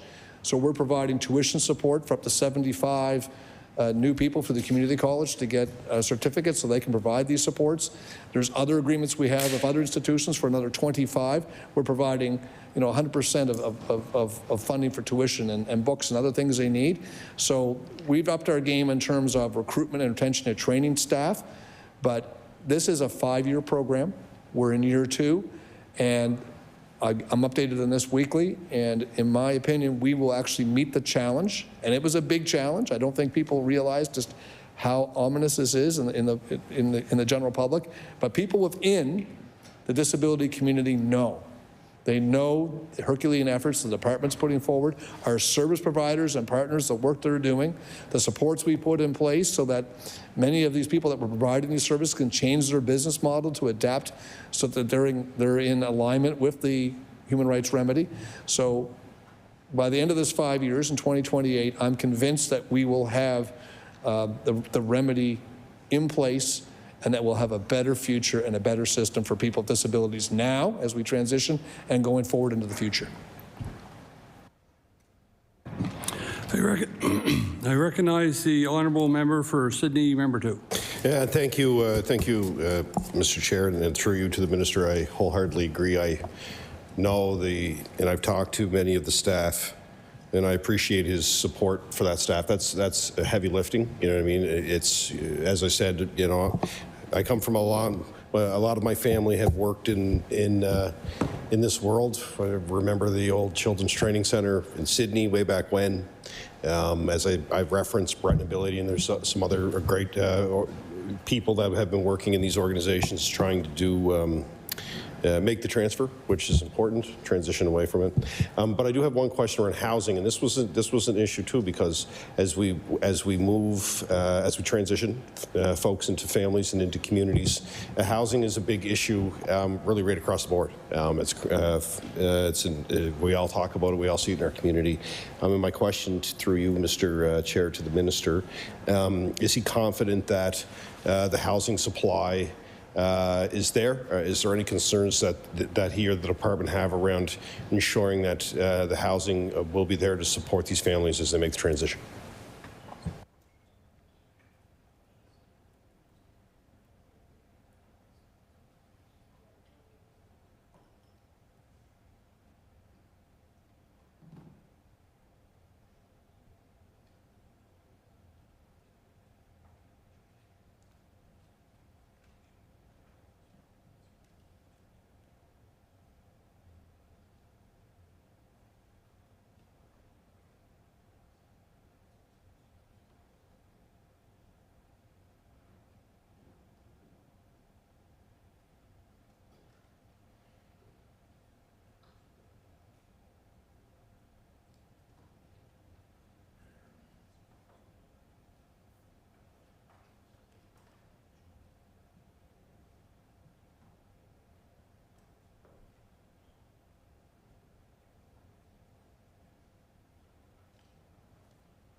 I recognize the Honourable Minister for Opportunities and Social Development. Well, thank you, Mr. Chair. I thank the member for his patience. There's a lot to the remedy. As I said before, 20% of people that were living in institutions are now been moved out of institutions, and so far so good. Housing has not been an issue. But at the heart of the remedy, and for anyone watching may not be that familiar with it, is choice. And that's something that just peppers the remedy decision. Many of these people have never had the opportunity to choose where they're going to live. There hasn't been that option. There hasn't been that ability. So the remedy is really individualized. So we have over 300 small options home across the province. So the remedy allows people to live together in groups of 4, and the small options homes can provide the supports they need. And people could choose to move into those small options homes. They could choose to stay in the small options home, but the money really follows the individual. It doesn't follow the home. So again, there's that individual choice. There's a program where they can choose to live with a roommate.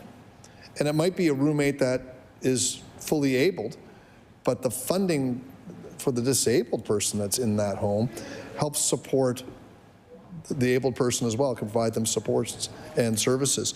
There's other options that they can live. They may choose to go back home. They may live with another family member because now the funding is there to provide them the respite, the supports, and engagement in their community. So it's about choice and community. They can choose where they're going to live, they can choose how they're going to live, and whom with they're going to live. And they've never had that option before.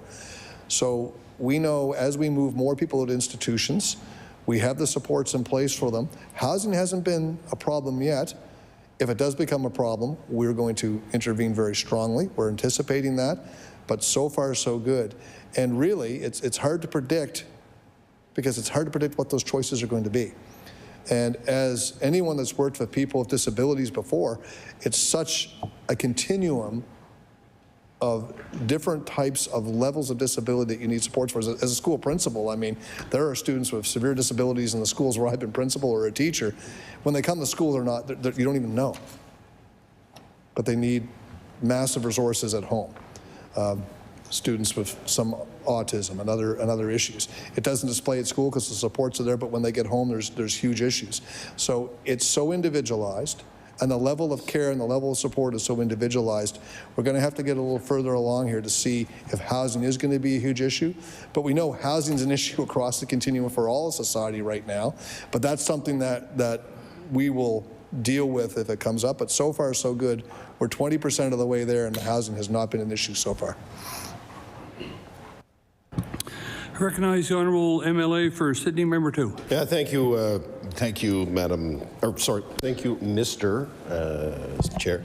And actually, respite is something that, like, I think we actually need to have a real conversation about respite for families. It's tough.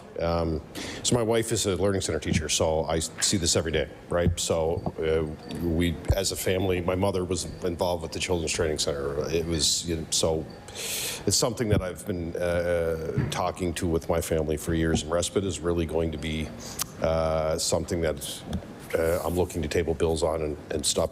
Mind you, I appreciate mental health and addictions plays a part in that, but respite is part of this too as well. So with the remedy, are you looking at increasing? Well, you will be, because you're going to be transitioning people. But in this budget particularly, is there any funding? And it may not come under your department. I just want to make sure and just let me know. But respite funding for families, are you looking to increase that at all in this year's budget?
I recognize the Honourable Minister for Opportunities and Social Development.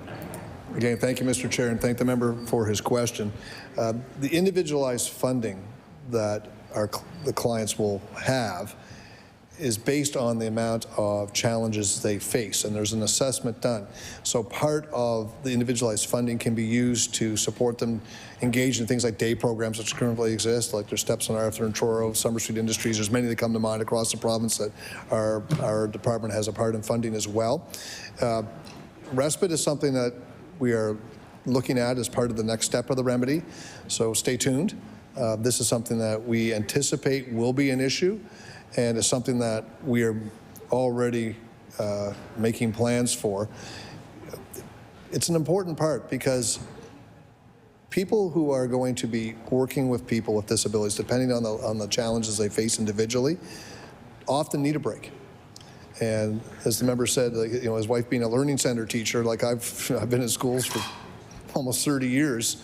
I was principal in Tatamagouche at elementary school for 10 years. I lived in the community, and that school was actually named as one of the top 40 schools in Canada, based on the work we did with students with special needs.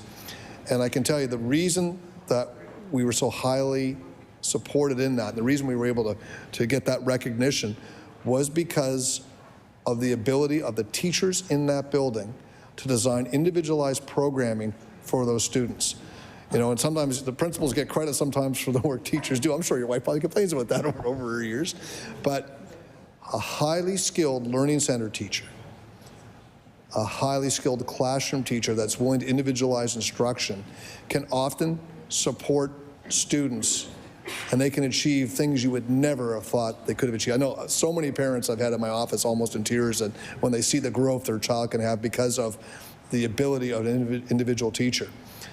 And that provides those parents respite many times during the school day.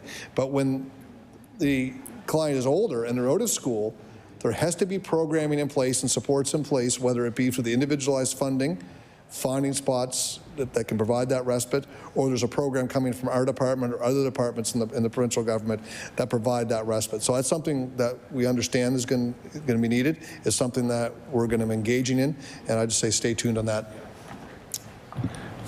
I recognize the Honourable Leader of the Liberal Party. There was a time. Thank you, Mr. Chair. Good to see you. Glace Bay back in the chair.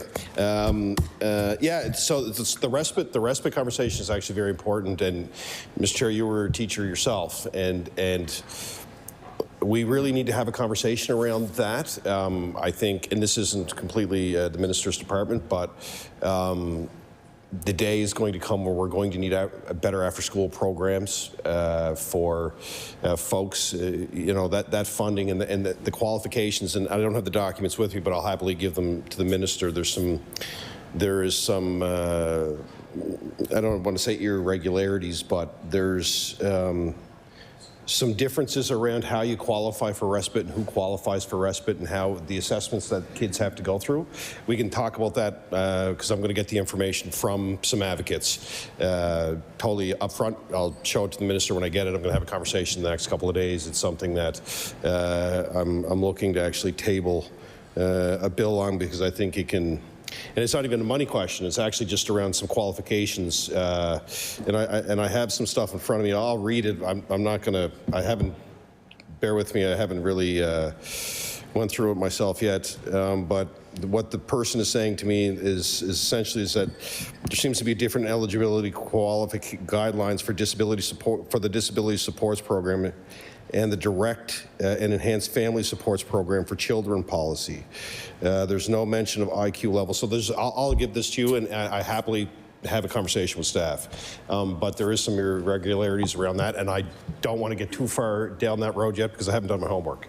So, and I see the Minister of Health is in the room too as well. I had a conversation with her about it too as well. Sorry? Oh, I'm sorry, I forgot I'm not allowed to acknowledge somebody in the room. It's good. Well, if you're listening, if he's listening, we're keeping tabs. But I do want to talk about some of the programs that are available to families. And Mr. Chair, you know yourself, we have some great organizations at home. Horizon Achievement Center is a great example. Supports families with varying abilities. We're all very proud. We've all kind of played a part in multiple governments in ensuring the funding was there for that beautiful facility. You know, doing work around the Dominion ball field. You know what I mean? The Field of Dreams. It's great. North side, same thing. Like, you know, making sure that former Premier McNeil used to say to me all the time, and he had a great line where I always said, we have to do whatever we can to make sure that people feel welcome and belong in their communities and have every opportunity that they can. that everybody feels supported. And you know, we went through a big investment of many of these organizations, but seats are always a concern. That's the question, right? Is that we need more seats, there's more demand. So through you to the minister, is there a plan in this budget to fund more seats in these wonderful facilities that people access for employment training every day?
I recognize the Honourable Minister of Opportunities and Social Development.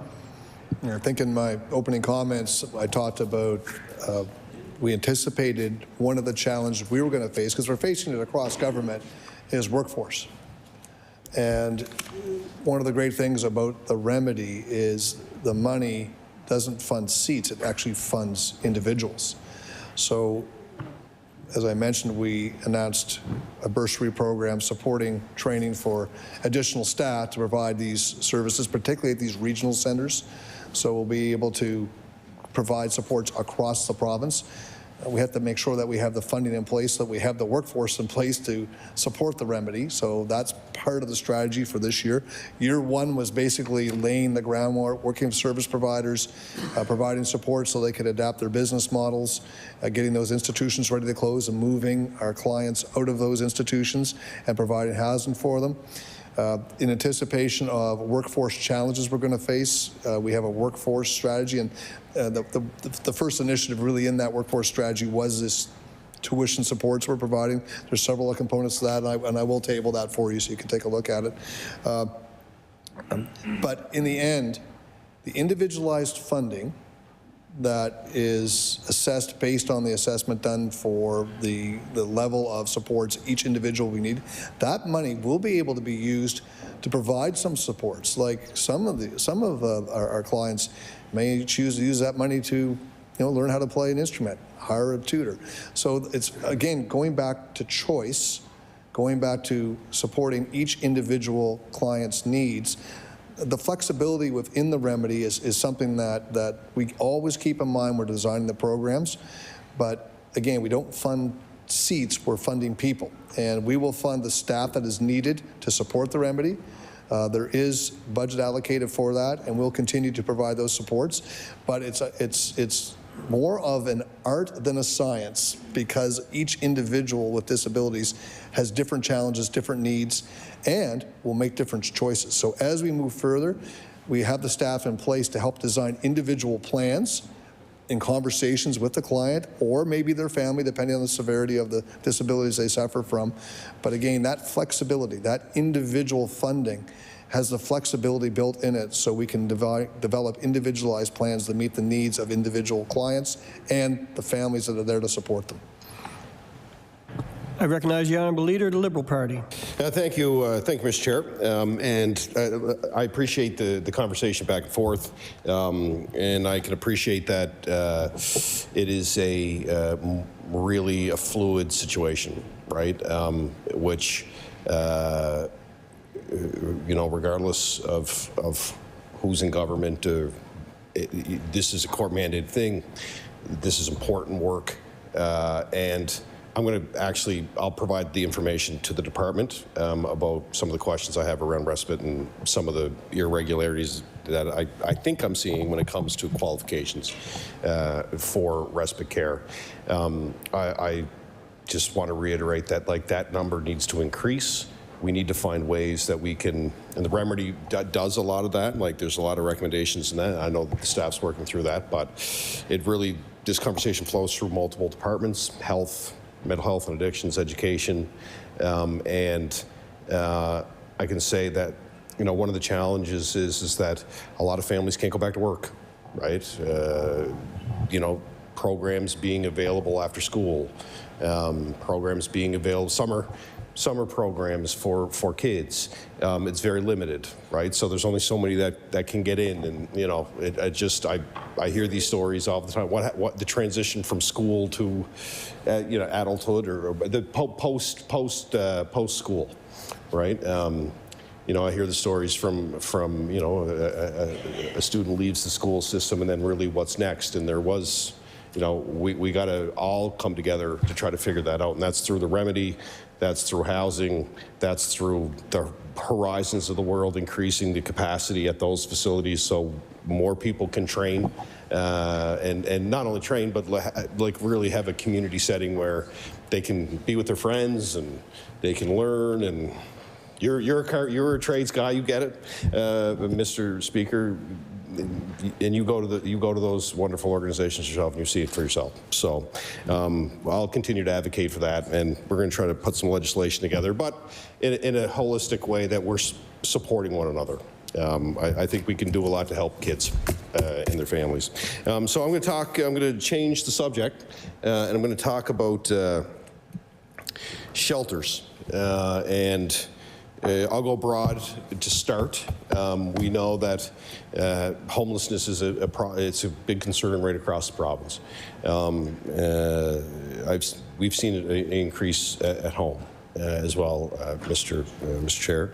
So my question through you to the minister is there an increase in the budget this year to support more shelters across the province?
I recognize the Honourable Minister of Opportunities and Social Development. Well, I want to thank the member for his question. I'm going to really quickly talk about what he was talking about before he asked the question. If that's okay, I'll answer both. Just so people understand at home, your wife will understand this very well. Currently, is she watching? She's texting you now, is she? Okay. To the member's wife, she will know that currently in the Education Act, students can stay in school to the age of 21. And as a school principal, I mean, I was totally supportive of that because a lot of times school becomes a second home, particularly to students with disabilities. And if you can have a consistent learning center teacher or a consistent couple of teachers in the school that support that and they connect with them. The downside is they've gone all the way through school, and because of our inclusion policy now, and basically the way we've worked with students with challenges for many years now, they move along with their cohort. But at 18 years old, the rest of the cohort leaves, and if there's no great place for these students to move on to that meets their needs, they often stay till they're 21. So the adults hopefully will stay. I mean, in school systems, adults move and change schools as well. But for many of them, they don't get to stay with their cohort, and so that's kind of a shame. So there is a gap there. So we've put in place what is called the School Leavers Program for those students, and that's designed to support them. So we can go into the details of that some other time, because that's not really your question this time, but there is a program that we're trying to fill that gap, and in my opinion, it would be great to see every one of those children graduate with their cohort and move on to the next stage of their life at the age-appropriate level, which is usually around 18 in most societies, including Canada. So I'm hoping this will work very well to support and fill that gap. But if not, the school system will be there. It always has been there. And we can connect them with other students in the school, but unfortunately those students typically are younger, depending on the size of the school. But there is a program going in place to support students with disabilities when they reach 18, or even when they're 21. As soon as they leave school, there's going to be some supports there that previously didn't exist. The budget for shelters will be rising this year by almost $10 million. There's a couple different components and budget lines that's in, transitional housing, shelter housing, but the overall budget increase for this year is about $10 million.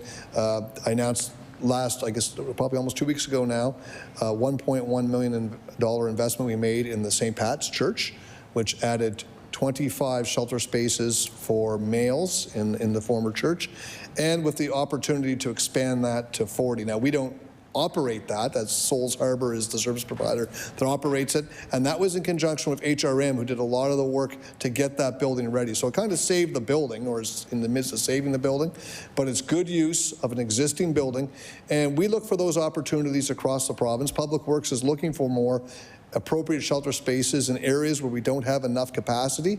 So if people know of a suitable space where a shelter might work well, I know I've met with the mayor of CBRM, Mayor Clark, who I know well, and he's looking at some spaces because he wants to up the capacity in the Sydney area with CBRM, so the member may be aware of that. He's probably talked to him as well.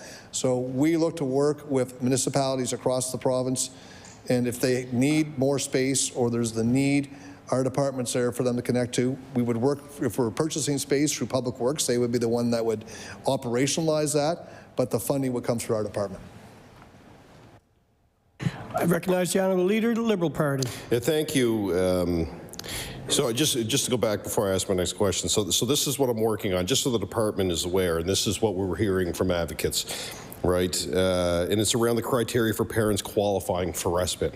And currently there seems, and again, correct me if I'm wrong, but there seems to be, currently parents need to have a psychoeducational assessment done for their child, but this isn't possible for children who are non-speaking, causing challenges for parents to navigate proper supports for their children having diverse needs. So that's the thing that I'm talking to advocates about.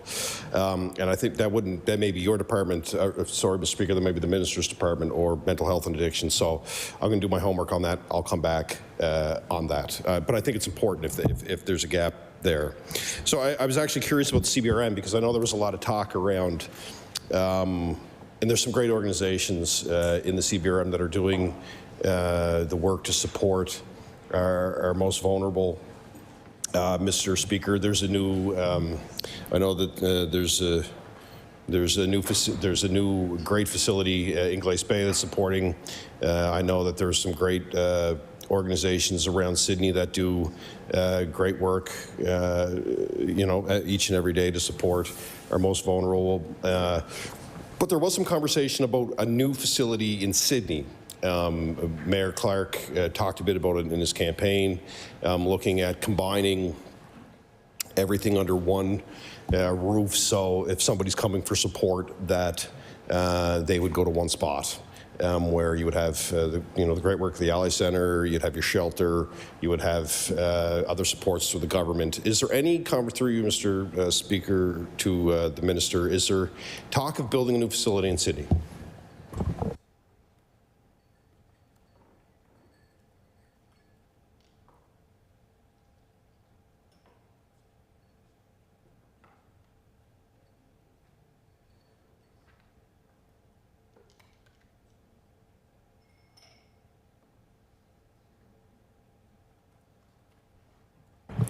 I recognize the Honourable Minister of Opportunities and Social Development. And we've had initial discussions with CBRM. I've spoken personally to the mayor about it. He was down and we talked about it. That I personally like the ability to have wraparound services offered all in one spot. So as minister, this is something I'm very open to. I know this is kind of going to be a conversation between the staff of CBRM and our department. So stay tuned, I guess. We're definitely open to working with our municipalities across the province. If there's a need and the opportunity to provide an appropriate space and allocate the services necessary to meet the needs of our clients in that area, we're definitely very open to working with anyone that can provide that. And we do know, particularly up in the Sydney area, there are several excellent service providers that could operationalize that type of facility. So we're very open to that. We'll probably, and that's something probably I would have conversations with the leader of the Liberal Party directly on, since he's a MLA from that area, as well as other MLAs from the Sydney and HCBRM, anywhere in the CBRM. I recognize the Honourable Leader of the Liberal Party. Thank you, and I appreciate the answer.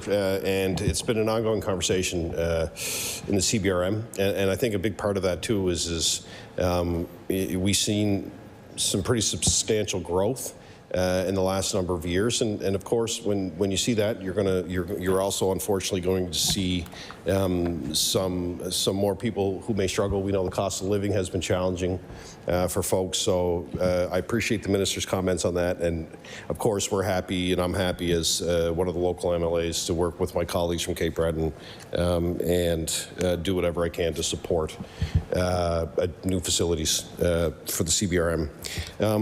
When it comes to food insecurity, we all know food insecurity is a big problem for communities across the province. And, unfortunately, we're in a situation where our food insecurity is one of the highest in the country. And I know, we all support the lunch program. I think anything we can do in the schools for our kids, because they're there. I say kids, but they're not all kids. It's just, I have two small kids, so they're my kids. Is the department looking at increasing the budget for providers across the province that help to feed folks that need it the most?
I recognize the Honourable Minister of Opportunities and Social Development.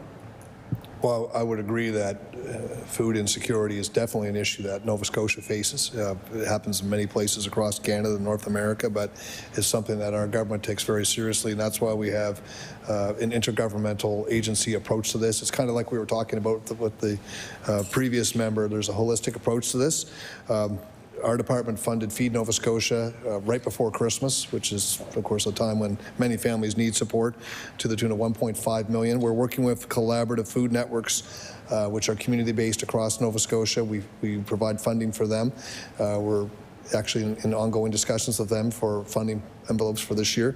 This is something that we have many of our departmental staff working on directly. The biggest initiative I think we saw in the fall was the school lunch program. He has young children. I have grandchildren.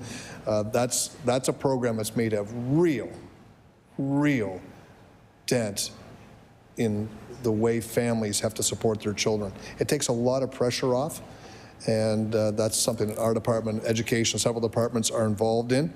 Of course, it was implemented just at the elementary level. That's going to expand, even because it was very successful, more quickly for the junior high and high school level. I can't give a date on it, but I think you're going to see it happen very quickly now, ahead of schedule, because of the success of the program. There's still some bugs to work out in some schools, I know. Some parents will say that, but I do know that overall it's been a huge success and probably one of the most impactful programs I've seen a government implement lately. So we are working with our service providers, our food networks, Feed Nova Scotia. So OSD is aware that food insecurity is definitely a challenge, and we have programs to try to meet the needs for Nova Scotians from one end of the province to the other. I recognize the Honourable Leader of the Liberal Party. Thank you, Mr. Speaker. Yeah, it's Feed Nova Scotia. I know it serves a lot. This may be a quick snapper. So Feed Nova Scotia, government invests through Feed. Feed does great work. Does Feed service all of Nova Scotia, or is it predominant? Because there's some other providers that we work with in Cape Breton that through New Dawn or through some others, which may not be directly connected to Feed Nova Scotia. So my question is what kind of money does the department provide to those organizations outside of Feed?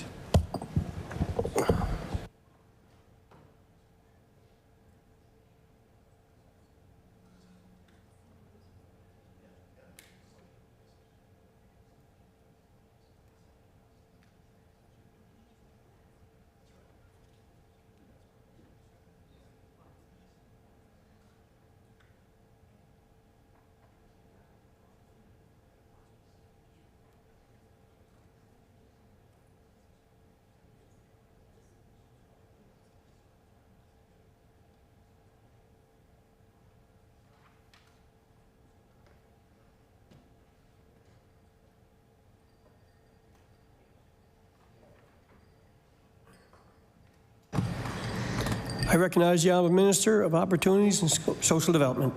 So we provide financial supports for these programs across the province, but it may not be direct support for all the food banks. So some of the food banks will get support from Feed Nova Scotia or from the collaborative food networks.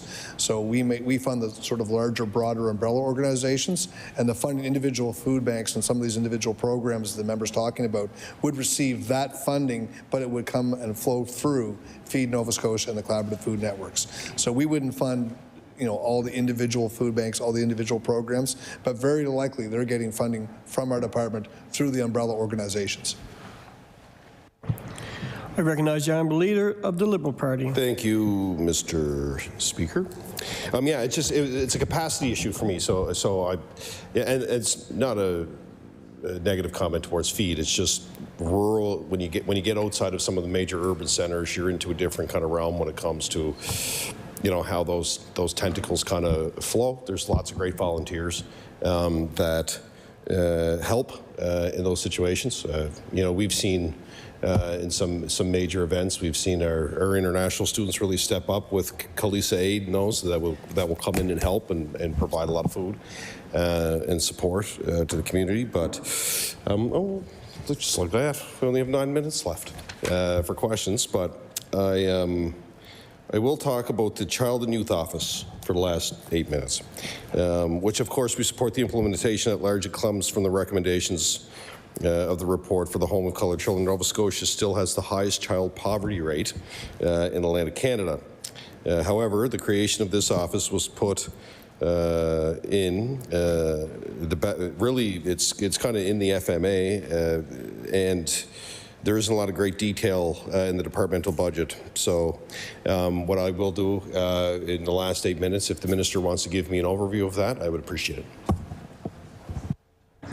I recognize the Honourable Minister of Opportunities and Social Development. Yeah, I've answered this question in the House a couple of times since becoming minister. This is an office I personally support. I think it's going to be a great initiative for children, not only now but into the future. This is something that all three recognized parties have put legislation forward in the past, and it was our party under the leadership of our Premier and previous ministers that were able to actually get that legislation in place. So we're committed to it as a government. Currently where it's sitting is in the department. They're developing regulations. We're working on processes for staffing and hiring and what the scope of that office is going to be. So it's something as a minister I am personally committed to. But I've also told departmental staff that as minister, I want to make sure when we set this office up, we do it right. So I want them to work diligently on providing the regulations, which will then come to us to approve, to make sure that this office truly does the job that we want it to do.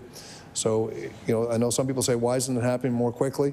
Well, one of the reasons is I want to make sure as minister leading the department that the office we set up, because you only get one chance to set it up, and then you're having to make changes afterwards, which are more challenging, more difficult. We've done jurisdictional scans, for example, looking at what other places have. New Brunswick, for example, Kelly Lamrock's up there. I know him. I know he does good work in that area up there. But we want to make sure that the office we set up in here in Nova Scotia serves Nova Scotia well, not only now, but into the future. I recognize the Honourable Leader of the Liberal Party. Yeah, thank you, Madam Speaker, and thank you to the minister, and he's absolutely right. This is something we all support. It's important, and I'm hopeful that it continues to grow and it continues to support as many people as possible. Just want to go through my notes here, see what else I want to ask. I want to so I guess my next question is around the supports that we provide to the transition houses around the province. Again, I always use examples from home. We know intimate partner violence is really, it's very sad what's happening in the province. Hearing the stories, and I've had the opportunity to talk to and will continue to talk to survivors and their families. And I know some of this would be under the status of women too as well. But it does. My question through you to the minister: is his department looking at any kind of funding for these organizations, whether it's through some of the programs or some of the staffing or any kind of supports? I recognize the Honourable Minister of Opportunities and Social Development. I want to thank the member for his question. Our department is engaged in this. In January, several ministers, including the Minister of Health, the Minister of Justice, the Minister of the Status Women, and myself, with the Premier, met with representatives of THEANS, which is the association representing transition houses across Nova Scotia. They have made a request. This request is being considered. But we all know that any incident of intimate partner violence or gender-based violence is one too many. And this is a societal issue that I believe Nova Scotia must address. It is an epidemic. We all agree on that. This House voted that it was an epidemic. And no dollar figure is going to solve a societal problem. This has to be a transformative change that really we start with when children are young as they grow up. And there has to be work done in schools, programming in schools. We have to have programs to support men and boys. We have to have programs that support women when they leave horrible situations. So this is something that I think all of society needs to be engaged in. The government's going to be there. The opposition will, I'm sure, support government initiatives to try to deal with this issue. But it's going to take more than just government. It's going to take all of us. It's going to take every man, woman, and child in Nova Scotia to change the way we have relationships with each other. We need healthy relationships, and you can count on Nova Scotia as the government under this Premier's leadership, who's directly engaged in this. This is something we're going to come up with a good plan that's well-funded, support the great work that our service providers, including transition houses, are working on this issue. But it's men's programs, it's school initiatives, it's societal, but we need to have a safe place for people who suffer from gender-based violence to go when this happens. But we also have to remember to make sure we take strong, bold steps in terms of prevention so these issues don't take place in the first place, Mr. Chair. With 3 minutes, I recognize the Honourable Leader of the Liberal Party. Thank you, Mr. Speaker, and appreciate the answer from the minister. And he's absolutely right. Something that we all agree, and we all have to come together as a legislature to say, you know, as an opposition, we will make suggestions around funding, and I think really the key is going to be core sustainable funding that people, or that these organizations receive. That's their biggest request, is just to have some sort of a line of sight, a multiple year funding. We know there's an announcement coming. I think the sooner that can happen, the better for these organizations. And I guess my last question, I talk, and it's probably more under the mental health and addictions, but I always feel like there's a good relationship between the two. And I think about, you know, places where the adults go to recover from addiction. And I know community services may have played a role in that. Talbot House is one I think of in Cape Breton. You know, it's a place where people go to heal. And struggle with addiction. Is there funding in the budget this year to support great organizations like Talbot House? I recognize the Honourable Minister of Opportunities and Social Development. Yeah, it really lies with mental health and addictions. There's no funding from our department in the budget for that process or for those supports. But I think if you check the budget line for mental health and addictions, you will find supports there. I recognize the Honourable Leader of the Liberal Party. Okay, thank you. So we only have a minute left. So I just will, I will get on my feet and thank the Minister for spending an hour with me asking or answering some of my questions. The one thing that I'm very passionate about is this issue around respite care and trying to determine that is going to be a big conversation. More families are going to need to have access to it. And if advocates are telling me there's some gaps in it, but I'm happy to provide all of the information. I'm happy to be a champion on it, and I hope the minister and I can sit down, not only himself, but multiple, because it's going to affect multiple departments. I hope we can all sit down and do it, because like anything in here, we do lots of things to support a lot of different initiatives, but whatever we can do for our kids, that's where I'm at. So with that, Mr. Chair, it's only 19 seconds, so I'll happily pass it over to my colleagues from the NDP.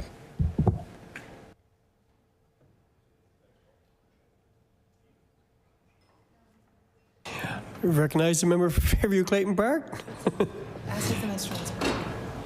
Would the minister like a break? I recognize the Minister for Opportunity and Social Development. Yes. Yes. We will take a short recess. Short recess. Thank you.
Order. The committee will come back in session.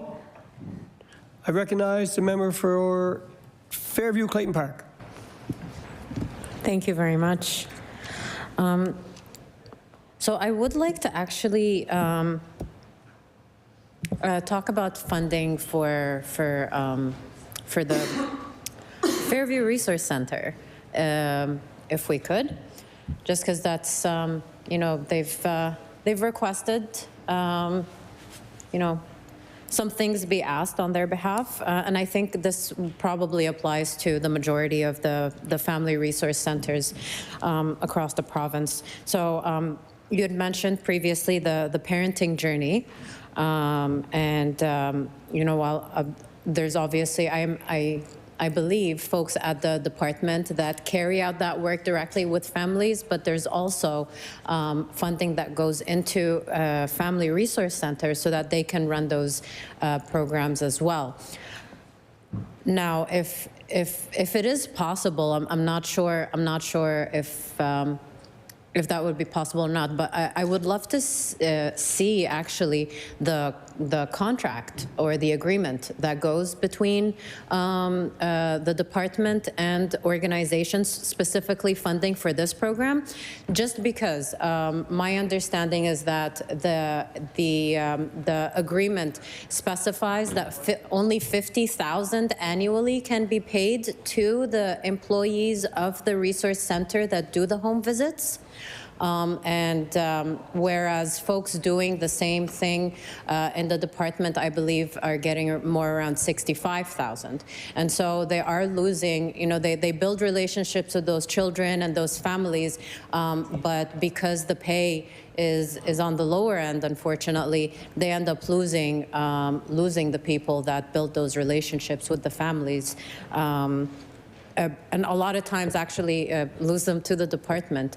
And so my question is there a stipulation about how much is paid to the staff that carry out those home visits? Yes, we'll start there. Thank you.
I recognize the Honourable Minister of Opportunities and Social Development. So we'll have to look into the actual service agreement, and I'm not even sure that we could table that because it's a private agreement. We'll take a look into that. But I will say the Fairview Family Resource Centre is funded annually to the tune of $230,486, and that's annual funding they get. The Parenting Journey program is $3.760,000 annually, and each program is funded to the tune of $80,000, and that was increased in 23-24 from $70,000 to $80,000. So that's a program that continues to provide good results for us, good supports for children and families. But in terms of the differential in what we might pay departmental staff and what they're allowed to pay their staff with that budget, I don't have the contract in front of me, but I'll take a look into it. I recognize the member for Fairview Clayton Park. I appreciate that very much. Thank you.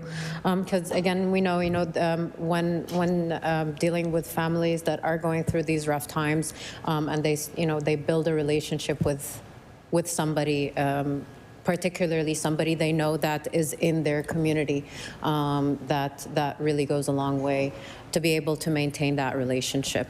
And so with that. My understanding is that the funding for the parenting journey specifically, and please correct me if I'm wrong, that it hasn't been increased in 3 years, and that there was some chat about an increase, but the increase has not happened as far as up until this year. And so I'm wondering, has there been an increase? And if not, is there at least an ongoing conversation about an increase? Thank you. I recognize the Honourable Minister of Opportunities and Social Development. Well, good news. In 23-24, the annual funding per program was increased from 70,000 to 80,000. And that's an annual provincial increase of 470,000, so there has been an increase recently. I recognize the member for Fairview Clayton Park. Thank you very much for that. I will be switching gears.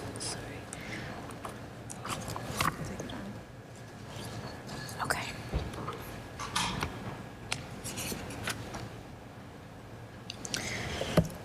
All right.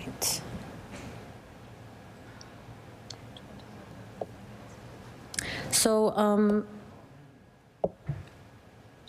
for funding for for youth centers, so I was given a great breakdown of how funding to family resource centers goes. But if we can get a breakdown, if there is a sort of standard funding for youth centers, what that looks like, and when was the last time it was increased?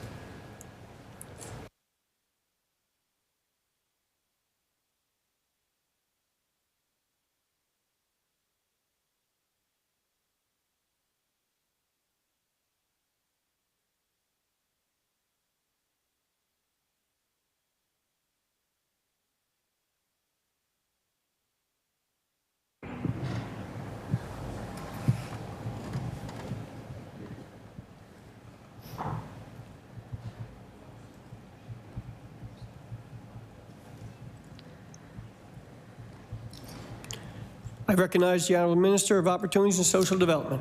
Well, thank you, Mr. Chair, and I want to thank the member for her question. So she may know, but there are 28 family resource centers in Nova Scotia. We provide a total of $6,515,450 to them annually. Now, they've indicated to us that they're experiencing some operational pressures, which is to be expected. We were able to, last year, add one-time additional funding at year-end. Actually, we've done that over the last couple of years. But the last A-based funding increase was in 21-22 when we added $2,075,000 to the overall provincial funding. So when you look at a budget of $6 million, just over $6,500,000 basically, that was increased by 33% roughly 2 years ago, and we've been able to supplement their A-based funding with end-of-the-year funding the last couple of years. We're not quite there yet. The end of the year is not till March 31st, so stay tuned. I recognize the member for Fairview Clayton Park. Thank you very much. Would organizations like the BGCs that are specifically for youth be under that category?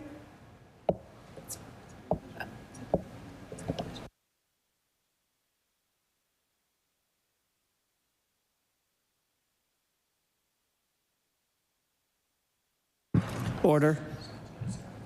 Quiet in the chamber, thank you.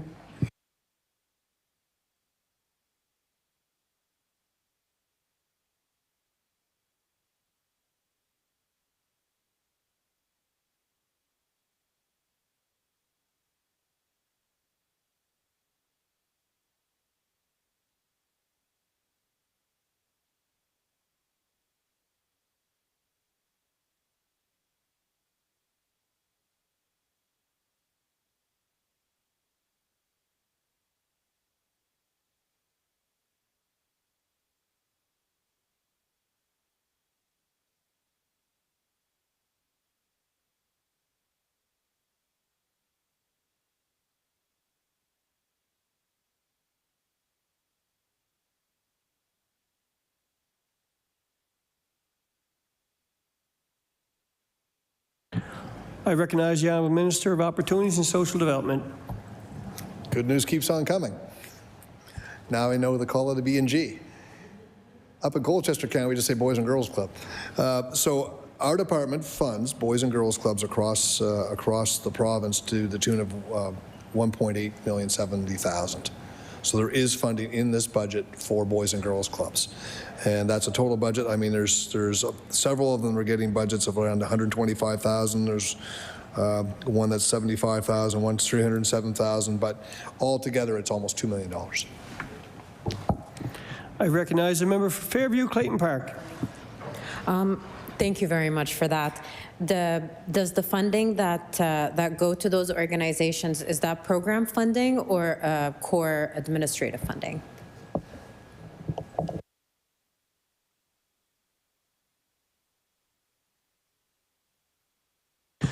I recognize the Honourable Minister of Opportunities and Social Development. That is core funding.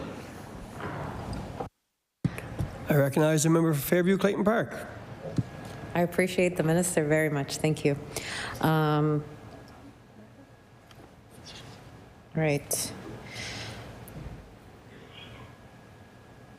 So regarding the pallet shelters, I imagine those are. I imagine that they are transitional or sort of temporary solutions. And so, what is the estimated time that on average that a person is expected to live in the pallet shelter before they're able to transition into permanent housing?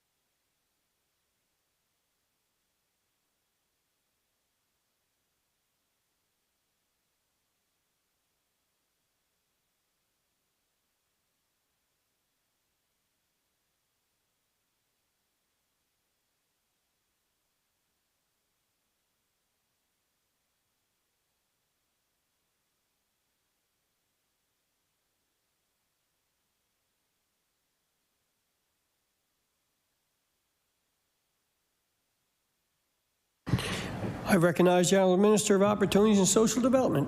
I'm going to digress a bit because I think people maybe watching at home will have difficult understanding transitional, supportive. So I'm going to talk about it all. So some people are unsheltered, which means they don't have a place to stay. And we have service providers throughout the province to go out and try to connect them with appropriate housing at different stages and different levels. So the first would be like shelters and emergency shelters, which we have throughout the province. HRM, of course, we just announced the St. Pat's last week. And that's where you would go if you were currently unsheltered on a real cold night. You could come in. There's spots to keep you overnight. And that would be almost on a night-to-night basis. Some people may stay there multiple nights. What the member's asking about is what we call transitional housing. We call them shelter villages. I talked about that with the member, the leader of the Liberal Party. I visited Ron Cooper Village on Atlantic Street. It's for seniors, and these shelter villages provide pods, or like for one person at a time, and they stay there. The goal is, while they're there, we're able to provide other supports and wraparound services to connect them to what we call either permanent housing, where they're actually located in an apartment or they have supports like that, or there's another stage you can go to called supportive housing. And in supportive housing, you would pay up to 30% of your salary or whatever income you have coming in. The rest is subsidized by our department, and you would stay in supportive housing. And the one that jumps to my mind is called the Rose, and that's here in Halifax. AHANS is the service provider that supports that. Tremendous service provider with great leadership. And the Rose supports 18 families. And when I was there, they took over a building that was owned by what they call APSI, which is the Atlantic Canadian Special Education Society there. And they provide services to people to children in schools that have disabilities. They no longer use that facility, but it's fantastic. There's apartments in that facility for single parents with children. There's apartments that with up to six beds for larger families. So that allowed us to move several children who we had currently been housing in hotels into that supportive housing. So it was tremendous. And when you watch the people that are actually in there that were in hotels, there was one lady that moved into the Rose that she had lived in a hotel for 14 months. While she was in the hotel, she had a baby. So she had to take a baby out of the hospital and home to a hotel room. There's no kitchen. There's no real space to support a child, a baby. And now she's living at the Rose, and there's a kitchen, a bedroom, a bassinet, all the things you could ever use. It's already furnished. And what an opportunity to provide supports. In the Rose, there's actually gym facilities. There's a gym that was there. There's a playground outside. So what a find it was for Public Works, and I give credit to the Minister of Public Works and his staff to find this, and to our public servants who were able to transform this location with the support of Public Works into one of the most supportive places you've seen. So the next step after supportive housing is permanent housing. It's an apartment, it's a house, it's home ownership. So we've now got the continuum of shelters, emergency shelters, into transitional houses like shelter villages, like the member was asking about, into supportive housing, and then following through into permanent housing. So that's the goal. So we have the whole continuum. We've invested a lot of money, as you know, as we've been talking about all night long, to provide this continuum, which really supports Nova Scotians no matter what stage they're at. Now, it's not enough. Right? We're working hard to try to meet all the needs of Nova Scotians. So if you're outside and you're unhoused and you're in crisis, we have emergency shelters and shelters. We have enough space now for everybody that's outside. But really the goal is to move you through this continuum, as quickly as possible, so that as quickly as possible you can get in permanent housing and leave the need to be supported by the government, and you can establish yourself in a home with a good job and the ability to support your family. I recognize the member for Fairview Clayton Park. I appreciate that very much. Thank you. Just talking a little bit about folks that are being, living in hotels or living in other types of, I guess it's referred to as emergency housing or emergency shelter, that's something that. Myself, I worked as a housing support worker. I've seen that quite a bit, and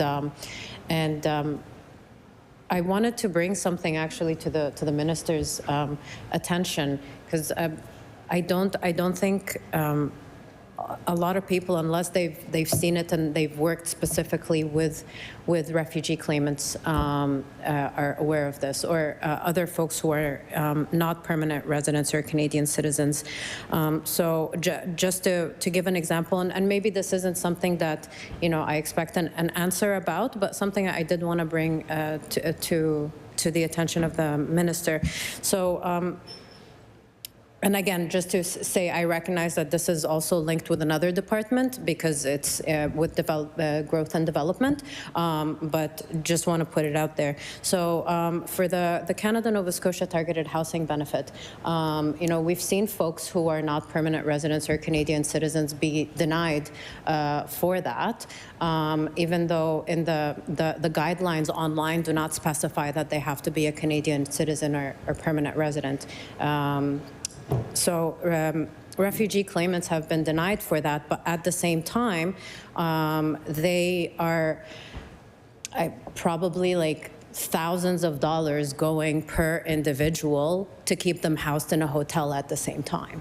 And so, I think it's something to explore potentially, how we could expand access to the housing benefit for folks who are not permanent residents or Canadian citizens to not have to pay thousands of dollars to house them in a hotel, which doesn't have the amenities that people actually need in an apartment that could be subsidized by the rental supplement. So again, this is something very specific to the group of people that I worked with for many years, and so I don't think a lot of people are aware of, because it involves the two departments, but just something I wanted to bring to the minister's attention.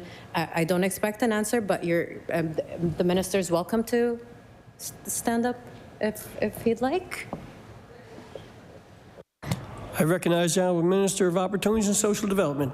Well, thank you, Mr. Chair. I want to thank the member for her question. I think she realizes it's not in our department. It's over probably in growth and development, but I do see some strategy behind her question that might be something we take a look at. We want to make sure that everybody has a safe place to stay and live in Nova Scotia. So it's whether it's OSD or growth and development or whether it's immigration services, I'm sure that we would look in supporting all families. But while she's asked that question, I would like to say a shout out to one family. As you know, Syria suffered a very serious civil war in the last few years, especially 3 or 4 years ago. We saw a huge influx of Syrian refugees in Nova Scotia. Nova Scotians are great. Nova Scotians reach out and support people all around the world, and that's not from Nova Scotia. That's something that I'm very proud of my province, and I'm very proud of our country for supporting refugees from war-torn areas.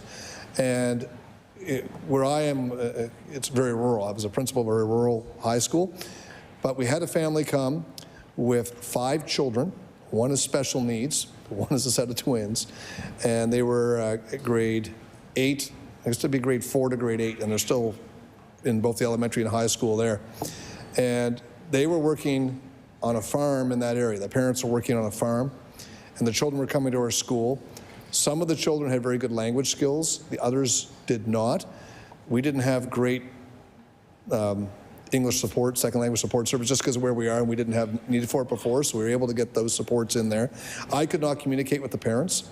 They did not speak English, but I could communicate with one of the students, so we had to use her to communicate any issues that the school was having with that family in terms of reporting report cards, status updates, anything like that. I had to go through one of the students. 2 weeks ago, their house burned to the ground. And I will tell you, the community has rallied around that family. The high school has raised a lot of money. One of the children is living with a friend and staying in high school because he doesn't want to lose his courses. The eldest, the girls had to move down with the family to Halifax until the insurance company is able to support them in rebuilding the house. So to them, I want to say that our community is stepping up for you. We're behind you and we'll support you. But it shows the struggle of people who immigrate to Canada, particularly from war-torn countries. It rang true to my family. My mother-in-law is from the Netherlands, and she's had 2 houses burned down during her life as an immigrant to this country. So the connection there was strong for me. And I want to say that our government will support families coming from other countries in terms of being refugees or other immigrants. The programs are also there for them, and we'll work to support all the families in Nova Scotia. I recognize the member for Fairview, Clayton Park. I really appreciate that. Thank you very much. So for when doing a homelessness count as a province, are folks staying in shelters counted in that count? And additionally, actually, sorry, I'll ask that first. Are folks who are in shelters counted in the homelessness count? I recognize the Honourable Minister of Opportunities and Social Development. Yes, they are. I recognize the member for Fairview, Clayton Park. Thank you very much.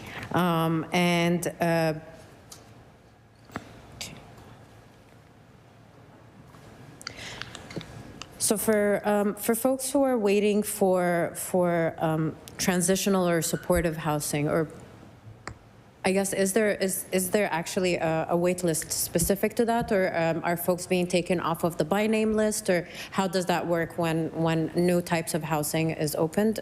How are people selected?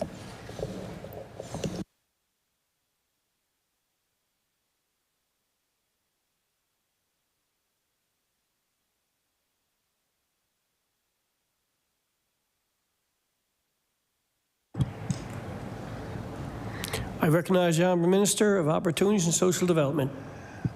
Thank you, Mr. Chair, and I want to thank the member for her question. She remembered that in the first session we had, I talked about how our service providers use HIFIS and our social workers use HIFIS. That provides us an opportunity to use that to do the casework, and they use that program to try to, identify people who would move into that housing. So that's how we keep track, is using that program. So there's a structured way to do that, and really the service providers are reaching out to people who are unconnected to housing, whether they're unhoused in shelters or whether they're about to lose their house and they've reached out to them and so they try to match the right people with the right structure of housing, hopefully close to where they live.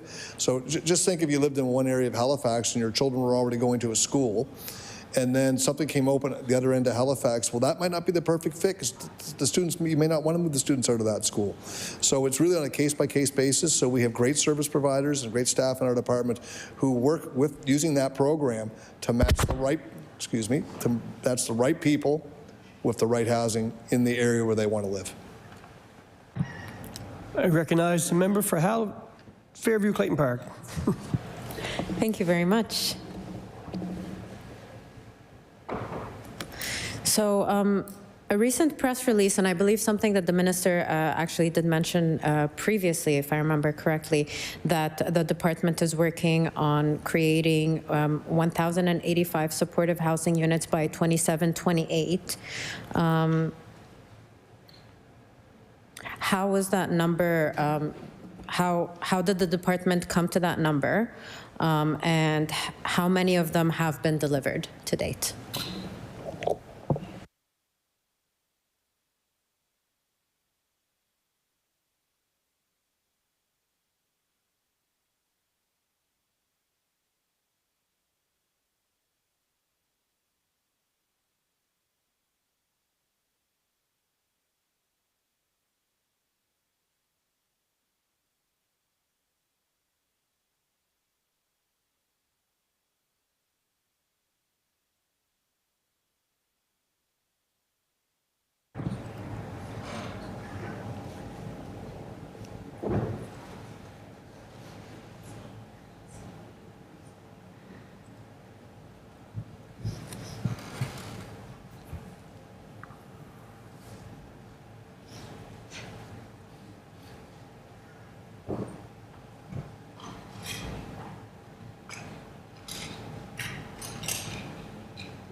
I recognize the Honourable Minister for Opportunities and Social Development. So in 2022, we presented, and I was not the minister, this was done by previous ministers, the Supportive Housing Action Plan. And using that 2022 data, there was an assessment done with projections to just how many we would need. So they used that data to project forward. So just to let people know, the budget for supportive housing in 2021-2022 was $9,342,000. Today, it's $130,529,000. That's an amazing growth, almost 1,300% growth. So far, we've added 700 units, and that will continue up to the number, I think it was 1,085 you mentioned before. But just to give you some idea of some of the results of that, the bridge, we talked about before, and we talked a lot about it before, is a transitional shelter, supported 4,882 health clinic visits between December 2023 and December 2024. That reduced emergency department walk-in visits and inpatient hospital admissions. So again, I'm just going to go back to that. It saves us money because it takes pressure off the hospital. So that was one of the results of that investment. There's been 6 shelter villages which are operational across the province, providing accommodation for 200 Nova Scotians. Yeah. The tiny home community in Lower Sackville provides up to 70 individuals experiencing homelessness with a safe, affordable housing with those wraparound services, which I think are really key in moving them to the next stage of housing. And as of January 2025, so that's last month, or 2 months ago now, there were 557 emergency shelter beds across the province, with almost 200 of those beds established since 2022. And in the HRM, we have enough shelter space right now to house anyone that's currently outside. And we encourage anyone that's living outside or living rough, our service providers are there to reach out. Our department's there with the housing and the opportunity for you to move inside. It's safe to be inside. These shelters are safe. We can't force people to go in them.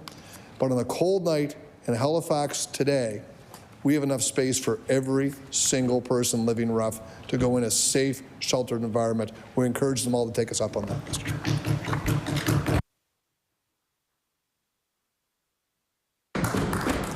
I recognize the member for Fairview Clayton Park. Thank you very much for that.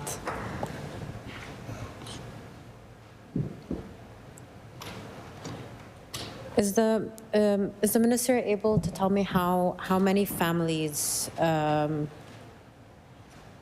currently living in hotels or Airbnbs, other type of short-term housing funded by the department?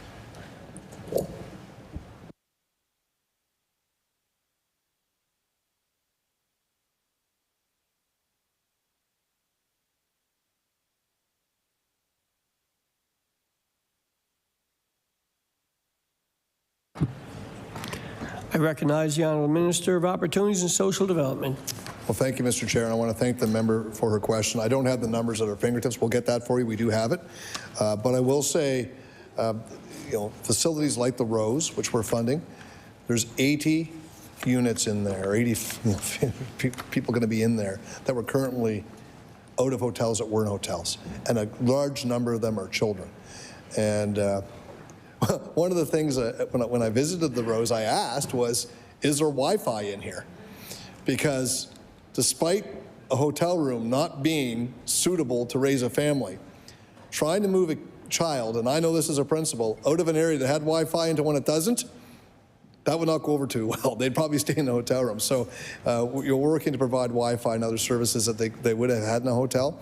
But we have facilities that are designed so that we can move people currently living in hotels, which I don't think is suitable for a family, into these facilities. So we're working on that. There's a strategy for that. There's investment going towards that. But we will get you the number of how many people exactly are living in hotels. We'll be able to get that to you by tomorrow. I recognize the member for Fairview Clayton Park. I appreciate that very much. Thank you.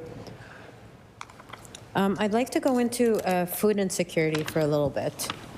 So more than 23,000 people each month, based on Feed Nova Scotia, 23,000 people each month currently access food supports via food banks or other food programs across Nova Scotia. That number is 52% more than in 2022. And so my question is, what steps are being taken specifically for food insecurity to support Nova Scotians that are struggling with that? Thank you.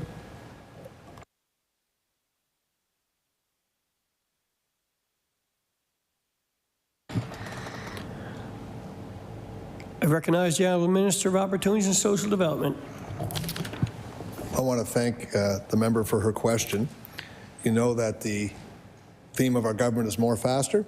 I promised to have that number tomorrow. More faster, I got it right now. For the last question, it's 212 individuals currently live in hotels, okay? I want to thank the crack staff at OSD for being able to provide me that number ahead. More faster, Mr. Chair. In terms of the food insecurity, since May of 2021, OSD has invested over $24 million to various organizations to address food insecurity. So as of January 30 of 2025, over 2 million lunches have been provided to elementary students in schools, and that's going to be expanding. And as recently as December, we added a $1.5 million to Feed Nova Scotia. And Feed Nova Scotia, for people that may not know, it's an umbrella organization. It supports many different organizations across the province. So that's a large investment. But under the current circumstances, it's never enough. We need to make sure we have food provided for every hungry person in Nova Scotia. These people that operate these operations across the province, funded by Feed Nova Scotia and the Collaborative Food Networks, they're doing amazing work. And we need to increase that funding, to continue to increase that funding. We're working on that, but part of the government's strategy to create more jobs, good paying jobs, that's going to ease things off in terms of food insecurity, because a good paying job, you'll be able to afford to feed your family. And the best social program, as I said, the very first part of this meeting we're having here today, these estimates, really the best social program is a good paying permanent job, Mr. Chair. I recognize the member for Fairview Clayton Park. Thank you very much. For food insecurity, is there avenues outside of funding Feed Nova Scotia and food banks to help support families with food insecurity? Something outside of that to more offset the the cost of being able to buy groceries as a family. Thank you.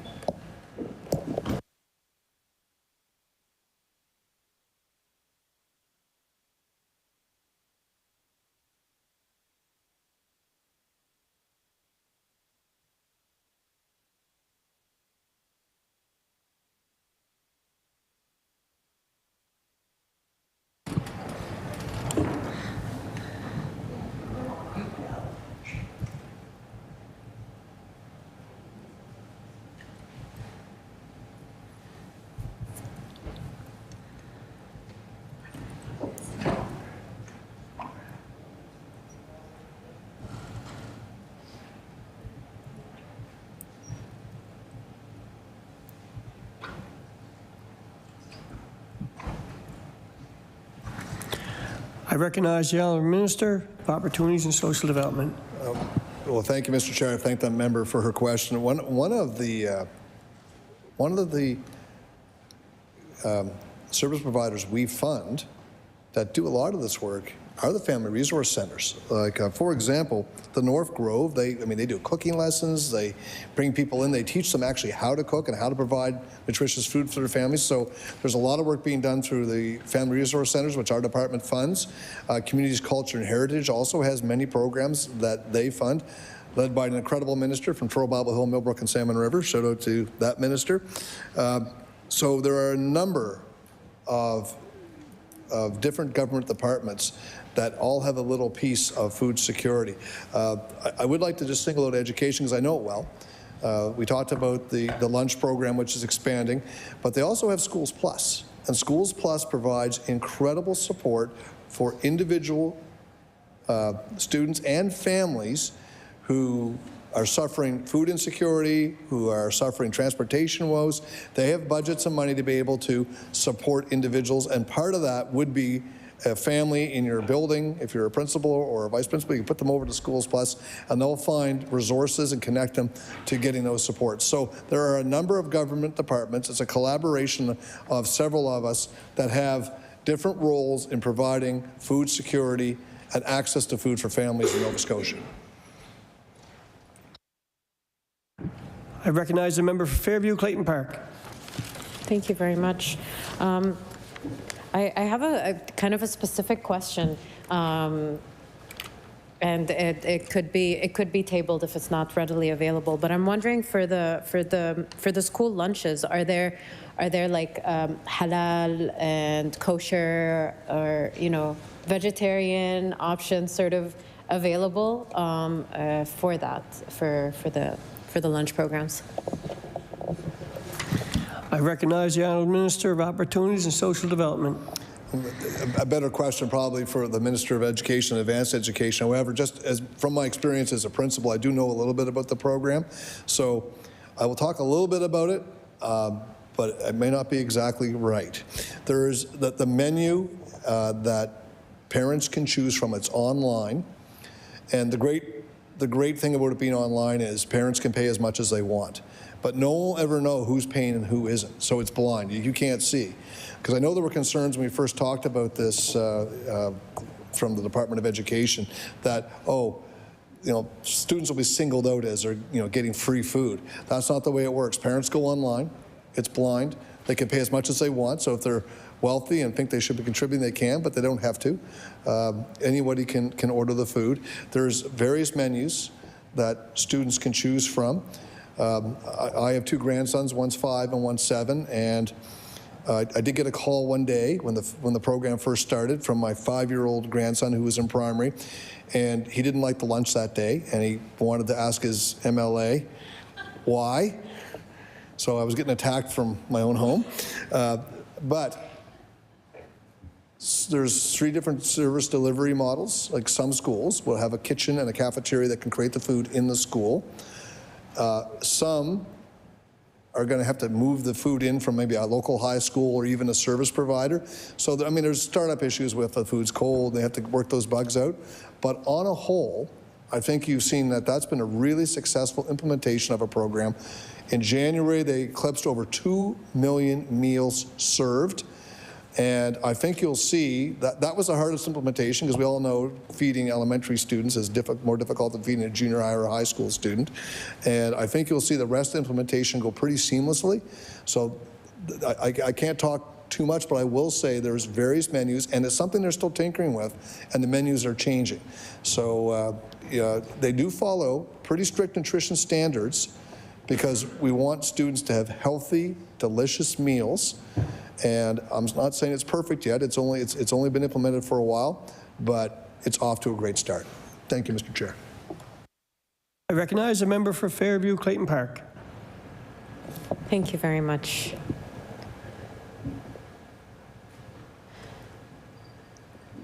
We sort of touched on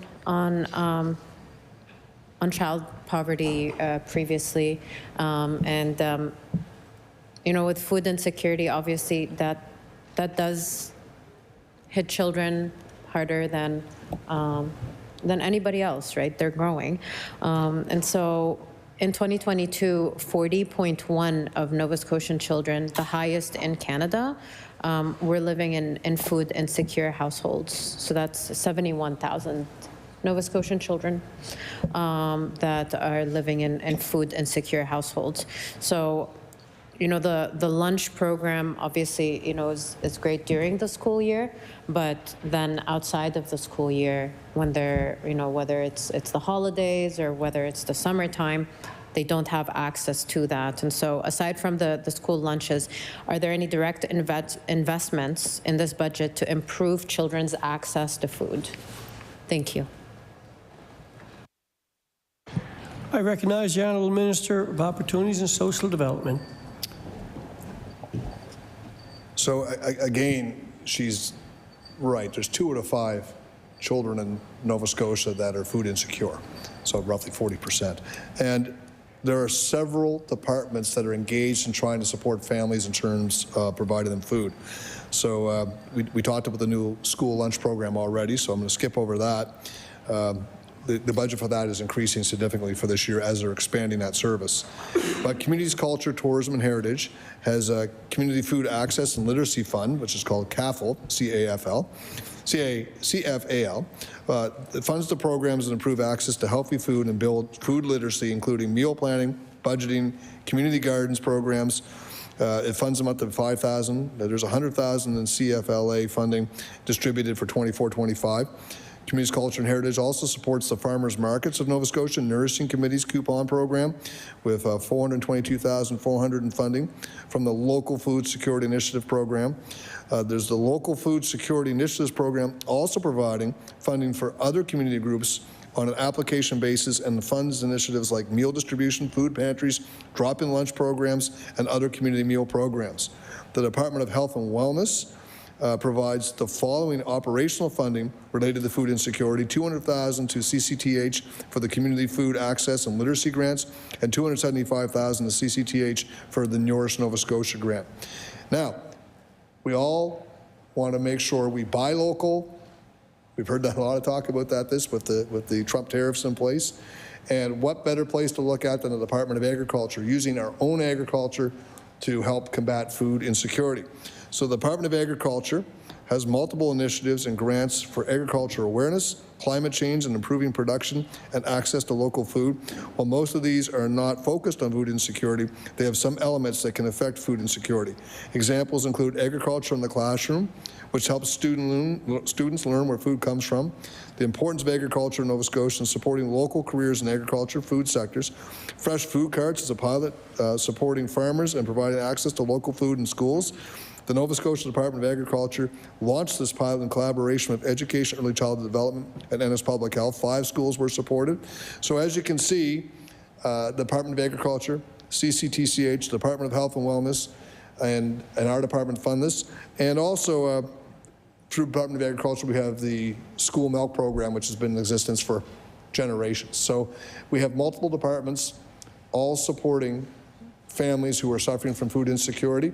You're right, though, when students go home for the summer, they go home for Christmas, they go home for March break like next week, that food's not available. But I will tell you, there are many schools plus workers probably at the center of this, that do send food home with families before Christmas, before March break, before Easter. So they know which students in their schools are suffering from food insecurity. There's a lot of work done to send food home so those children will have good, nutritious meals when they get there. I recognize the member for Fairview Clayton Park. Thank you very much.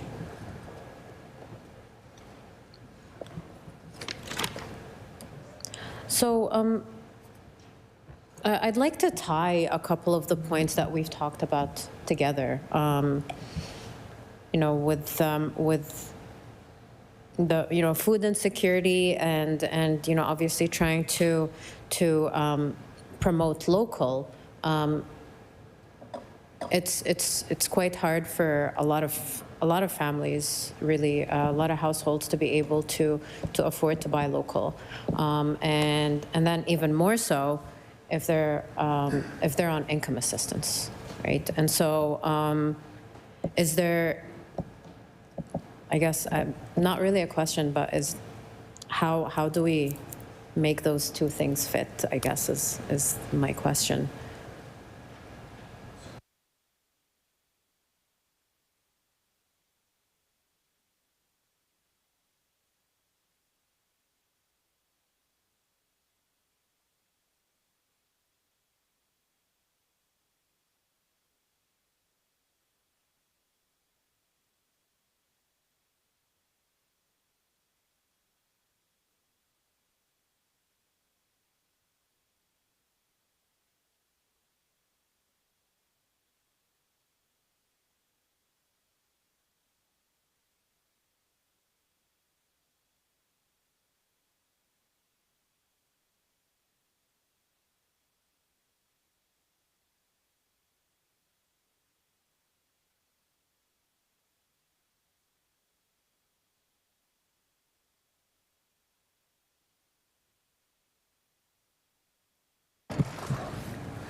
I recognize the Honourable Minister of Opportunities and Social Development. Well, that really is the question, isn't it? Right? Even though he said it wasn't a question, it is a question. How do we roll all these programs together to meet the needs of every Nova Scotian who's struggling with food security, making ends meet, paying their rent, being able to provide activities for their children? Right? So when you look at all the programs, and this is, I love being minister of this department, and the thing I love most about it is the work that's being done by the public servants in here. And I've had a lot of experience in politics at the federal level. But when I walk into opportunities and social development, the effort and the dedication of this staff is something like I've never seen before. They are truly there, and I can promise you this, to make lives better for Nova Scotians, particularly families who are struggling. And the programs that they have designed and that they are delivering are coming from the heart. I really believe that. So I've talked about probably today 50 programs or more if we go back and look at the tapes. And it all has to mesh together. And I'm not saying that there are no gaps still, because I think there are. One of my challenges as a leader in this department now is to close those gaps. One of those challenges I think we all have to work at in this House is closing the gaps between departments and making sure that we support all Nova Scotians. But I can tell you from my experience in government, those gaps are closing. Right? But one of the problems we face is increasing challenges with the tariffs and other economic challenges we're facing now. We can work as hard as we want. We can close as many gaps as we want, but boy, we have to build the economy in this province, because no one social program is going to fix the problems that we're about to face. But fixing our economy and growing our economy is the answer, because when you grow the economy, you have the finances, you have the financial resources to close those gaps. And this is why we're seeing the Premier take on this challenge personally, because he realizes that in looking at what we're facing in terms of what's happening internationally to our south, which may have a devastating effect on our economy, maybe less than Nova Scotia and some other provinces. We don't share a border with the United States, but boy, we are very dependent on them. That we have to diversify our economy. We need other partners to trade with. We can no longer sit back and rely on the way it always was. So our government's going to be taking some bold steps, and we're not saying it's going to be perfect. We're not saying that everybody will support it. But I want everyone to know that we're taking these steps because we know in order to provide the resources we need, the social programs we need, the supports for children we need, the supports for families who struggle that we need, we first have to build a robust, strong, diversified economy so that we can deliver the social programs needed to make our province the best province in Canada, which I truly believe it is. So we're asking the opposition, when they have an opportunity to support this budget, which won't be too far away, I don't think, I ask them, please support it, get on board, because this budget will help us deliver the programs we need to support our families for many future years to come. I think it's a turning point budget in Nova Scotia history. I credit the Premier and the Minister of Finance and the other cabinet ministers who put this together. It's going to help our department and other departments deliver the resources needed so that our children and our children's children can experience a great, safe place to live. They'll be able to feed their families, and they'll be able to get a good paying job right here in Nova Scotia. Thank you, Mr. Chair. I recognize the member for Fairview Clayton Park.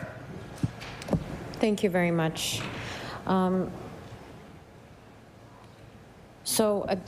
know, directly to that point, you know, we know that families are struggling. A lot of Nova Scotians are still struggling, and so I actually would like to just go to the 2024 report card on child and family poverty in Nova Scotia. I could table that as well, and there was some recommendations made there about you know, being able to lift families out of poverty, and very specifically, there's one about removing punitive conditions and allow income assistance recipients to keep more earnings before a clawback. So something like that would be, for example, if let's say, you know, somebody on income assistance needed to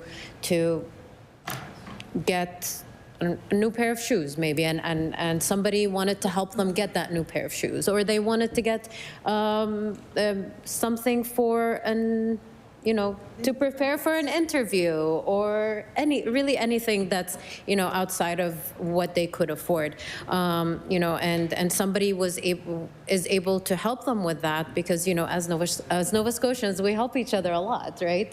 And you know, so if somebody was trying to help someone with income assistance by, you know, giving them money to buy said thing that they need, they would then, that money would be clawed back in their income assistance. And so is there any, is the department considering, I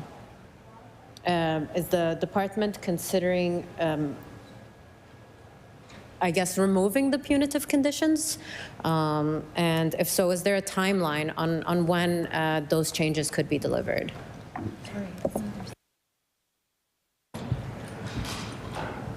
I recognize the Honourable Minister of Opportunities and Social Development.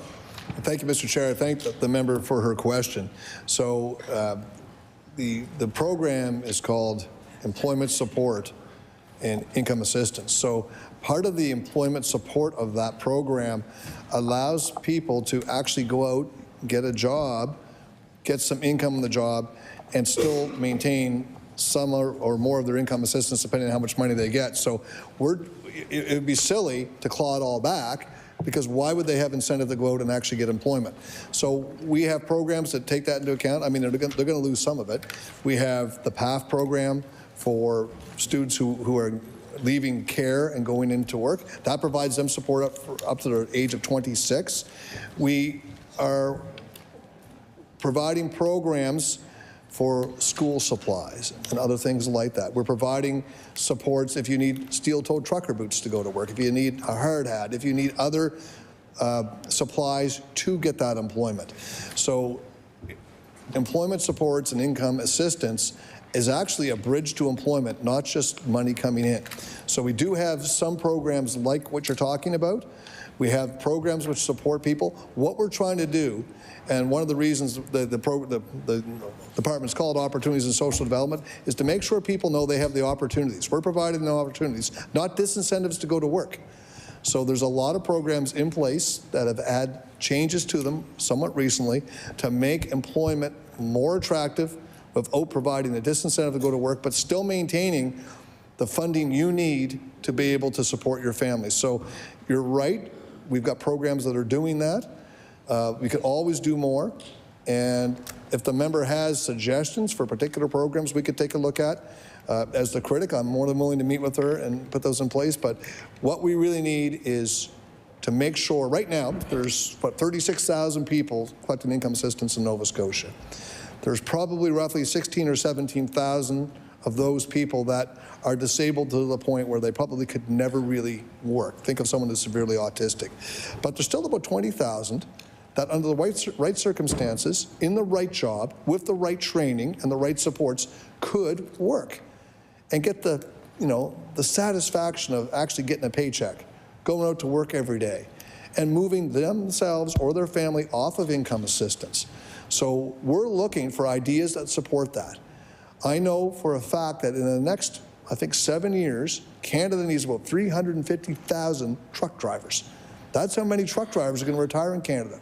So there's a lot of people currently, income assistance, I'm just using that as one example, that if we provided them the right training and the right supports, could actually do that job. And there's lots of jobs like that, particularly in the skilled trades. So we need programs, and we're looking for them, to bridge people to employment, getting them off income assistance, because the more people we can, of that 20,000 or so, we can get off income assistance, then we can look at expanding services for the ones that remain there, or the ones that probably could never really engage in work because of disabilities and other issues. So if you have good ideas, I'm more than open to looking at them. Thank you, Mr. Chair. With under 2 minutes remaining, I recognize the member for Fairview Clayton Park.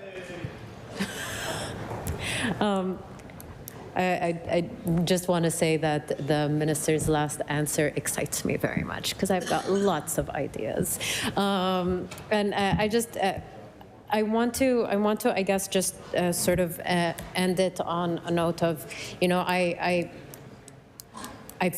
see the amazing work and the amazing programs that come out of that department. I've seen it firsthand how programs really are able to support folks. But being so intimately familiar with it, I also know quite a bit about where some of the gaps are, and they might not be obvious right away to somebody sort of glancing at it or reviewing it. But I've had the opportunity really to work closely with people in navigating a lot of those systems. And I genuinely do have look forward to further talking about that. Because folks on income assistance, at least from what I've seen from the folks I've supported, they don't want to be on income assistance. They want to be able to get off income assistance. They want to be able to work. They want to be able to support themselves and not have to live in unsecure situations.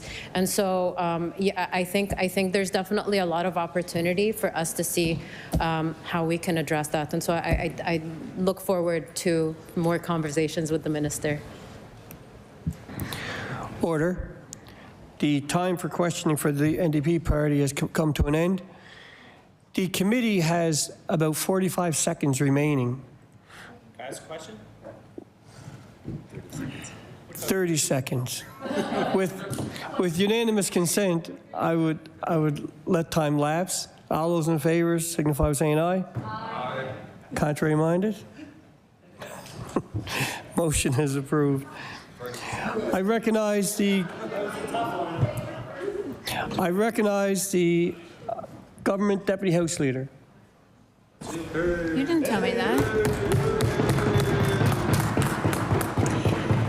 Chair, I move that the committee do now rise and report progress and beg leave to sit again on a future date. All those in favor signify by saying aye. Aye. Contrary minded? Motion is carried. The committee will now rise and report to the House. We will recess until the subcommittee is ready.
Order.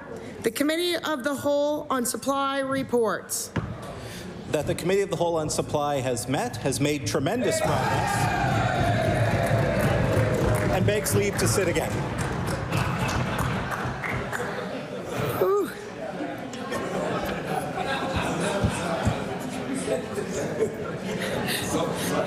Dana's muffins are kicking in.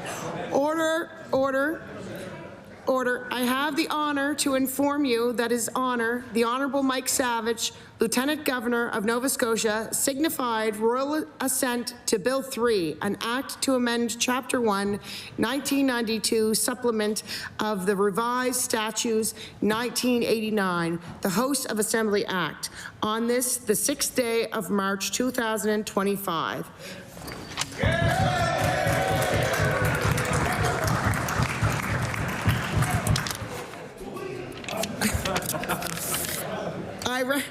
I recognize the Honourable Government House Leader. Madam Speaker, who is this Mike Savage fella? Mike Savage. Madam Speaker, would you please call order of business, public bills and orders? Public bills and orders. I recognize the Honourable Government House Leader. Speaker, would you please call public bills for second reading? Public bills for second reading. I recognize the Honourable Government House Leader. Speaker, would you please call Bill 68, the Financial Measures Act? Bill 68, the Financial Measures Act. I recognize the Honourable Minister of Finance and Treasury Board.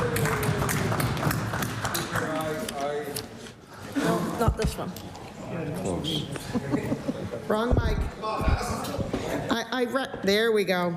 All right, thank you. Speaker, I move that Bill 68, the Financial Measures Act, be now read a second time.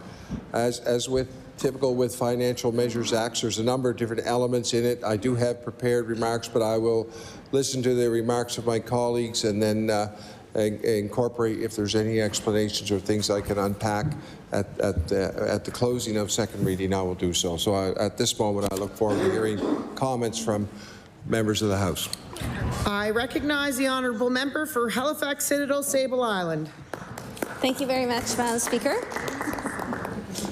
I'm happy to rise tonight and offer a few questions, a few concerns around the Financial Measures Act. And of course, it is always difficult to separate the FMA from all of the work that we've all been doing over the last 9 days, considering estimates. And so considering more specifically the program and service allocations that are being made, having good conversations about whether or not they're meeting the needs, those allocations, those proposals are meeting the needs of Nova Scotians. And, I would say, and I can't offer comments without sort of starting by saying, I think we are still concerned by how this budget was framed and how it continued the framing of the speech from the throne in terms of talking about special interests, in terms of course, we all want economic development. I think I spent the first 3.5 years being an MLA asking for what was happening in economic development in this province and not really receiving a lot of answers. So, we are happy to hear that, but not in the way that this is being done. That's really disregarding really significant issues around environment, health, constitutional responsibilities in a way that divides Nova Scotians. So I guess I would say again that, we approach this work with humility and curiosity. And we approach thinking about the different measures within the FMA in that same way. So I'll start by speaking a bit about some of the things that that are firmly in the FMA in terms of tax measures. So there is, for instance, the non-resident deed transfer tax proposal. I have to say I was surprised to see this back in the government's bailiwick. I would have thought we had enough fun with that, enough pushback on that a couple of years ago when you tried this previously and had to drop it, when the government tried it previously and had to drop it. We have been hearing lots and lots of concerns about this proposed increase in the non-resident deed transfer tax. And and I think, a couple of things. So one is we are hearing lots of controversy about it, and it seems particularly out of step with having a Team Canada approach, right? Like, we're trying to reduce provincial barriers in 100 different ways. We want those reductions to be permanent. We really want to overcome the types of challenges that have blocked interprovincial trade in this country. And so this seems like a step in the opposite direction.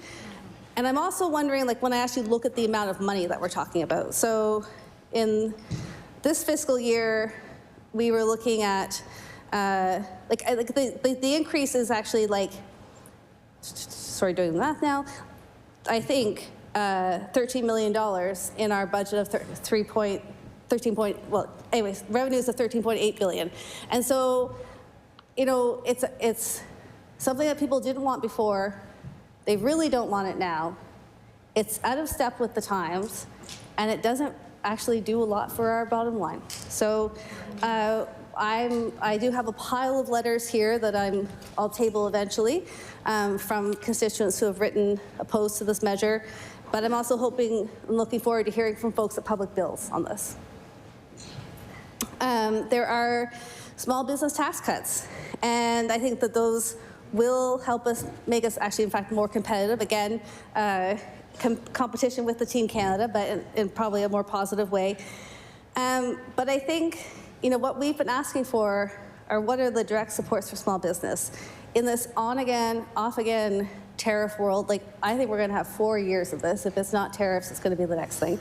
And as I tabled before from the Governor of Bank of Canada, this is not about, it's a likely economic shock, and we're not going to avoid some kind of shock, but it's likely a structural change. And so these are, if we look at recessions that have happened before, so 99, 2000, 2008, that sort of thing, without direct firm support to small businesses that they could identify money in their bank accounts to pay for rent, employees, stock, we had less businesses after those two structural changes. We didn't have that happen after COVID. So I just want to make sure that we're not thinking about what we're about to experience like COVID. It was a huge economic shock, but because of the supports that were immediately put in place, in fact, both families and businesses were able to make it through 2020. So I think this is a start, but I think, we need to know what are the direct supports for small business. I note mention of a trade action plan and would love to hear more about this. Maybe if the Premier comes with intergovernmental affairs, we'll be able to learn more about the plans behind that. And then, I also, again, putting it all together, it's hard to separate sort of all the other things that we're considering, but we are looking at wanting to reduce interprovincial trade. And I guess I have questions about how that works in concert with our goals and commitments around Nova Scotia Loyal, for instance. So if we're saying if it's good enough in your province, it's good enough in our province, we won't see any barriers, kind of how does that work? And how does that work for our government procurement? We have targets around government procurement for local goods, but it's not clear to me what the impact of legislation we might be considering on the floor of the House, as well as this budget, what that actually means. So would love to hear more about that. The minister and I had a chance to talk a bit about the HST cut. And, I think first and foremost, consumption taxes and consumption tax cuts don't have as great effect on folks who are lower income as other folks. So when I clarified, although the number being sort of batted around is $1,000 per family on average, for lower income families, that's actually only $339. And I think the other thing that we learned, having lived through COVID, supply chain, inflation, actually is a little bit about things like greedflation and shrinkflation. So my concern is, what is this government going to do to make sure that every family actually sees a reduction in their grocery bill, for instance? Every family, because what businesses are likely to do, and we have proof that they do this. This is what the last 4 or 5 years have looked like, is that maybe the tax will reduce things by a few cents, but businesses will just put the price up. And so we've seen this happen time and time again. Is this enough to really provide financial support for Nova Scotians? I think we would say no. We think there's a lot more that the government could be doing to ensure that lower income Nova Scotians benefit more, and could do more to protect all Nova Scotians from that type of corporate behavior. And, I've also talked a bit about overall whether this is the budget that we need now. And so whether this is the time for the types of revenue changes that are being proposed. We have, I know that the government will talk about what the rating agencies had to say. But I would say that I also went through the major banks in Canada who are all expressing concern about the growth, for instance, in our net debt to GDP ratio. So RBC noted that the debt to gross GDP product ratio will rise in this fiscal plan to 40.9%. I'm not sure what's the budget number, but making Nova Scotia's debt burden among the heaviest in Canada, and that their growth assumptions in this fiscal year are more rosy than ours. And I can table that. The National Bank of Canada, when looking at Nova Scotia's 2025 budget, talked about the debt burden is expected to steadily rise throughout the forecast horizon, hitting 39.8% of GDP before contingencies, and surpassing the cyclical peak set at the height of the pandemic. Debt servicing costs will grow at a heady clip, 9.5% a year over the coming years.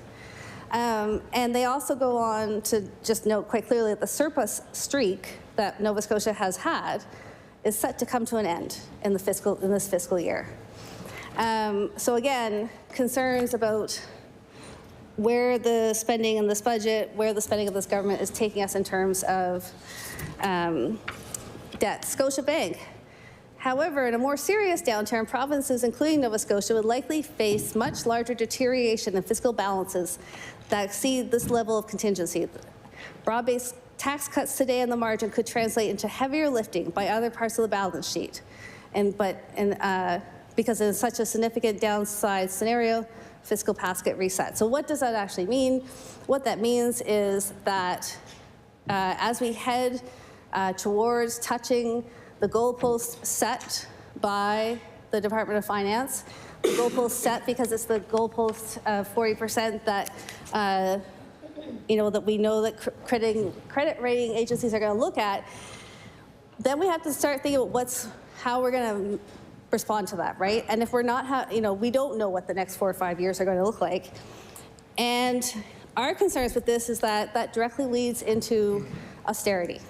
And we have not seen from this government during the first session and yet to date, real movement on the key indicators around poverty in this province, housing, access to health care. So, what I am concerned about is that we end up in a few years with a large debt to GDP ratio, that we haven't had the growth that we have been fortunate to have. It's been unexpected growth that has not actually added to our economic capacity. That's what happened over the last few years. Yeah, we totally had more tax revenue. That was great, but we didn't actually build our economy.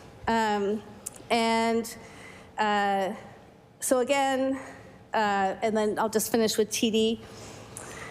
There is high uncertainty around the government's solid economic forecast, depending on how the situation with the U.S. evolves. There's also some chance that the government may need to open its purse strings to cushion households and businesses in the province in the event of a Canada-U.S. trade spat.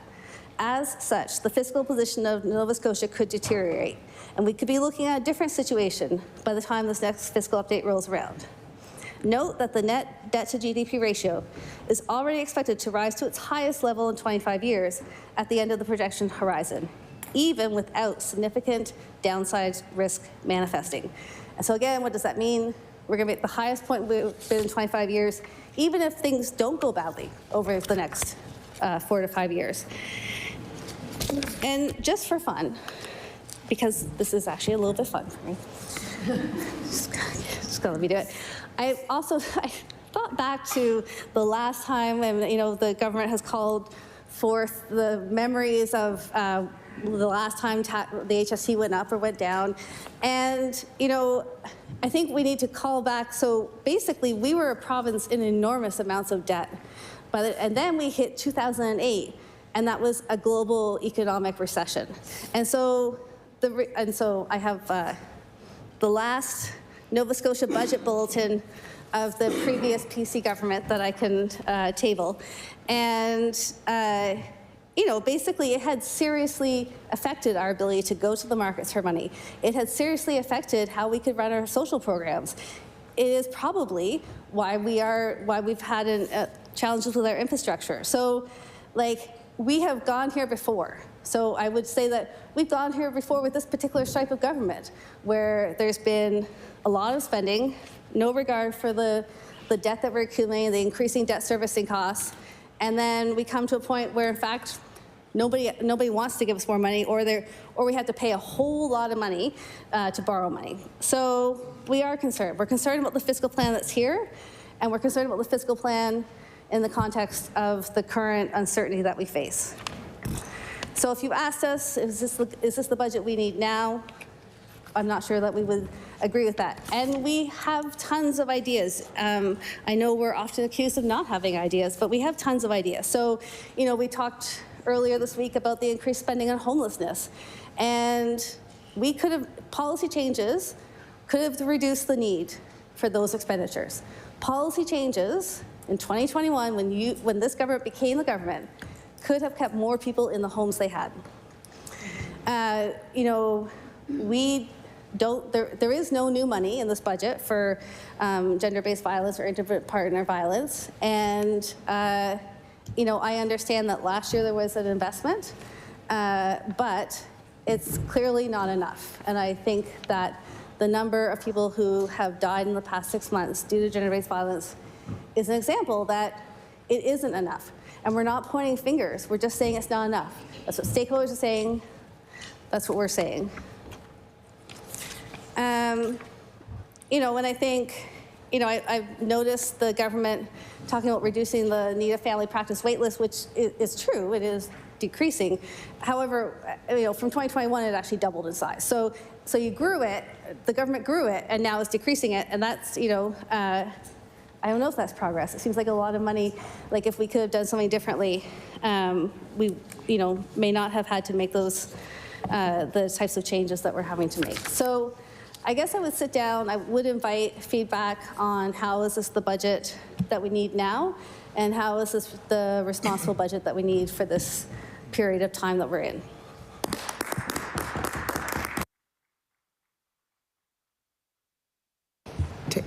Did you table all the documents? Okay, perfect, thank you. I recognize the honourable member for Timberley Prospect. Thank you, Madam Speaker. It's great to hear the NDP talk about fiscal discipline. Don't look at me like that, come on. No, the $700 million deficit that's tabled in this session is pretty close to the $500 million deficit that we inherited in 2013 to deal with, I must say. The recession was 2008, 2009, but by the end of that, there was a big hole that the government that came in 2013-14 had to deal with. And I think fiscal discipline is something that we should all be concerned about, especially as we prepare for the inevitable next crisis, whether that's a recession, which will happen at some point, whether these tariffs stick or not, or some other catastrophe or a pandemic. And I think that it was proven that the fiscal discipline that took place under the prior government really did allow the nimbleness and the quick action to help Nova Scotians across a whole bunch of different ways. And that is one of the reasons why Nova Scotia stood out in the Federation to support Nova Scotians through tough times. So like any business, any family, there's the top line revenue and there's the controlling of expenditures. And I think that with this Financial Measures Act, it speaks to some revenue areas in both Section 4 and Section 8, which are concerning. And I would say that I have issues with both of those. I have issues that there is revenue that government is giving up annually that we need. And the $300 million that is going to be put directly on our debt as soon as this bill passes, which is more than they're setting aside for a fund that is supposed to help people with the tariff situation, with the $200 million, is the wrong move. And I think it is irresponsible and a populist move. And I have no problem as an HRM member having the courage to say, knowing that some of my constituents are going to benefit that drive across the bridge, that work on the Dartmouth side of the bridge in Burnside.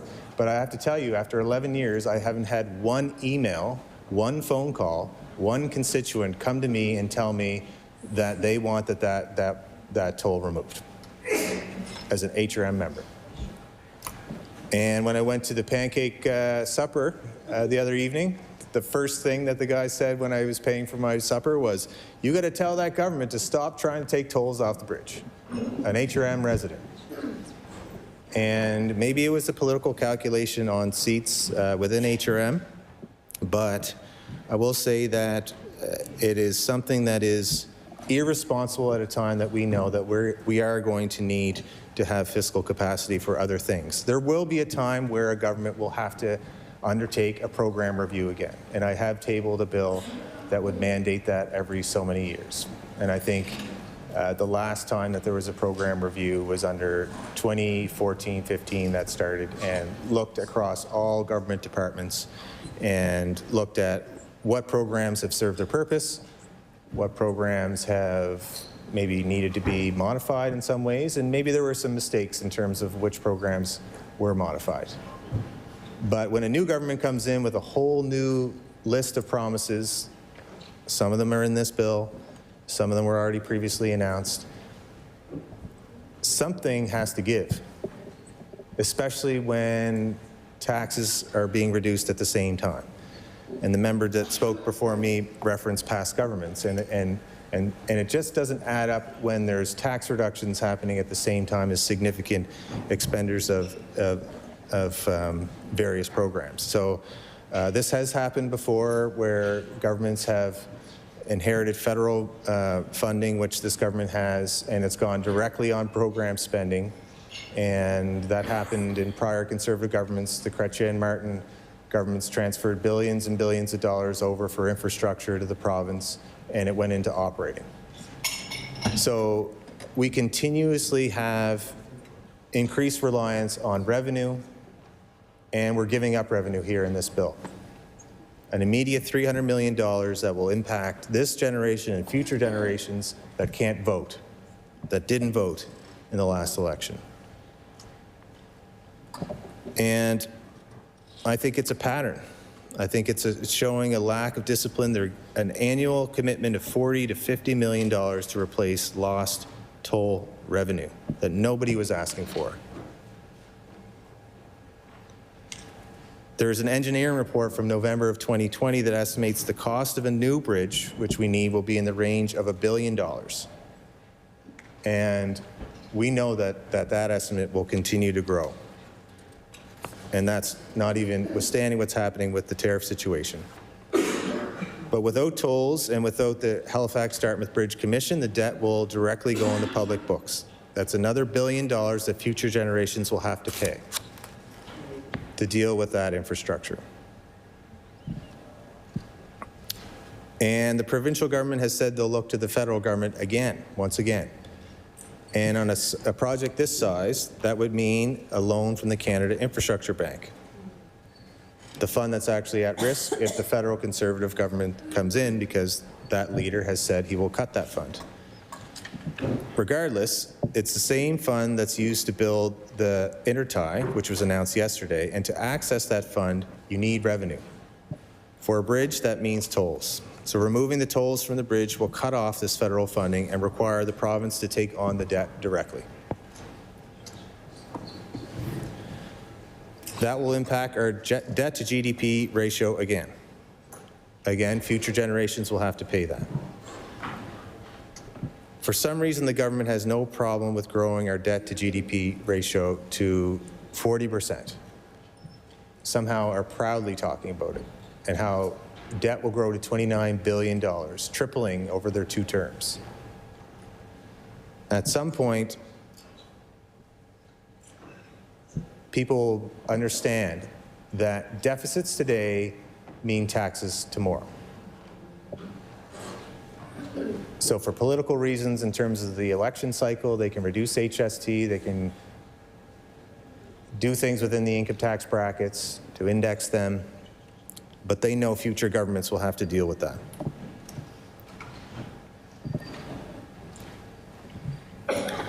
So people in this province will have to pay for that decision. The other section is Section 8 of the Act, doubling the D transfer tax. My understanding is this is the only province in all of Canada that's prepared to start taxing other Canadians when they purchase land in our province. There's a couple of provinces, British Columbia and Ontario, that has a tax on foreign home buyers designed to prevent speculation. Is this supposed to prevent speculation? What about our Canadians that are in this fight with us, where we're supposed to stand shoulder to shoulder? And what about our tourism industry, where we're supposed to have open markets for people that have seasonal homes? Why is it that Nova Scotia wants to stand alone and charge Canadians a tax? Doesn't seem to line up with the rhetoric around working together and tearing down the differences between other provinces' taxes regime. And even today we saw a motion that talks about more cooperation across the country in natural resources, and there was a bill introduced for the trade barriers, and obviously to talk about Team Canada. But this bill and this action, I don't believe, lines up with that. So while we work with other provinces, and New Brunswick is one of them, to look at electricity and bringing in more energy into our province, this is also sending that signal to New Brunswickers that they won't be welcome to buy a place in our province without that extra tax burden. That is an interprovincial tax barrier. And we are the only province that will be doing that. I actually don't agree with the revenue estimates that this will grow our revenue. Where's the calculation that people actually won't purchase it because of that tax hit, and they'll look elsewhere?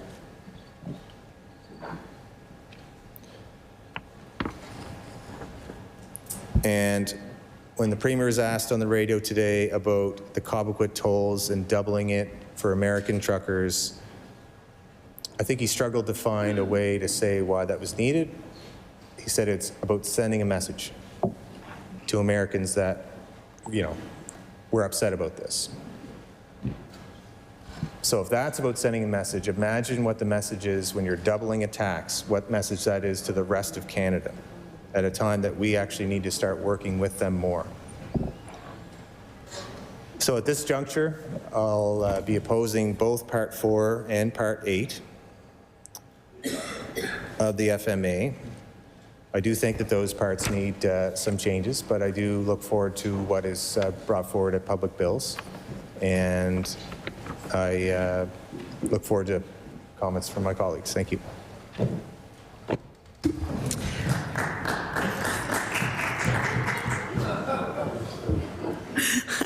I recognize the honourable member for Cumberland North. It's lonely over there, isn't it? I know what it's like, Ian. I feel your pain. Thank you, Madam Speaker. I'll just want to say a few words on FMA, the second reading here. So a couple just general comments about the budget. I also have strong concerns about the ballooning debt about our GDP to debt ratio, and the long-term financial risks. Given the government spending over the last 3 years, I'm also concerned that this budget will not reflect real expenditures, and believe that the government should take the Auditor General's recommendations that she has made over the last couple of years about improving legislative oversight and changing the legislation to reflect what other provinces have in place to ensure more responsible government when it comes to spending.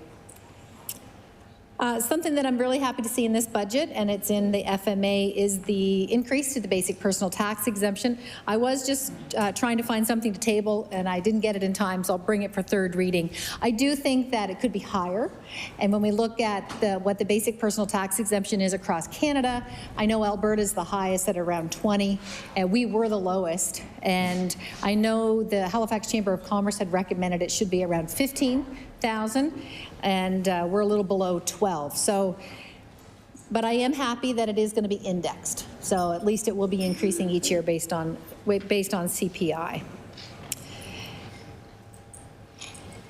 I had expressed concerns in the budget that the minister may want to look at changing the shingles vaccine, pointing out that the eligibility gap should be changed based on clinical guidelines. The shingles vaccine is recommended to be given at the age of 50. The budget is only going to provide it for those that are 65 and older. So it's leaving a real gap for people that, based on guidelines, it's recommended that they have. I am very happy to see the removal of the hospital fees, parking fees, I should say.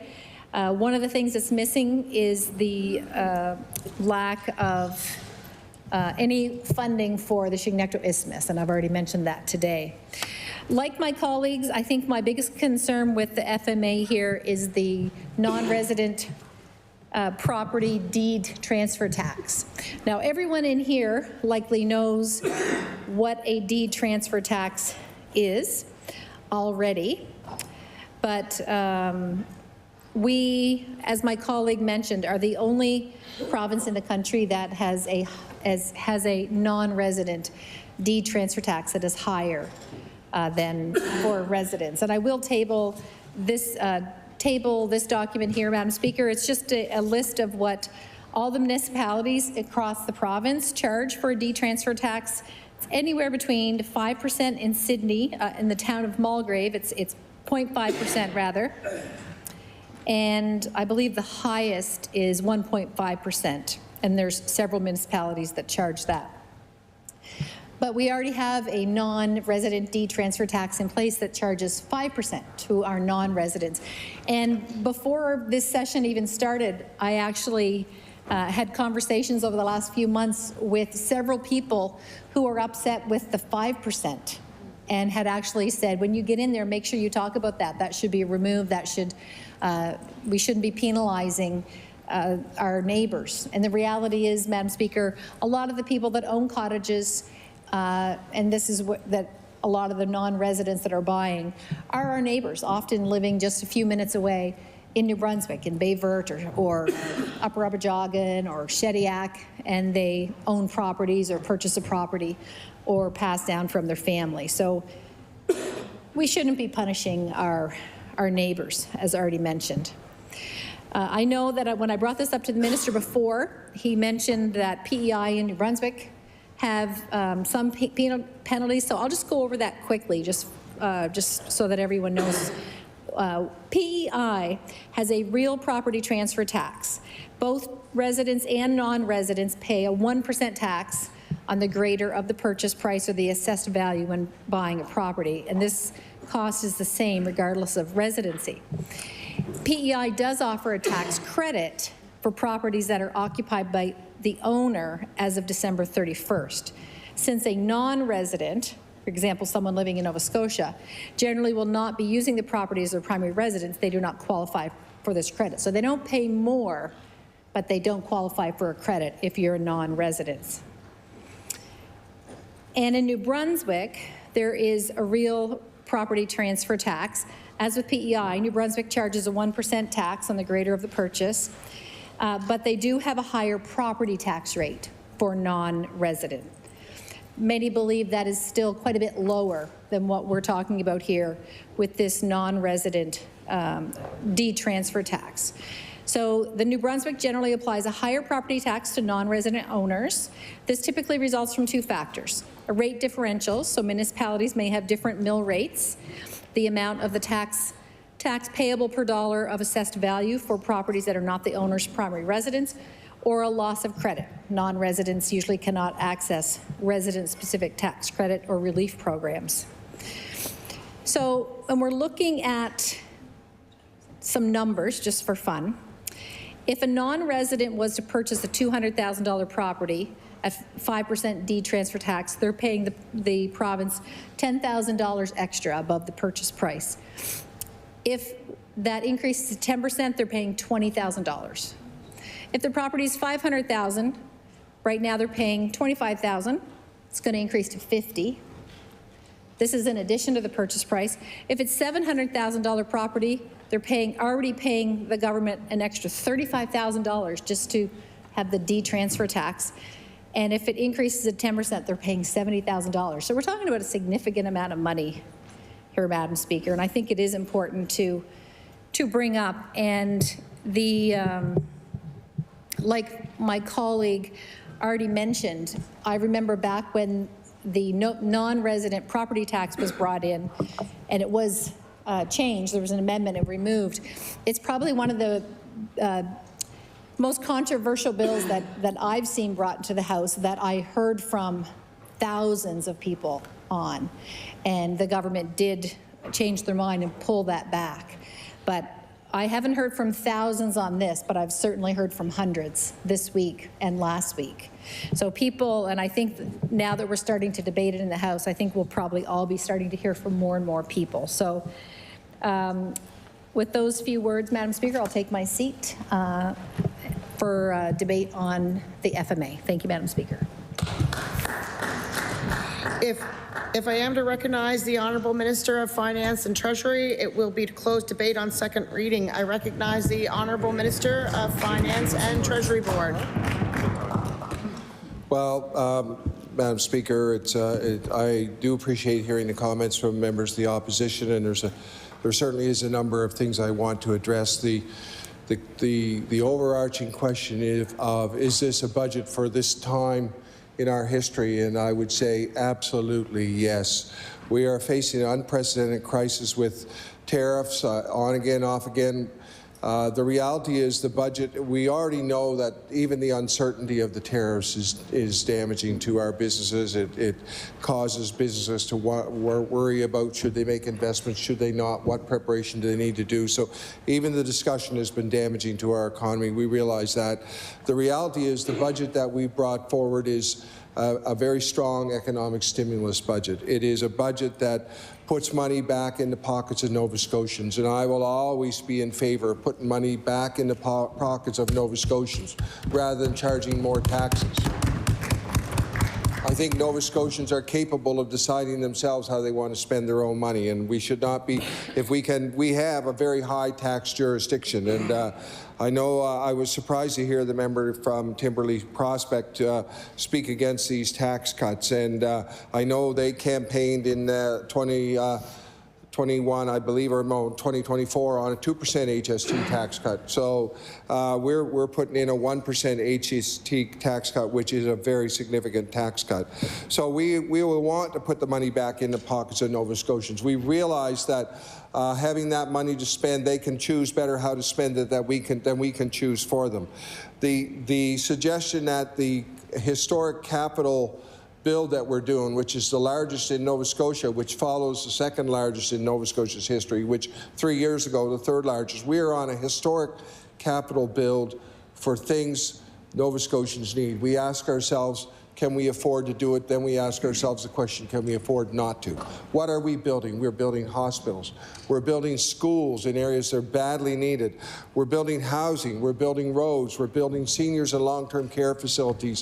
Seniors and long-term care facility investment, which the last time that a government announced a senior long-term care facility was the Rodney MacDonald government, which the Dexter government opened, which they did not announce any new ones until 2018-19, the McNeil government did announce a couple, so give them credit. But we had asked for that constantly from 2013 on. And those types of things, our province needs these investments. And we know that putting money back in the pockets of ordinary Nova Scotians and spending money on capital projects in Nova Scotia will drive our economy forward at a critical time.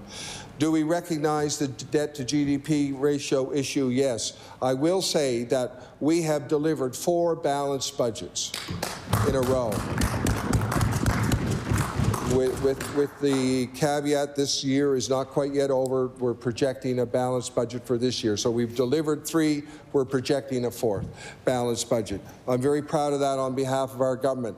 The debt to GDP ratio, the scale of the capital build and the trajectory of it has been known for 2 or 3 or 4 years. We were predicting for this year ending right now, I believe it was in the range of a 33% debt to GDP ratio. We're actually about 2 percentage points better right now. We're in the 31.7% debt to GDP ratio. So we're in a better position, in a stronger position right now due to the strength in our economy. And we know that economic growth will make that difference. So I believe absolutely this is a budget for this moment in time. And this is the budget that we need. There's other measures in the Financial Measures Act. The question of the deed transfer tax for non-residents. I just want to address that for a moment. The reality is we're making, not only are we making homes more affordable for Nova Scotians by doing this, if they're competing against a buyer from another province who wants to have a cottage, then they have a little bit of a leg up in that transaction. They have a bit of an advantage. We want to give Nova Scotians that, but the reality is that advantage is there for people from other provinces who want to come and live here too.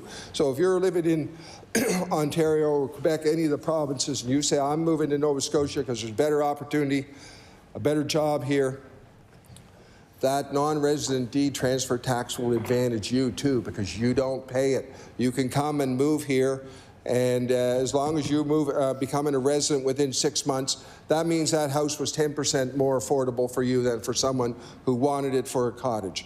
The reality is, if you go around rural Nova Scotia, there are many homes that are cottages for people in other provinces that could be a home here. That's the reality.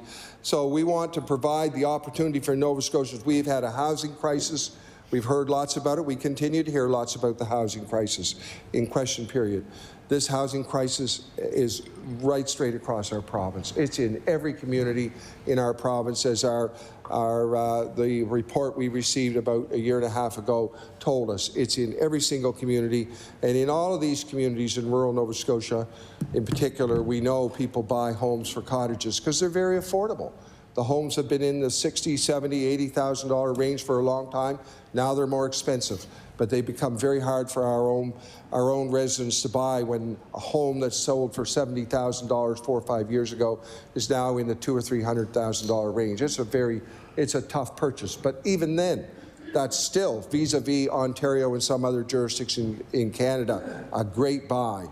So we still are a well-priced economy for people from for housing for people from other areas, and we want to just do something to help our own residents buy a home here. We want to do something for those people who want to move here to be able to afford a home. So we are doing those things, Madam Speaker.